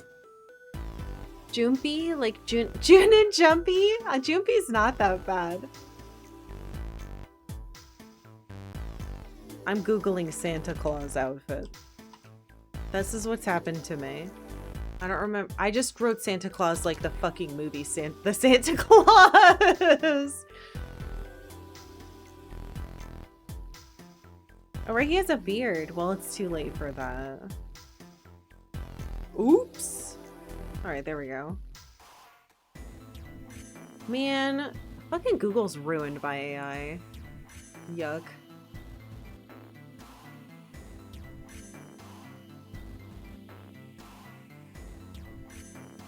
I need like a new search engine. Does anyone know one that doesn't prompt you at all with any of that shit?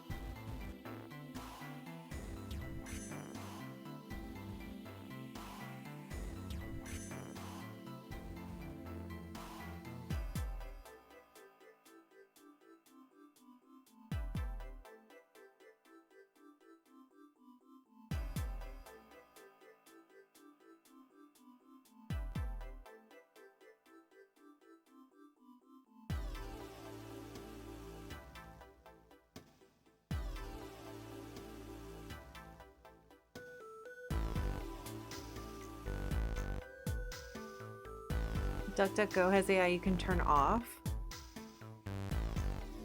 Ugh, are there any with none at all? Yeah, it looks like DuckDuckGo is the only consensus. Paranoid nut jobs, what the fuck? What does that mean?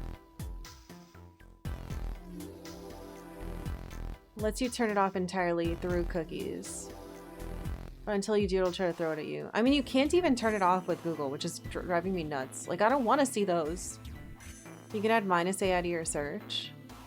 I mean, I don't want to do that with everything I search, though. Like, that's such a pain in the ass. I'd rather go back to the Stone Ages where I don't have to search for anything.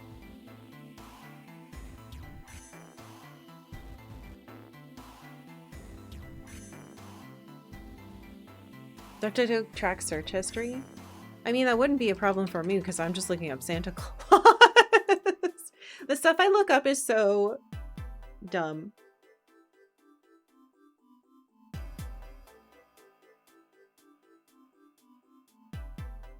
Like Santa Claus.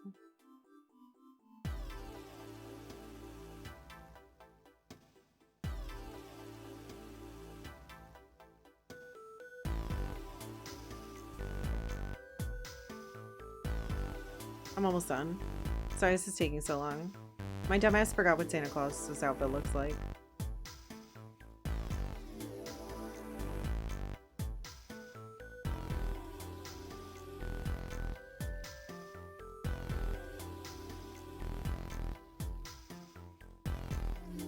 Also, they put his fingers in a really annoying way. And to be fair, it doesn't look good in this picture either, so it's not gonna look good in mine. Like, that doesn't even make sense. Why is that over that? His hand looks like shit. The tiny hand that's, like, crossed right there. Mine's gonna look bad just like that. Like a weird dog paw. Just remember there's a bunch of fluff there. It's Santa fluff.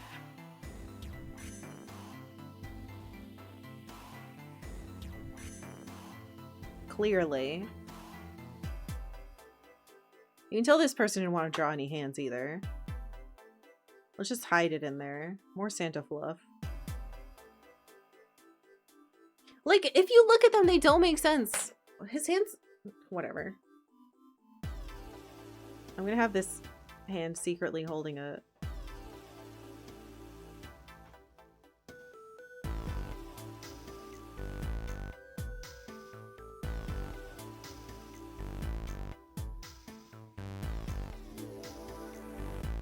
He hates this outfit, by the way. He's very mad about it. Alright, it's perfect. I did it! I can play the game again. Are you ready? Oh wait, the screen's messed up though. Alright. I'll have to manually do it. Ready? Yippee! It's all broken. It's because I put this on the wrong thing. I was supposed to do it as a group. Oh, the music's gone. Hold on. I can fix that too. Ugh, this is what streaming is like. Oop. There. Music's here. And then if I go back here... I might as well fix this now. Don't you love streaming? Yeah, Fallout's there too. You have to understand, my DS was completely bricked this morning. We should be happy there's a stream at all. Alright.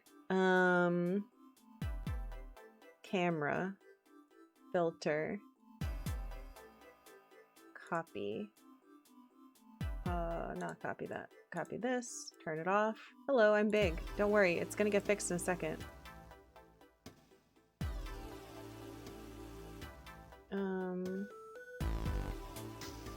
How do I do this? Paste. Whoa! Nope. She's the worst streamer of all time. I think I remember how to do this. Oops. Please get out of that group. Don't worry, I'm coming back. I'm coming back. Please release me from this prison.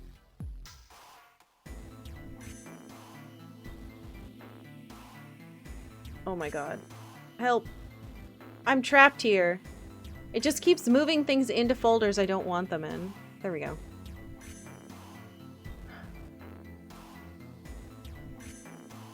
Group. Cam. DS. It's almost fixed. It's almost fixed. Paste. Save. Move. Up here. For the love of God. Hello. Why didn't it work? Guys. Huh? Oh. Boop. Wait, what? Why? Why, God? But why? Why is this happening? I'm going over here. Hello. This is fixed. I just have the filter on that. And it's fine. Whatever. I'm showing you my fucking doodle, okay? There he is. Ignore the Fallout. He's got a bag that says toys, but his hands don't make sense because this is what he fucking looks like, okay? I worked hard on this. It's Santa is Santa. I've seen this boy for like 5 minutes. Alright. Why are you broken, you dumb bitch? 550, 260. What if I get rid of them? Hello.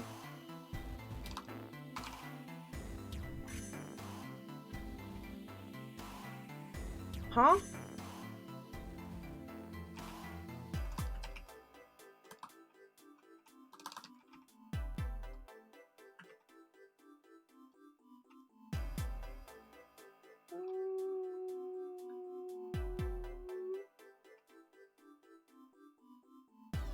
Hold on.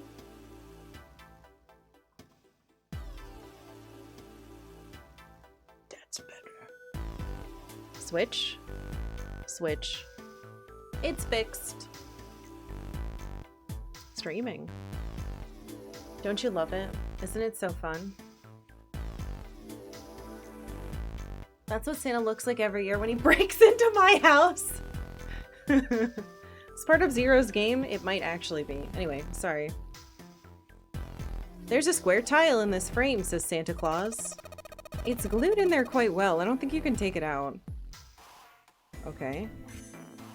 It's a tile with black and white pattern on it. What about the outside? There's a tile in the frame. Those empty areas are kind of suspicious. What if I'm supposed to burn it? What if I click it with the match? Nope.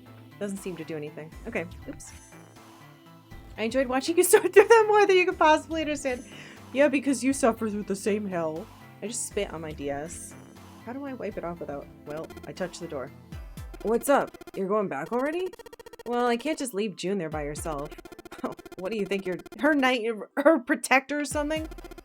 You're creeping me out. Whatever, man. I'm going. No, I didn't want to go. Go back in. Lotus and Santa are in the room on the other side. I'm gonna check up on them. Alright, anyway. I'm sure the game's gonna fucking punish me for doing that. Couch. Hey, check this out. It's a pretty nice sofa. I know. It's a shame I can't take it back with me. What? Wait, there's stuff in here. Well, this is a display case. Check it out. These plates and shit look really expensive. You want to take a look? Yeah. Wait, is that a piece for the... This tile. I think I've seen it somewhere. Yeah, I know. Kind of looks like the one we saw in the other room. Can I have it? There's a tile with a black and white pattern on it sitting in the display case. What's that? Come on, you stupid thing. Open. It's locked? Oh, that's the handle. I thought it was like a floating corn dog or something. Yes. Yeah, looks that way.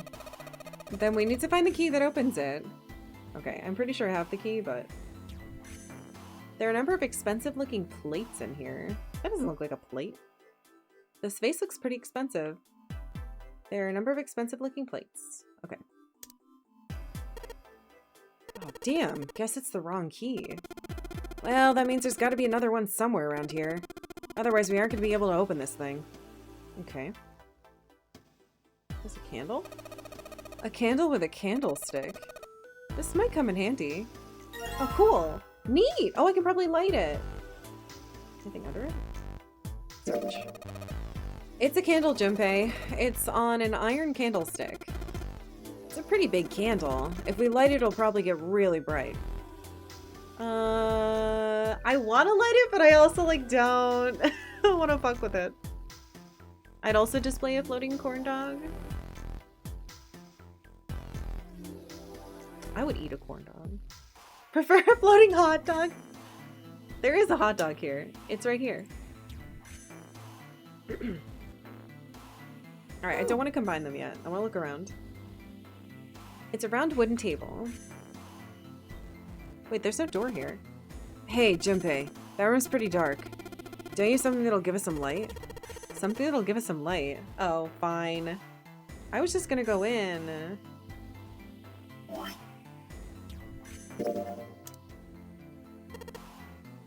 I know. If I use these matches to light the candle... a lit candle that'll do this with. The type of thing a certain little boy would do. Please, Professor, let me eat the candle. Awesome. With the light from the candle, maybe we can take a look around over there. But it gets hot when I hold it. I want to put it down. Well, why didn't you set it on top of the dresser? It's flat there. At least it won't fall over. Oh, yeah. Good idea. I need to open that. Hey, it got pretty bright. Now we can look around a little. I feel like if I don't check on the girl, she's just gonna, like, explode or disappear. Dark and scaly. Can I look at the candle now? The candle's burning fast. Its beauty melts my heart, but this isn't the time to be enjoying the soft glow of a candle, I suppose. We better make a detailed investigation of the room before it goes out. Okay. The dresser drawer. It's locked. Okay. Surely. Let's see if... Yes!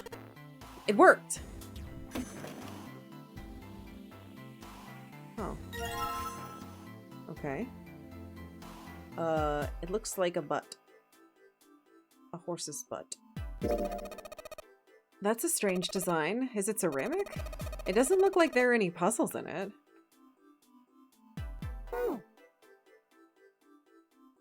Anything else in there? There was a tile inside this drawer. Nothing else besides the tile, though. This is the mirror for the dresser. Damn straight. Nothing weird about it, though. Damn straight. It's a mirror. It's a light bin. Can't you figure that out on your own? Hard to tell if it's burned out or not. Of course, now that we have the candle, I guess it doesn't really matter that much anymore. It's a chair for the dresser. It's so dark. There's a picture of an old cruise ship. Is it the Titanic? Nothing behind it. What's that? The fuck? A curtain? Oh, I wonder if I can hang it up in the... Curtain, huh? Well, it's got all these metal rings. Probably so you could hang it from something, you know? Yes, but it doesn't look like a normal curtain. The way it feels, I think it's probably waterproof, which would make this a shower curtain. A shower curtain, huh? It's a folded up shower curtain. Damn, that thing's big if you open it up. Oh, there's a hole, like a bug ate through it or something. Oh, you're right. Think maybe it was a peeping Tom? I'll bet Lotus would make sure the perv hurt. If I catch him, you won't hear a peep out of the jerk. I'll knock him into tomorrow. Tom Morrow. That's Tom Much. Where's the hole? Is it that? The hole. Oh. Can't see. It's too dark. 2 pillows in a pile. Oh. A pile of pillows. Is that supposed to be some kind of joke? Hey, calm down. Anything under the blanket? Nope, nothing suspicious here. It's so dark. Huh? Ah! Hey, what the hell? It just got dark all of a sudden. Maybe the candle got blown out. We should go see. The fuck? There's a candlestick covered in melted wax on top of the dresser. Hey, what's this? The top of the candlestick looks kind of weird. You're right. It's all bumpy. What the fuck is this? Oh, is it a key? The part of the candlestick where the candle goes looks like a key. Key, huh? I think I ran into a lock I couldn't open earlier. Oh.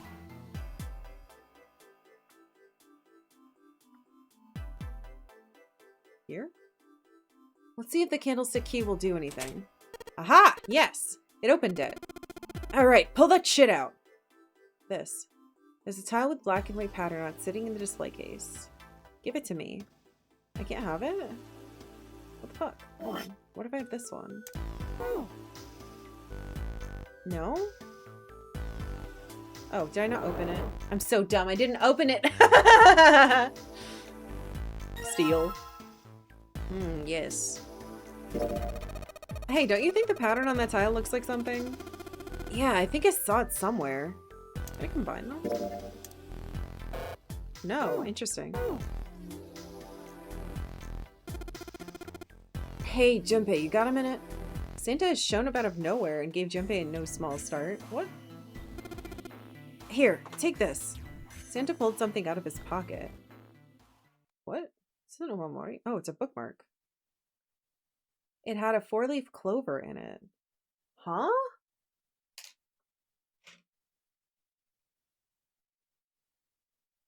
Santa gave me a 4-leaf, wait. Clover. That's really weird. Bookmark.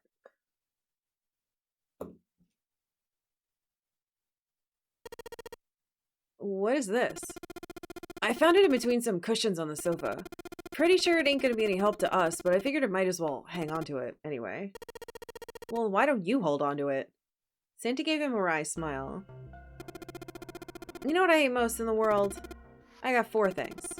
Hope, faith, love, and luck. What? That's strange and specific.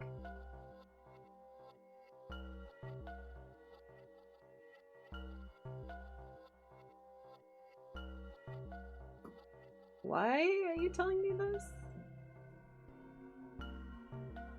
Mood, is it? Hope, faith, love, and luck.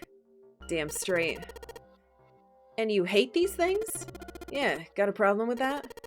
Not really, but... Junpei tried to figure out how best to phrase what he wanted to say.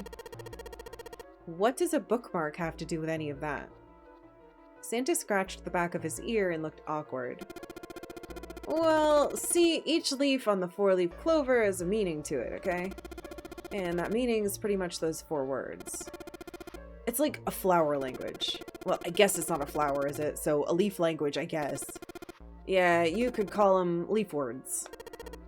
Leaf words? Everybody in here is weird.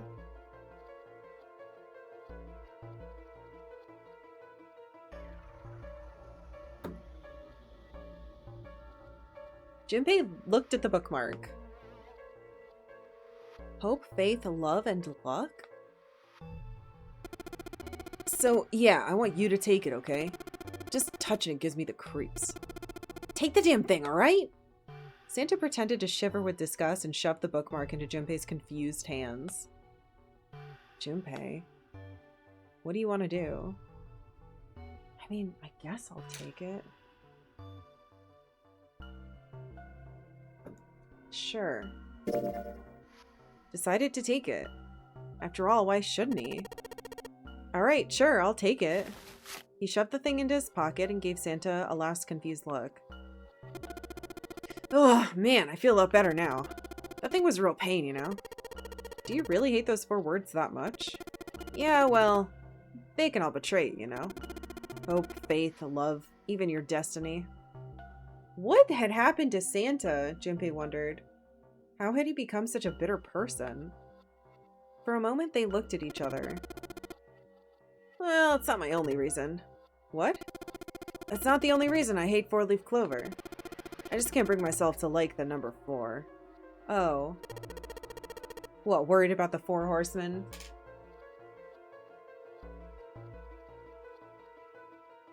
I wonder how they're going to explain this. It unlucky. Means death. Nah. Come on, man. That's just silly. Maybe back in the Dark Ages that kind of crap scared people, but this is the 21st century, and I'm a 21st century guy. Then why do you hate 4 so much? Because it's a half-ass number. Not the best or the worst. That's why. What? 9 is way better than number. So what if it's last place, right? At least it's not some lame-ass middle number. Santa's explanation made no sense. Junpei was even more confused than before. You play? Play? Like gambling? I think he means... I don't know what he means. I just wrote gambling, so I'm gonna leave it. Yeah, of course. What else would I mean? In Baccarat, the best possible hand totals, 9, they call it Le Grand. But the lowest, most worthless cards, the zeros, they call monkeys. What? I don't know this. I don't know if this is true. I think the monkeys thing is funny, though. Just like the guy in charge of this game, huh? Zero's a monkey. Wait, Zero's a monkey? Santa blinked, utterly stunned. Then he began to laugh. Oh man, you're totally right. The guy who trapped us in here sure is one hell of a monkey. That was when Lotus spoke up. You know, if you think about it, the Nonary game is really a lot like Baccarat. Apparently she'd been listening. Of course, it doesn't use any of that stupid digital root junk. You just drop the tens digit and that's it. Still, it does have the same idea of your final number needing to be a single digit. Oh, yeah, I guess you got a point. And in both games, whoever has 9 wins.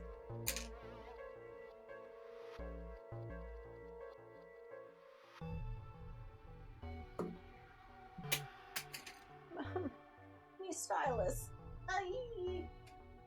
I dropped it.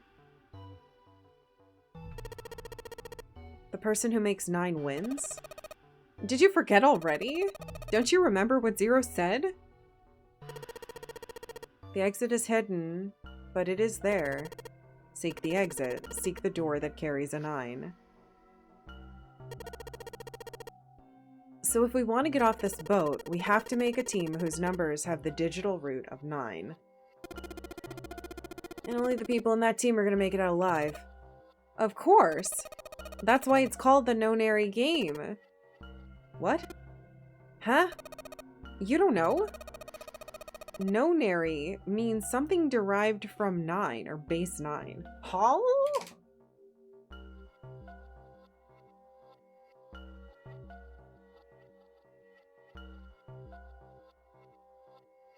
Something derived from 9? Base 9. That's interesting. Never heard this word before.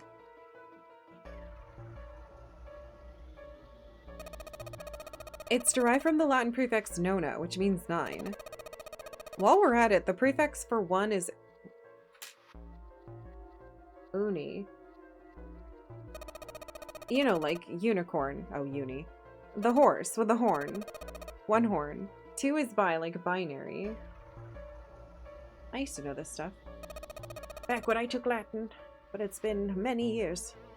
Binary means composed of 2 parts. 3 is tri.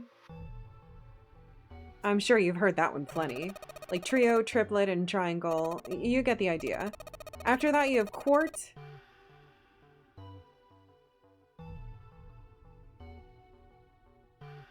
Quinty. Sext. Septum.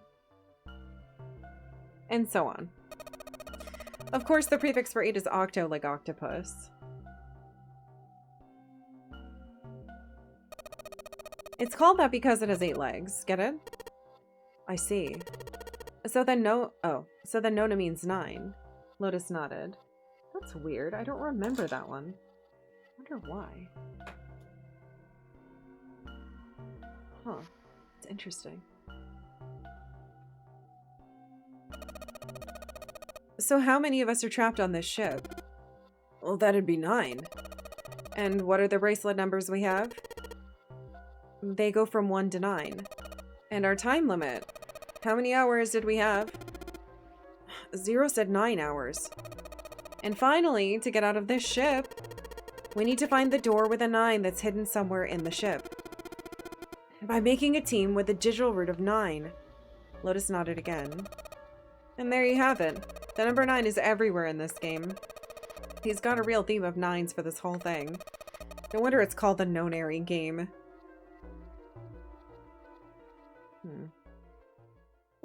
I guess they couldn't call the game No-Nary game because no one would know what the fuck that meant.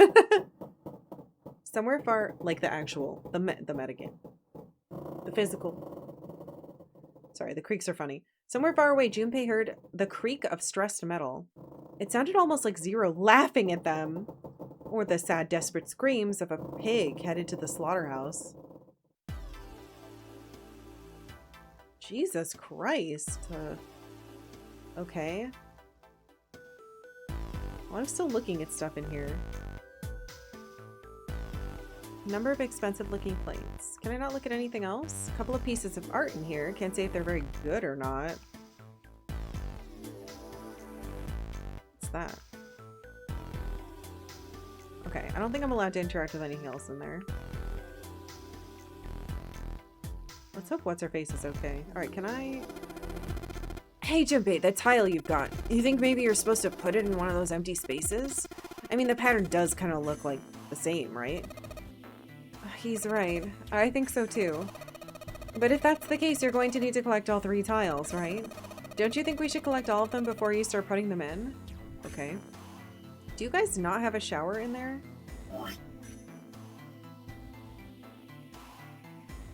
What? Oh, it's... Wait a minute.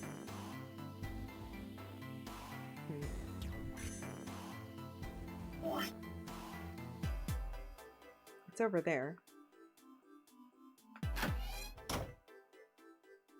I definitely feel like I should go check on her, but I don't know if that fucks with my time limit. Hold on. Junpei, if you miss her so much, why don't you have her keep... You don't have to keep coming back here. No, that's not what this is. I'm just being like a bridge between the two rooms. Uh-huh. You just keep telling yourself that. Now get out of here and go help June. I just want to make sure she's okay, okay? You okay? It's around one table. Are you in here? A sofa. Where is she? Where are you? Comment on something.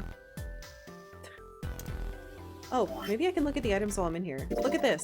Oh, there we go. Is that a shower curtain? It looks like it's probably waterproof. There are some metal rings along the edge, so... Probably so you can hang it off a pole with some hooks on it. This thing's pretty big. Huh? Hey! Look, Jumpy! There's a hole in the curtain like a bug chewed through it or something. Where are you seeing that?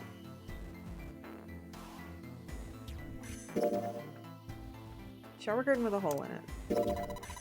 It looks like some kind of tile.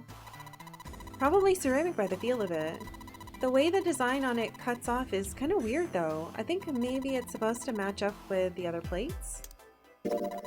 It's a black and white tile.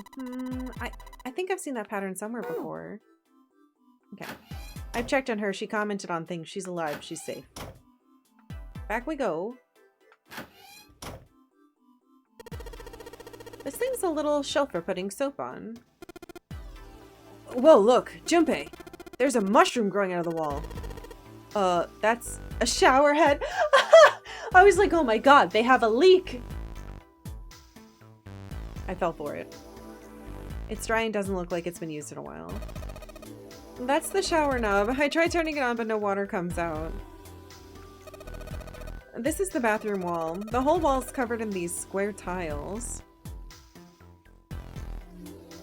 Okay, can I...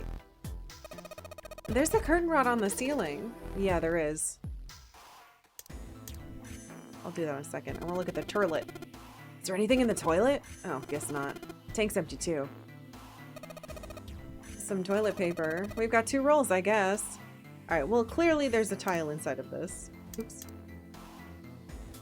There's a curtain rod running along the ceiling. Let's put that shower curtain on those hooks. Let's try spreading the curtain. Unless the hole... Look in the hole. Ah, it's a pretty obvious peephole. Somebody really dedicated. Well, with a hole this big, you gotta wonder if maybe they wanted to be caught. So you're saying maybe the one getting spied on was into that shit? Well, maybe they were into, like, these home invasion fantasies. Whoa, what the fuck? Kids. Home invasion? Oh, interesting, I see. You two are real idiots, you know that? Can I look through it? Hold on, can I do this and then close it?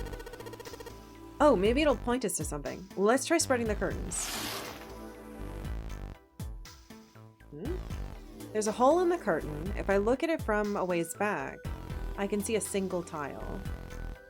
Alright, from here, I can see what the tile is. Looks like it's 5th. What? Why do I have to write it like this? Curtain tile. 5th from the top. 3rd from the right.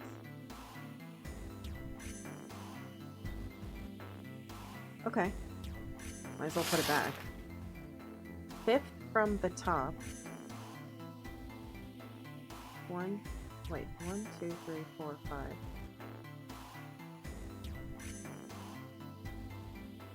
Alright, looking through this hole, I can see a white tile. 5th from the top, 3rd from the right. I don't know if they mean 1, 2, 3, 4, 5 or 1, 2, 3, 4. You know what I mean? I'm trying to do this. Let's have a closer look, shall we? Nothing strange here. Nope, that thing's not budging. Huh. Well, then that means...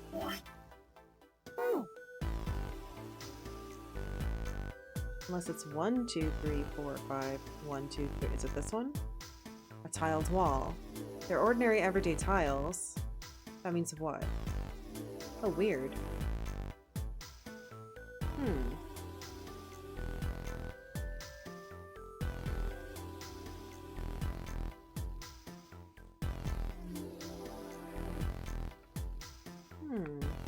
There's another bathroom. Oh, man, I wish they wouldn't have done that. Don't help me, game. Damn, I got helped. This room is on the other side of the hallway. Maybe I'll go back. They're done making fun of me for being stupid and going between the rooms. Alright, but it's opposite, isn't it? Oh wait, no, they are the same. So, in the bathroom, in Lotus's room, I saw a particular tile when I looked through the hole in the shower curtain. Maybe if I look in the same place over here. Alright, now where was it? 5th from the top, 3rd from the right. What are you mumbling about, Jumpy? Oh, sorry. Could you be quiet for a minute? I don't want to forget this. Huh?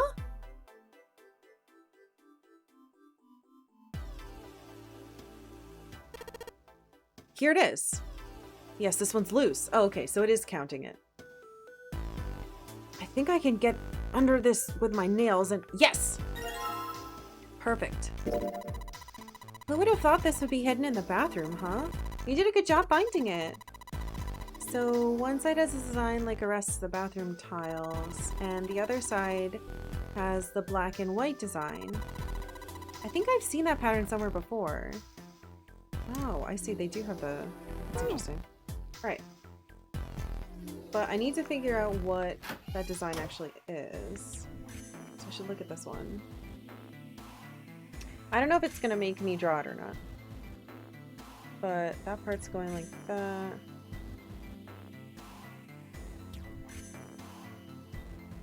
Just gonna do a little quick loose doodle of it. Because it might be backwards and then I'll have to deal with that and it'll be annoying.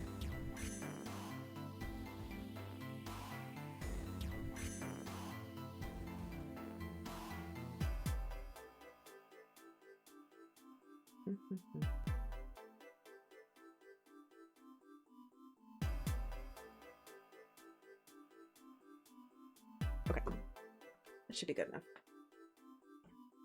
We see your doodle of it? It's not really anything. Is this gonna work? It just looks like this. It's just loose shapes. General shapes.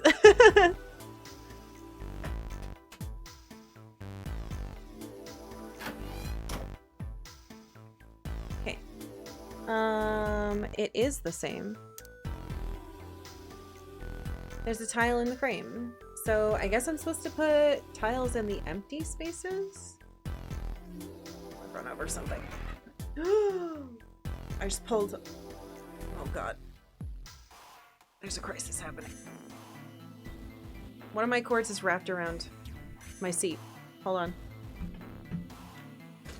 It pulled all of my things forward underneath my desk, which is quite bad. Don't turn off. Oh, please don't turn off. Please don't turn off. Oh good, you're all still here. Woo! That's scary.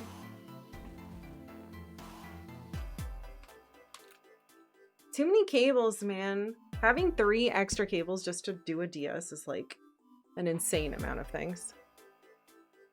Oh god, now my back hurts. All right. Oh shoot, it's already 5:10? Oh my god. All right. We're gonna take probably our last break of the day.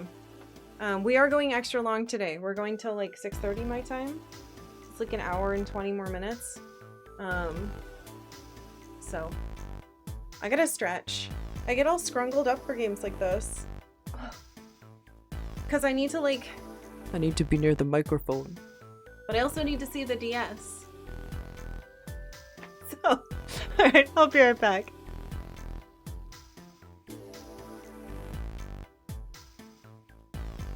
Hello. I have stretched. I stretched my bod. This is not stretching. I don't know what I'm doing. Goblin gamer posture? It's crazy though because I have such good gamer posture, guys. Because I went to physical therapy and I sit quite well, I think. Well, this isn't a good example. Also, my chair got kind of loose, so now it's doing this.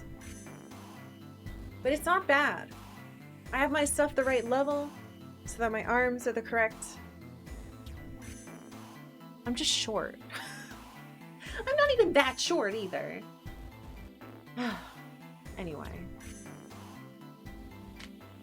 I hope you guys are excited for some extra long streaming. Oh, wait a minute. It's 5:45. I've been streaming for 5 hours and I wanted to stream until 6:30. So I guess there's like 45 minutes. All right, whatever. 999 hour stream.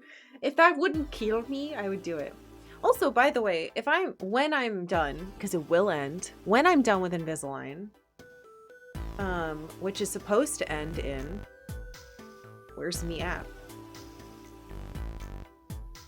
22 days. When I'm actually not having to wear them full time, I have so many stupid ideas for long, fucking weird ass streams. So many ideas. But I can't do any of them. Because if I stream for more than 6 hours, I starve to death.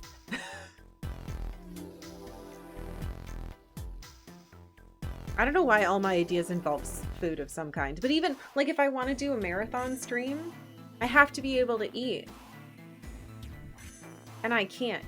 I have to take them out and then I have to eat and then I have to wash clean my mouth out and wait a little bit and then floss all my little teeth and then I have to wash my tray or put it in my little cleaner and I put them back in. Now I can finally do things. But it takes a ridiculous amount of time. You can't really do it while you're streaming. But when I can eat again, I could just be like, hold on, guys. And then like come back with a bowl of goldfish and be like, oh no. So...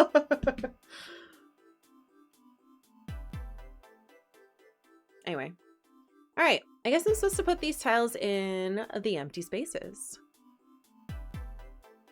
No one said you had to floss or do any of those? Yes, they did. My dentist did, because if you don't, you will get cavities and all your teeth will fucking fall out.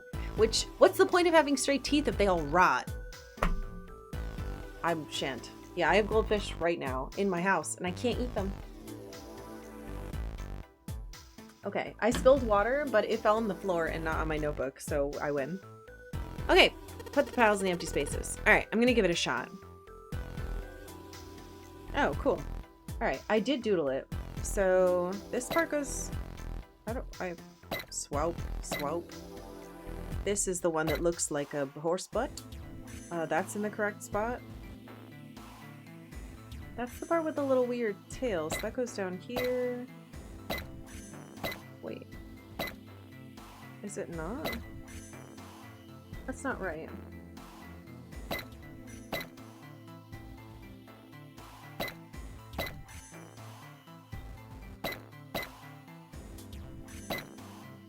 There we go. And then this one, it's like that. Yippee! Yes! I did it! He should have said yippee. Jesus! What a horrific sound. Wish I had goldfish. I know! Dude. I'm going to find a way to send you goldfish. I'm still mad that I bought like 10 different flavors of goldfish and the fucking post office lady yelled at me and wouldn't let me send them. So I was like trying to give them away to all my friends here and some of them went bad because I couldn't eat them all. I need to just... This is going to sound really bad. I want the lady who works at the post office to either quit or die of old age. Very quickly. Anyway. There, picture complete. And there goes the frame. Ooh, what's this? What do you mean, what's this? Pretty obvious, isn't it? It's a hole in the wall. Like a hidden safe or something, you know? Anyway, let's take a look. I think there's something inside. Oh, the Mars key to open the main door. Whoa, this is one of those Mars symbols. The door at the end of the hallway. It has the same symbol engraved on the keyhole. Well, then that's gotta mean... Yes, we can use this key to get through that door. Key with the Mars symbol on it. Hell yeah. Alright, let's go get what's-her-face. Oh wait, I can save. Save. Save. I want to look at the map too. Oh, there's my calculator.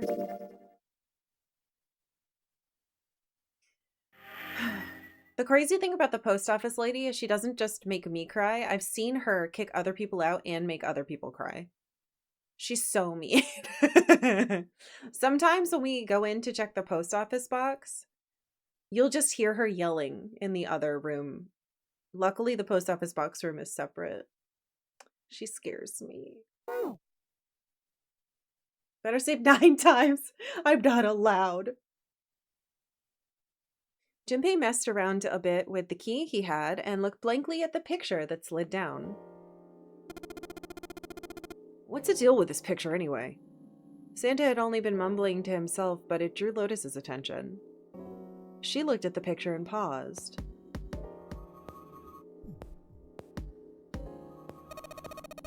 I think I've seen this picture before. What, where? In a book. There's a British biochemist named Sheldrake. He has... What is happening?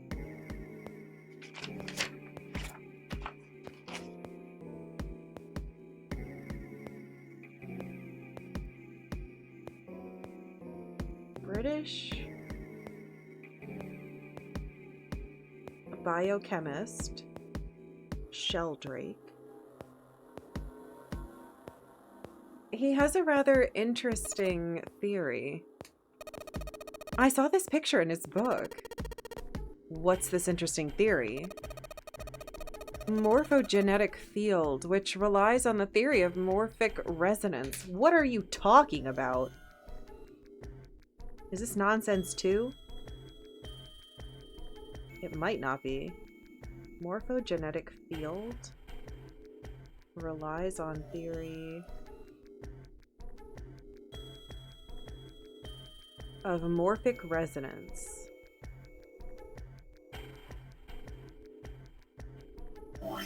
Oops.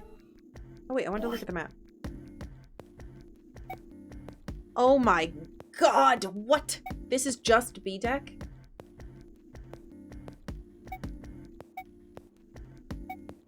What the fuck? Is this that main room? Oh god.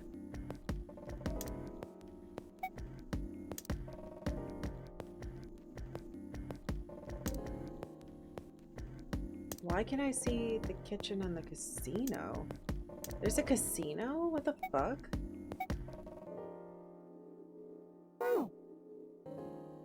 Okay, well. Man, I can't deal with this. Just listen to you talk about that's giving me a headache. Santa put his hands on his head as though he were in great pain. Lotus merely arched an eyebrow in his direction and continued. It's not a difficult concept to grasp. In essence, he states that the shapes of living organisms and their behavioral patterns are transmitted through a field not visible to the eye. Okay, that's nonsense. What part of that isn't difficult exactly? Lotus did not look pleased. Alright, how about this? Theory of the telepathic mechanism. Well, I think everyone on here has some type of weird thing.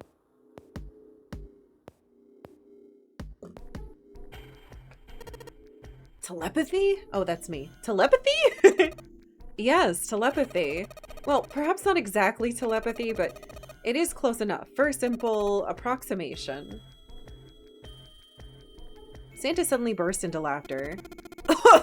Are you serious? Telepathy? Who do you think we are? Kids from the 70s? Why would... That's so insulting to kids from the 70s, like my poor brother. I can't believe someone would actually do serious research on something like that. Yes, I agree. Lotus's response was surprisingly curt. Junpei had expected at least some conflict. I read the book, but I can hardly say I understood it. I'm in no position to defend or condemn anything it said. It was probably just someone latching on to a statistical outlier from some study and turning it into a ridiculous theory. There's no scientific merit to any of it, I'm sure. But even so, Anyway, I saw a picture like this one in his book.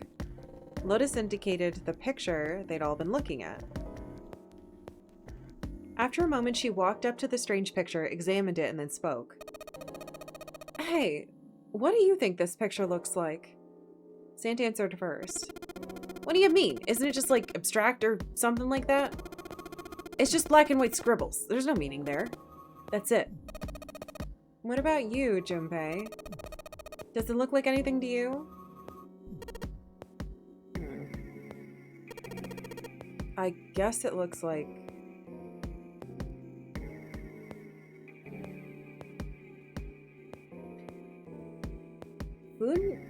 Bunyarimpa? What the fuck is that? Okay, it doesn't look like any of these to me. It looks like a guy with a gladiator hat.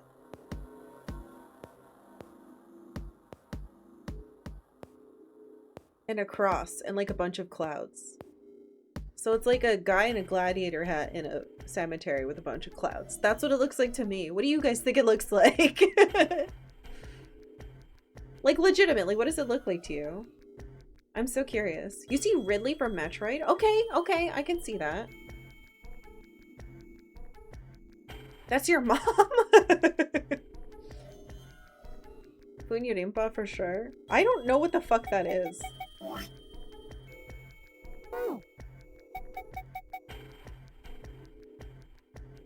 Looks like a dog riding a skateboard to me. What?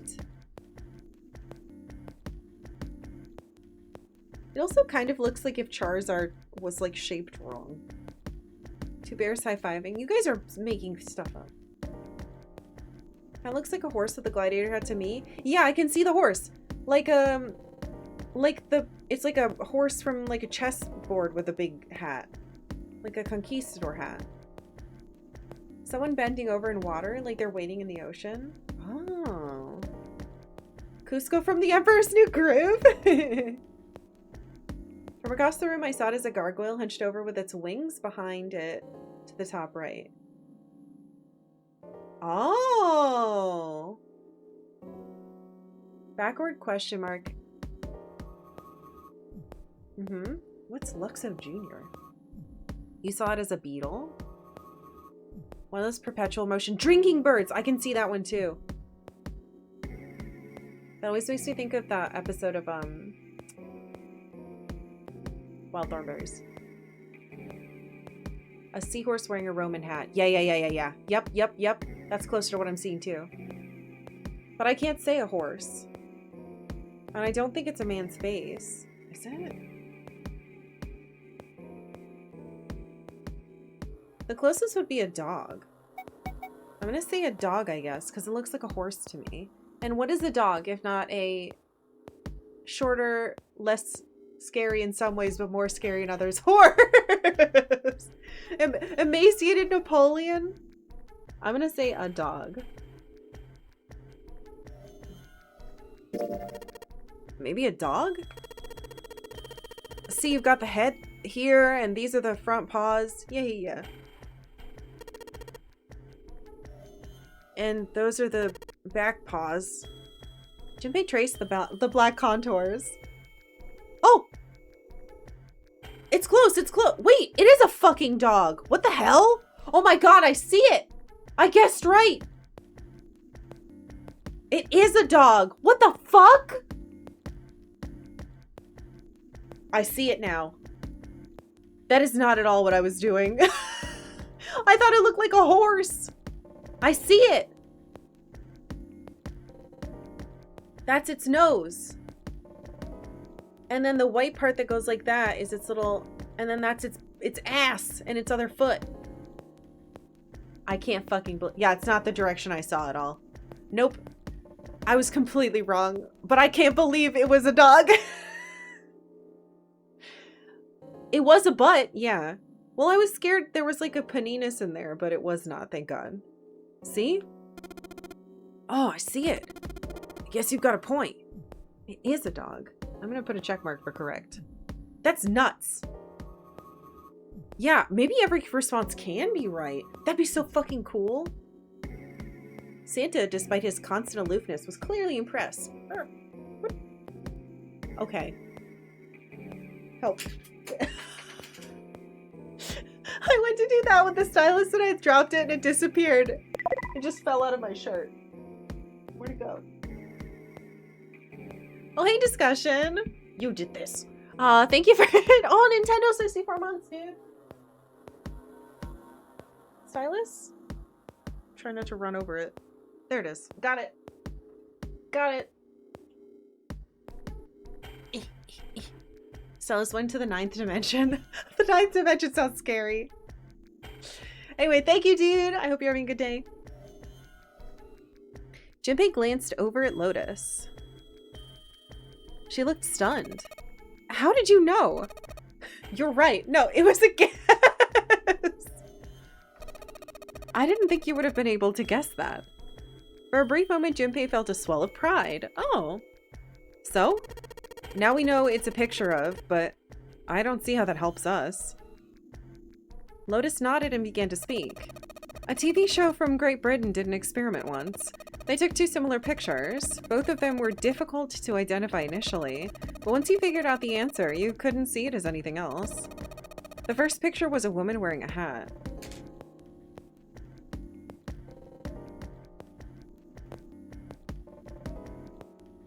Woman wearing hat.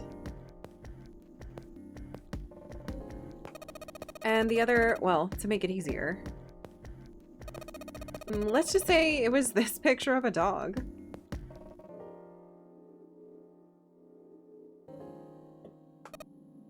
So, their experiment... Whoa. First, they sent the pictures to other parts of the world where British radio and television didn't reach. To Ireland, the US, Africa, Europe, etc. Then in each country, they gathered a number of test subjects. All in all, there were roughly 1,000 people. Those 1,000 people were shown the two pictures and asked, "What does this picture look like to you?" Their results in and of themselves were not terribly interesting. 9.2% of the people saw the lady and the lady picture. 3.9% saw the dog in the dog picture. I'm gonna say again, I didn't fucking see the dog. I saw a weird outline that looked like a horse wearing a hat. So I don't deserve to win. She should not be impressed with me. Then 2 days later, they broadcast a new show. During the 30-minute show, they broadcast the dog picture and its solution. The audience was estimated to be 200,000 people. After the broadcast, it could be assumed that the number of people who knew the solution to the dog picture now totaled over 200,000 people. After another 2 days had passed, they gathered a number of research subjects from areas where British TV and radio did not exist. This time, they were only able to find a sample of roughly 850 people. Naturally, none of them were people who had participated in the first test. They were, however, given the same test and the same two pictures. The results were shocking.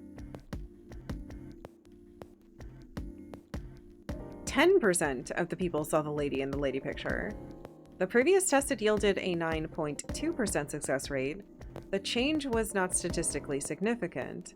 The dog picture, however, produced a very different result. The percentage of people able to successfully find the dog grew from 3.9% to 6.8%, a very significant increase. So do you understand? Do you realize the significance of this experiment? There was no way the second group could have seen the picture. They lived far away from Britain and couldn't have seen it. Oh. This reminds me of that thing where, like... This is nonsense. However, I have seen studies about stuff like this, and I remember specifically there was one Darwin did where, like, birds in one place kind of discovered this use of a tool, and then birds in a completely different place were also doing that. But I think it's just, like, coincidental equal evolution or something like that. I can't remember what the result was. God, it's been so long since I read about that. Anyway. They lived far away from Britain and couldn't have seen the picture. But even so, it was only the success rate for the dog picture that went up. Why? How did that happen? What does it mean? Lotus looked back and forth from Junpei to Santa and back again. Normally calm and collected, she looked now as though she were very nearly possessed, and there was something manic about her manner. Santa took an involuntary step back. Junpei didn't budge and stared straight back into Lotus's eyes. Does this have something to do with that field or whatever it was you were talking about earlier? A field not visible to the eye. So if more people know the answer, then that information will pass through the field.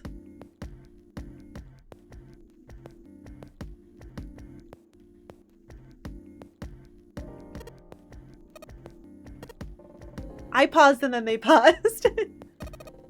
It's like, what the fuck? Her manner suddenly shifted and Lotus smiled broadly at Junpei and Santa. She waved her hand dismissively, doing her best to laugh the whole confrontation off. I was just kidding. You really shouldn't take me seriously. Well, I mean, the things I just told you about are true. They really did happen. But the results of that experiment really aren't anything to go by. They could have easily falsified them. In the end, I'm sure they were just in it for the ratings. They are a TV station, after all. We're gonna send you puzzle answers through the genetic field. No! I think pyramids across cultures is survival bias, in that cultures all over probably built all kinds of shapes of buildings, but pyramids are very good at surviving. No, it's the same type of thing to me. Like, there's so much of like, humans look for, as humans, we always look for a pattern or a reason, right? Or like a thing to explain something. And a lot of the time we will find a pattern where technically there is none. And then a sign, whatever, we think, oh, it could be this. And a lot of the time it's like, wouldn't it be cool if it was this? And then our brain fills in the gaps, which is why the scientific method is so fucking important.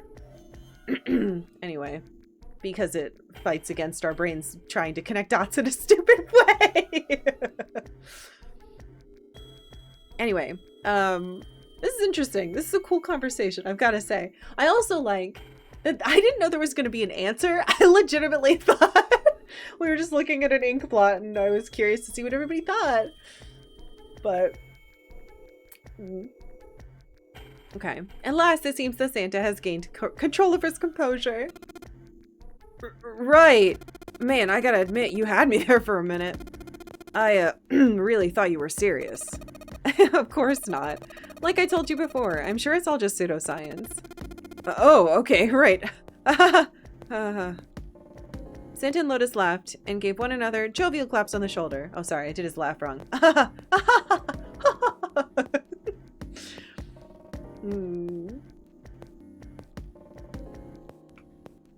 Junpei, however, didn't feel so much like laughing.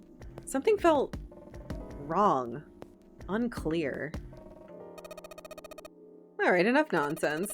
We've got the key. Let's get out of here. Word. Word. Lotus and Santa walked away from the picture. But Junpei stayed, staring at the picture of the dog. Yeah, now I really see it. But I swear to God, I can still see it. It does look like a horsey at a gravesite wearing a big hat. Like Napoleon. A field not visible to the naked eye. Morphogenetic field. The more he thought about it, the more his head hurt. Oh, hey, Bonfano. I'm good. I hope you are too. I'm having a lot of fun with this game. At the end of the game, do we become Power Rangers? I wish. Alright. Anything else in here? We already got the key. There's nothing else here. Meow, meow, meow, meow. Alright, let's go to the hallway. I'll get June. You guys head to the door. Okay. Roger that.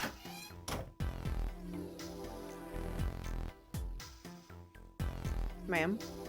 Where's she? Yes! It unlocked! Good job, Junpei. Good, now we can get going. Come on, what are you guys standing around for? Let's get out of here. Where is she? She hasn't said anything yet. We don't have any reason to go back there, Junpei. Come on.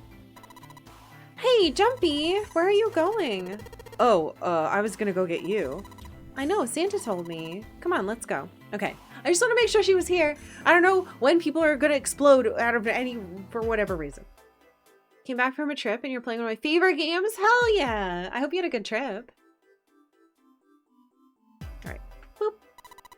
Come on, Jumpy, let's go. All right, let's go.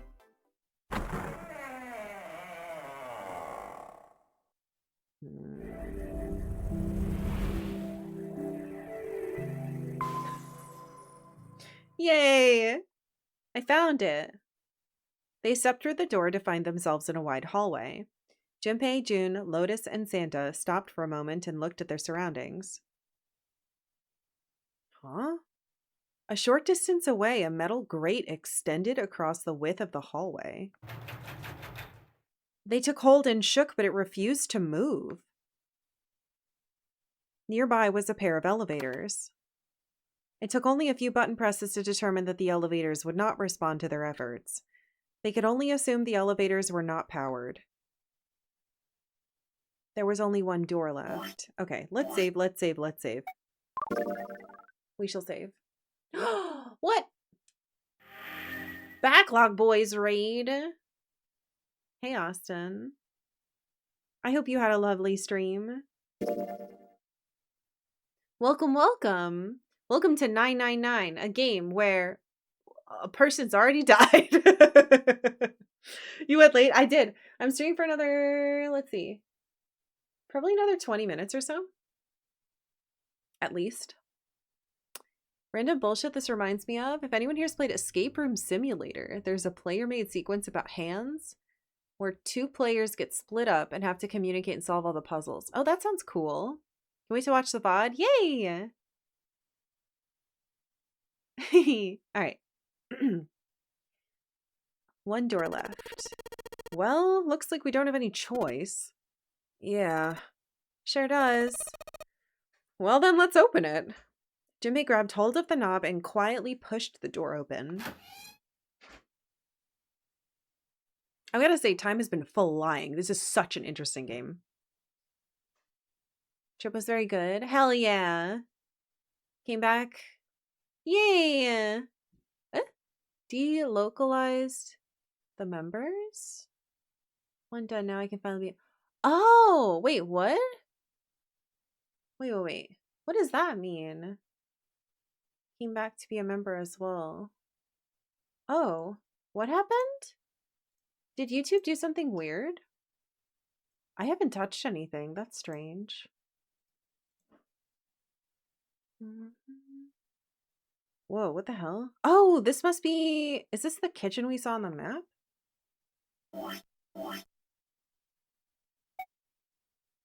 It doesn't tell me what room I'm currently in. Hello. He entered slowly, trying to take in as much of his surroundings as he could. The others followed shortly. Oh, so it's a kitchen? Santa did not look pleased. What were you expecting? Well, isn't it obvious? The exit. I was hoping this would be the way out of here. It's not going to just be the exit. Oh, hey, Snez. Playing on a real... Yeah, this is a new 3DS XL. It's really big, though, and it makes my hands tired. That's why I'm trying to, like, prop it up on my knee. You really think it'd be that easy? Yeah, I know. Still. As they talked, Lotus headed deeper into the room. Okay, so kitchen. I have no idea what time it is now in the game. We haven't heard the, bongs. Until at last she stood in front of a door. If we can just get through this door, we should come out on the other side of that grate we saw earlier. But don't we need a key for that? Sorry, I guess that wasn't very constructive. Neither Junpei nor Lotus looked terribly happy. Junpei dug the ship map out of his pocket to spread it out in front of him. And as he did... Hey! What's that? Huh? Oh yeah, I guess I forgot to tell you. I found I didn't tell them about the map! I found this a little while ago. It's a map of the B deck. Before Junpei could finish, Lotus snatched the map away from him. She ran her finger across it, muttering to herself. I knew it. See, look! Junpei did as he was told. Santa and June moved over to look at the map as well. See? We came in here. If we get out there, then we'll be on the other side of the grate. It's too zoomed in. With her finger, Lotus traced a path on the map. Oh, she was right. Satisfied that she'd been correct, Lotus folded the map and handed it back to Junpei. What? We need to look at it. He took it and slid the valuable piece of paper back into his pocket. There's a card reader on the right side of the door. And that means the key card is somewhere in here, right? That seems the most likely. All right, we know what we need to do then. Let's get moving. First off, I say we split up and look for clues. Okay.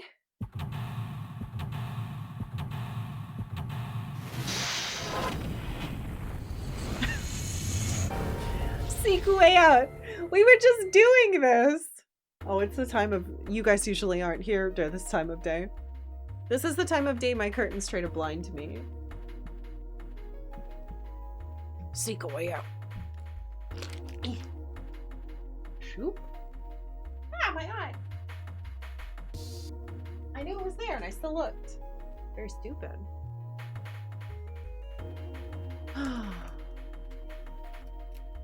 Okie dokie.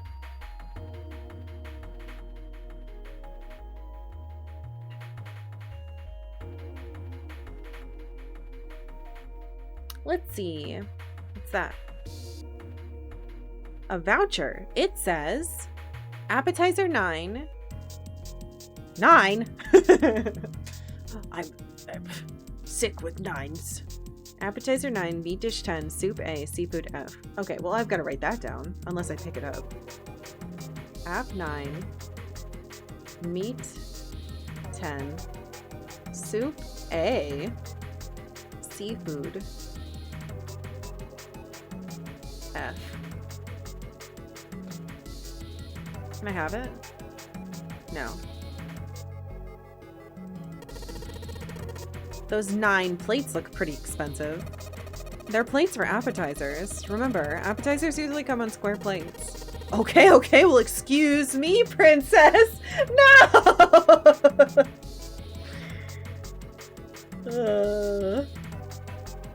Gee, what could that be a reference to? I'm gonna put my hair up, it's bothering me.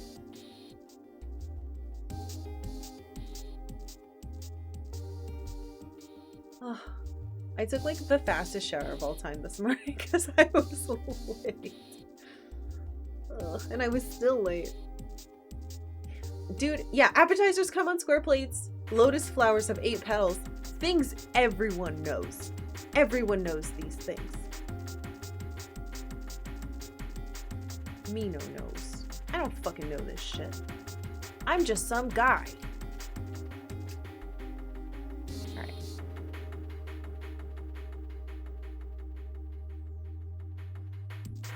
Can I also say, this thing used to get like unreasonably hot when I had to use the sound out of the USB, and now it's like a completely normal DS temperature. It's not hot at all, which means that this is doing like crazy heavy lifting.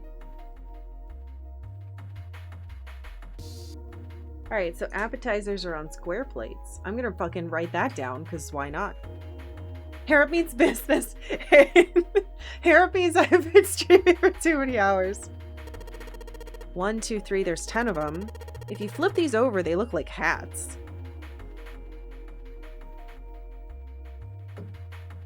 Okay. The middle is super deep for a plate. They're soup plates. They're made that way so that soup doesn't spill. If we ever get out of here, you should treat yourself to a nice dinner out. What makes you think a poor college student has... Oh, I'm a college-age student. Okay, I'm college-aged. We didn't know that before. I'll add a little note for that.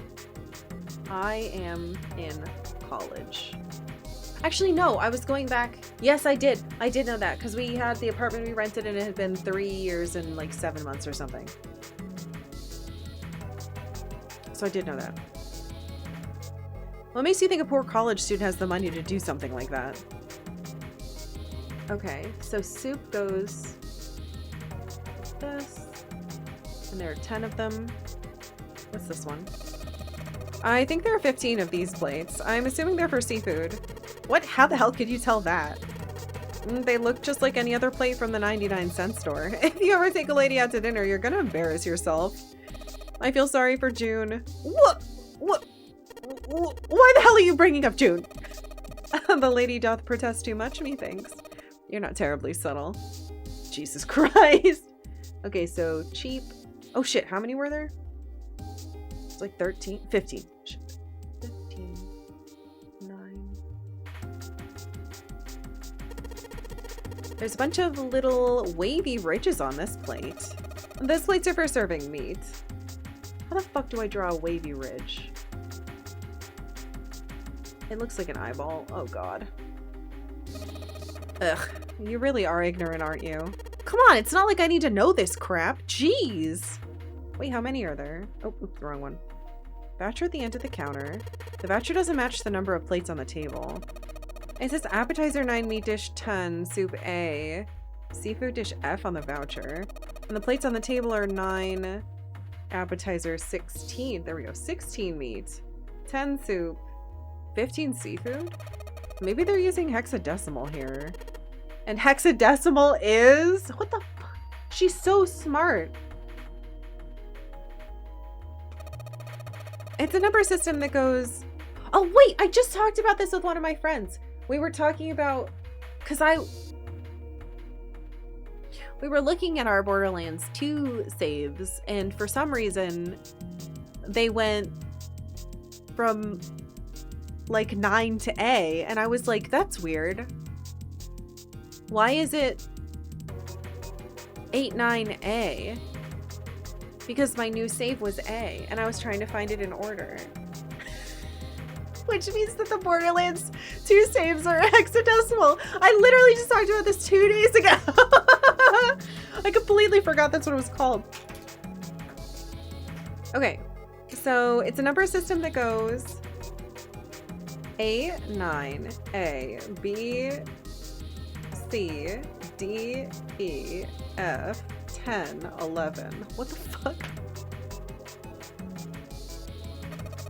You're familiar with base 10, right? That's the normal system of numbers. The base 10 equivalents for hexadecimal numbers would go like this. A equals 10, B equals 11, C equals 12, D equals 13, E equals 14, F equals 15, and 10 equals 16.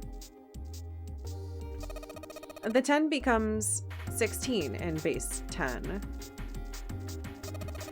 I know it sounds strange, but you can think of it as just 6 letters added on to the normal number system after 9. A10, B11, blah blah blah, and so on.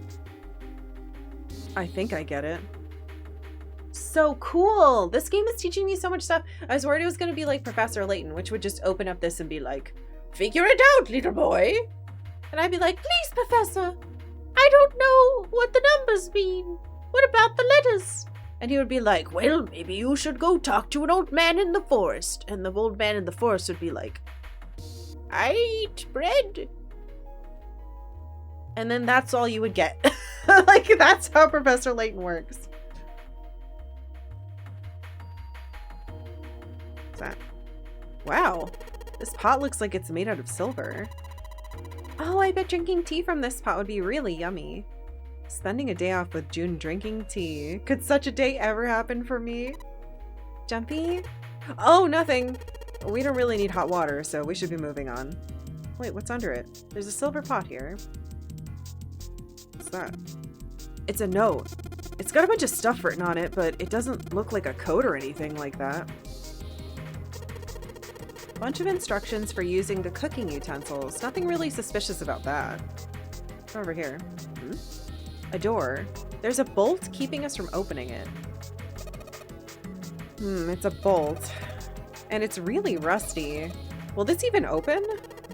Oh, we don't know till we try. Let's give it a shot. Alright, let's see if you're gonna come out. Damn. No dice. What's up with it? It's weird looking. A rusted bolt? This door won't open until we can do something about the bolt. Maybe if we had some kind of lubricant? Why would we? What? Well, I can move the doorknob. Then I'll bet all we need to do is get the bolt off.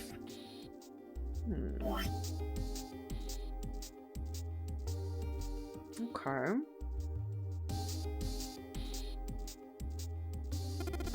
A countertop? We've got a rolling pin and a colander. Nothing useful, in other words. What? Are you kidding me? Both of those are useful. A well-kept countertop. Doesn't seem to be anything useful on it. Take the rolling pin with which to smash! Why not take it? Like, come on. Oh, I am locked the fuck in. Sorry. Hello. Welcome. I'm not looking at chat much because I'm in a room.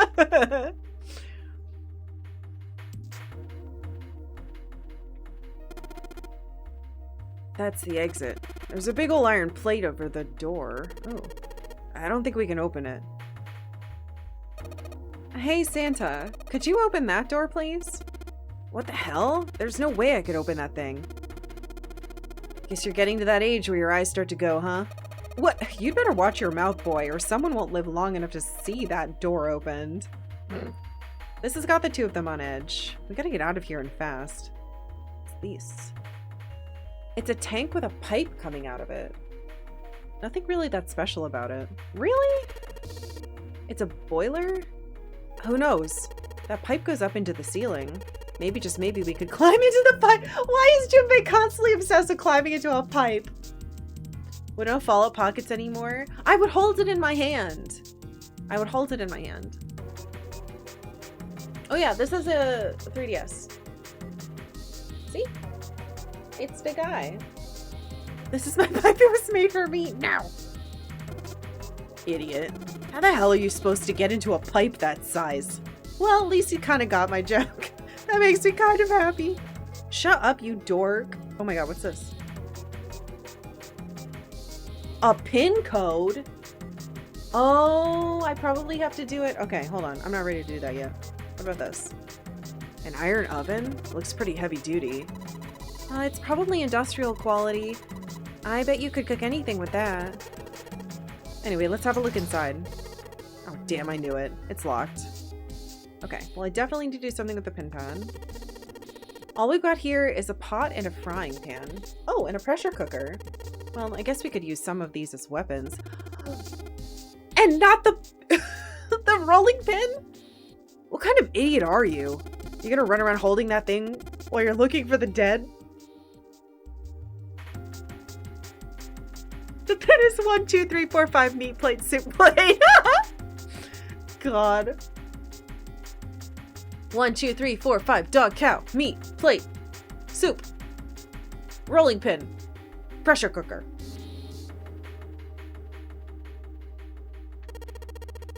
Hey man, it was just a joke. Why so serious? Frying pan, 2 kinds of pots. Over here. It's a card reader. Since the light's red, I figure it's probably still locked. The keycard for it's gotta be around here somewhere. We just gotta find it. The door is locked. It won't open. Okay. Can I look at the lights? Oh, lights. It's nice to have something finally go our way. So I don't have to use a candle. Oh, hey, I'm over here now. Ooh. A sink? It's still got water in it. There are a couple plates in here, but I don't think they're gonna help us much. What's that? I finally got an item. A whetstone? Oh, it says whetstone. I was like, is this one of the rocks you an ink block? But no, it's definitely a whetstone. Wait, what's wrong with the commands? What happened? A moist rock. A whetstone? What are you planning to do with that? Ah shit, don't tell me you're gonna try to smash open the card reader. Are you an idiot? If you do that, we'll never get out of here. Oh. Yeah, I guess that would be bad, huh? This whetstone's only going to be useful if we need to sharpen something. Whetstone. I could probably use it to sharpen a knife. Okay. Anything else? A sink with water in it. There are a couple plates in the water. Barrels? A trash can. There's nothing inside of it. Well, better than being full of rotten food, I suppose. What about this one? Damn it, there's nothing in here. Hey, Santa, digging through the trash really suits you. What the hell did you say? Listen, lady, I did you a favor. I knew you'd just piss and moan, so I did it for you. Oh my. I don't recall asking you to do anything. Ugh. I'd have throttle you. Excuse me. Does it feel colder in here? They're gonna kill each other. Is Final Fantasy VIII a secret command? Is it?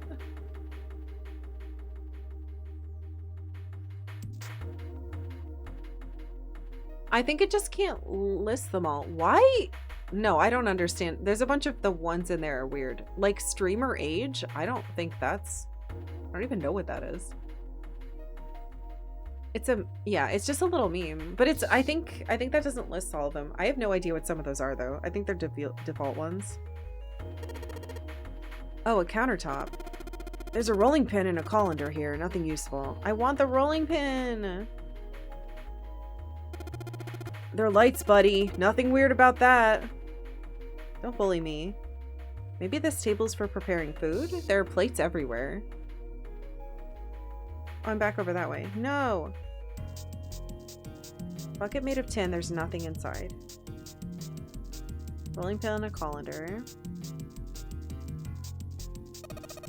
It's only a partition. There's nothing else worth noting here.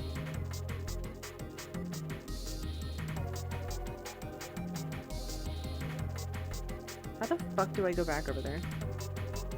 Wait a minute, what's this door?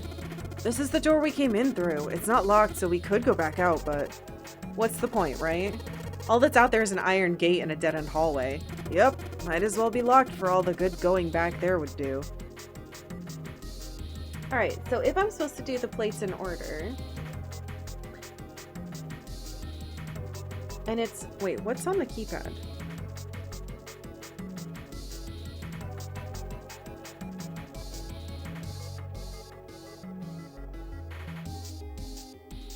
It was app 9. App 9. And 9 is 9. Meat 10. But 10 isn't 10. 10 is 16. That doesn't make sense. Soup A. A is 10.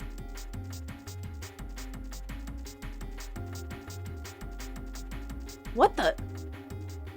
Streamer age. It says I'm 16 years old. I think that's how old my Twitch account is.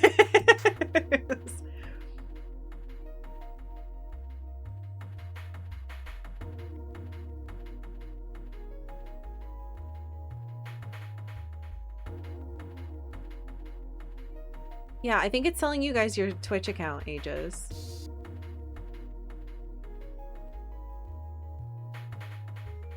It's so weird. They're like weird default things that I don't, yeah. Anyway, back to me mathing. Seafood. F. F would be 10, 11, 12, 13, 14, 15. 9, 16, 10, 15? That doesn't make sense. Unless it's a really long code. This is probably what you're supposed to use to enter the password. Maybe if we put in the right numbers, it'll open the oven door. Would it be that long? Hey, Junpei, why don't you try entering the numbers we found on the voucher earlier? The one that said appetizer 9, meat dish 10, soup A, seafood dish F?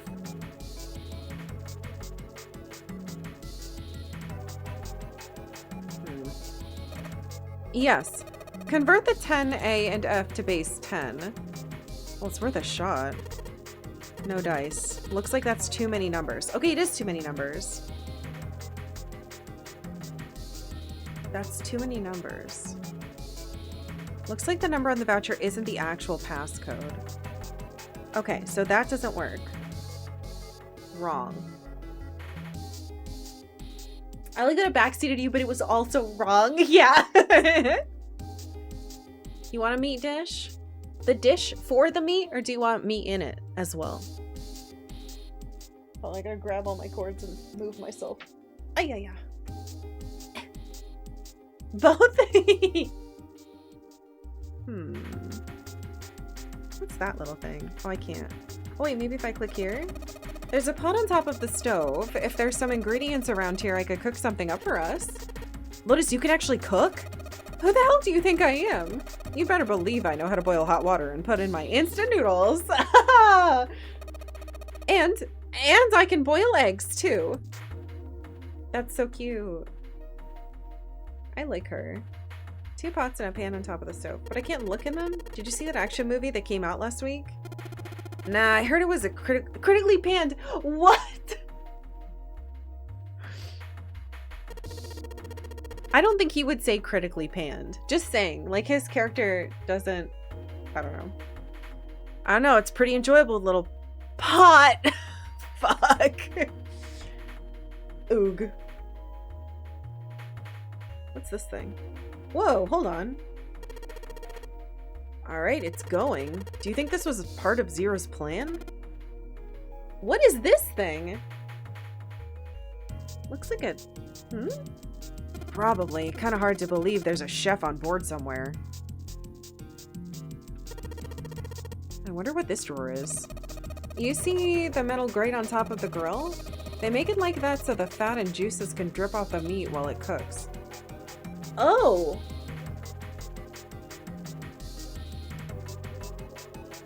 Open. Looks like the area under the plate opens up.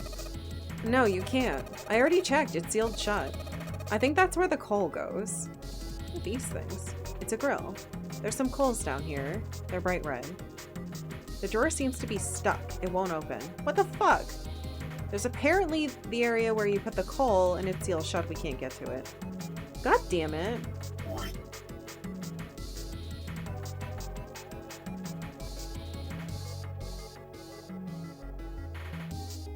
What's that back there? Rolling pin and a colander, nothing useful. Did I not touch? Hold on. What about up here? No? I already have the whetstone equipped.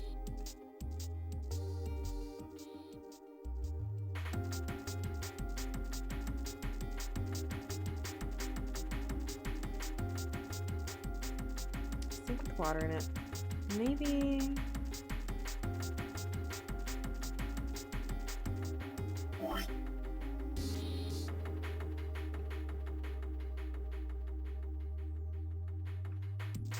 Silver pot. Note here, but it doesn't look like it's important. Oh, this opens? Is that cheese? Oh! Oh! Jeeps. Hey, there's something behind the cheese. What? You're right. Why don't we move some of the cheese? All right, guys, time to move it. June and I need to look behind you. Oh, June, I need to look behind you. There's a little green bottle back there. I just want to eat the cheese. I don't care about this. Bottle of oil.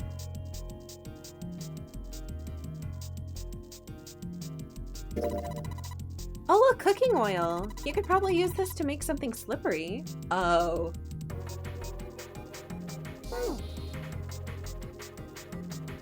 There are a number of cheeses lined up on the shelf.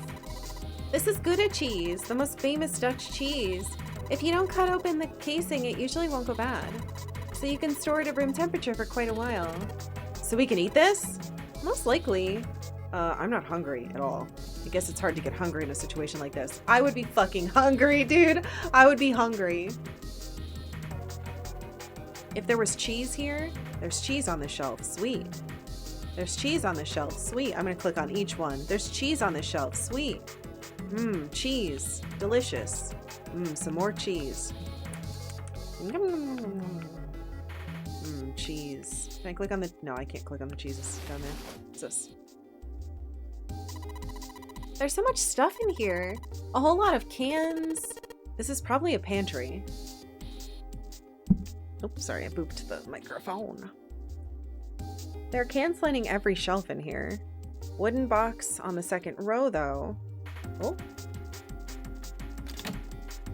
A knife!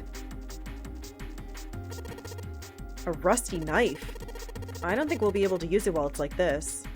The knife seemed important, Jinbei thought, but it wasn't going to be much use the way it was. Oh no, I have a thing. It's futile. Huh? Oh, I can save! I don't know if I want to save while she says it's futile, though. But I can't save the game while I'm wandering around, though. And I should probably stop for today because it's 6:40. And I have to eat something at some point or I'll die. I'm going to say no, but I'm not going to go any further. And then I'll save again and I'll say whatever. Oh, wait, the music's done. Never mind. Let's save and say, yes, I'm done. Let's see what happens. Where'd my stylus go? Finish saving. Would you like to quit? Yes. Hell yeah. Wahoo! What a great first day of this game. It's super fun and the stream didn't crash at all. I say waiting for it to crash. Thank you all for being here. I hope you enjoyed it. I will be back on, tomorrow's Wednesday. I have appointments tomorrow, but I will be back on Thursday. We will continue. So if you missed anything you have time to watch, oh, please don't be. Oh, good. That's not that loud, right? Can you hear it properly? It might get loud in a second, though. Yay! Yeah, I like Gouda a lot. There's only like one cheese I don't like, though. See? It's a little loud. Thank you all for being here. I hope you enjoyed my stream. If you're new, feel free to follow. Vote if you haven't in the poll. This is what we're gonna play, or the winner is what we'll play next. Yeah. That's it. I'm done. I gotta go eat. I'm so hungry. I haven't eaten in like 8 hours. Yay! I'm so excited to play more of this. I'll see you on Thursday.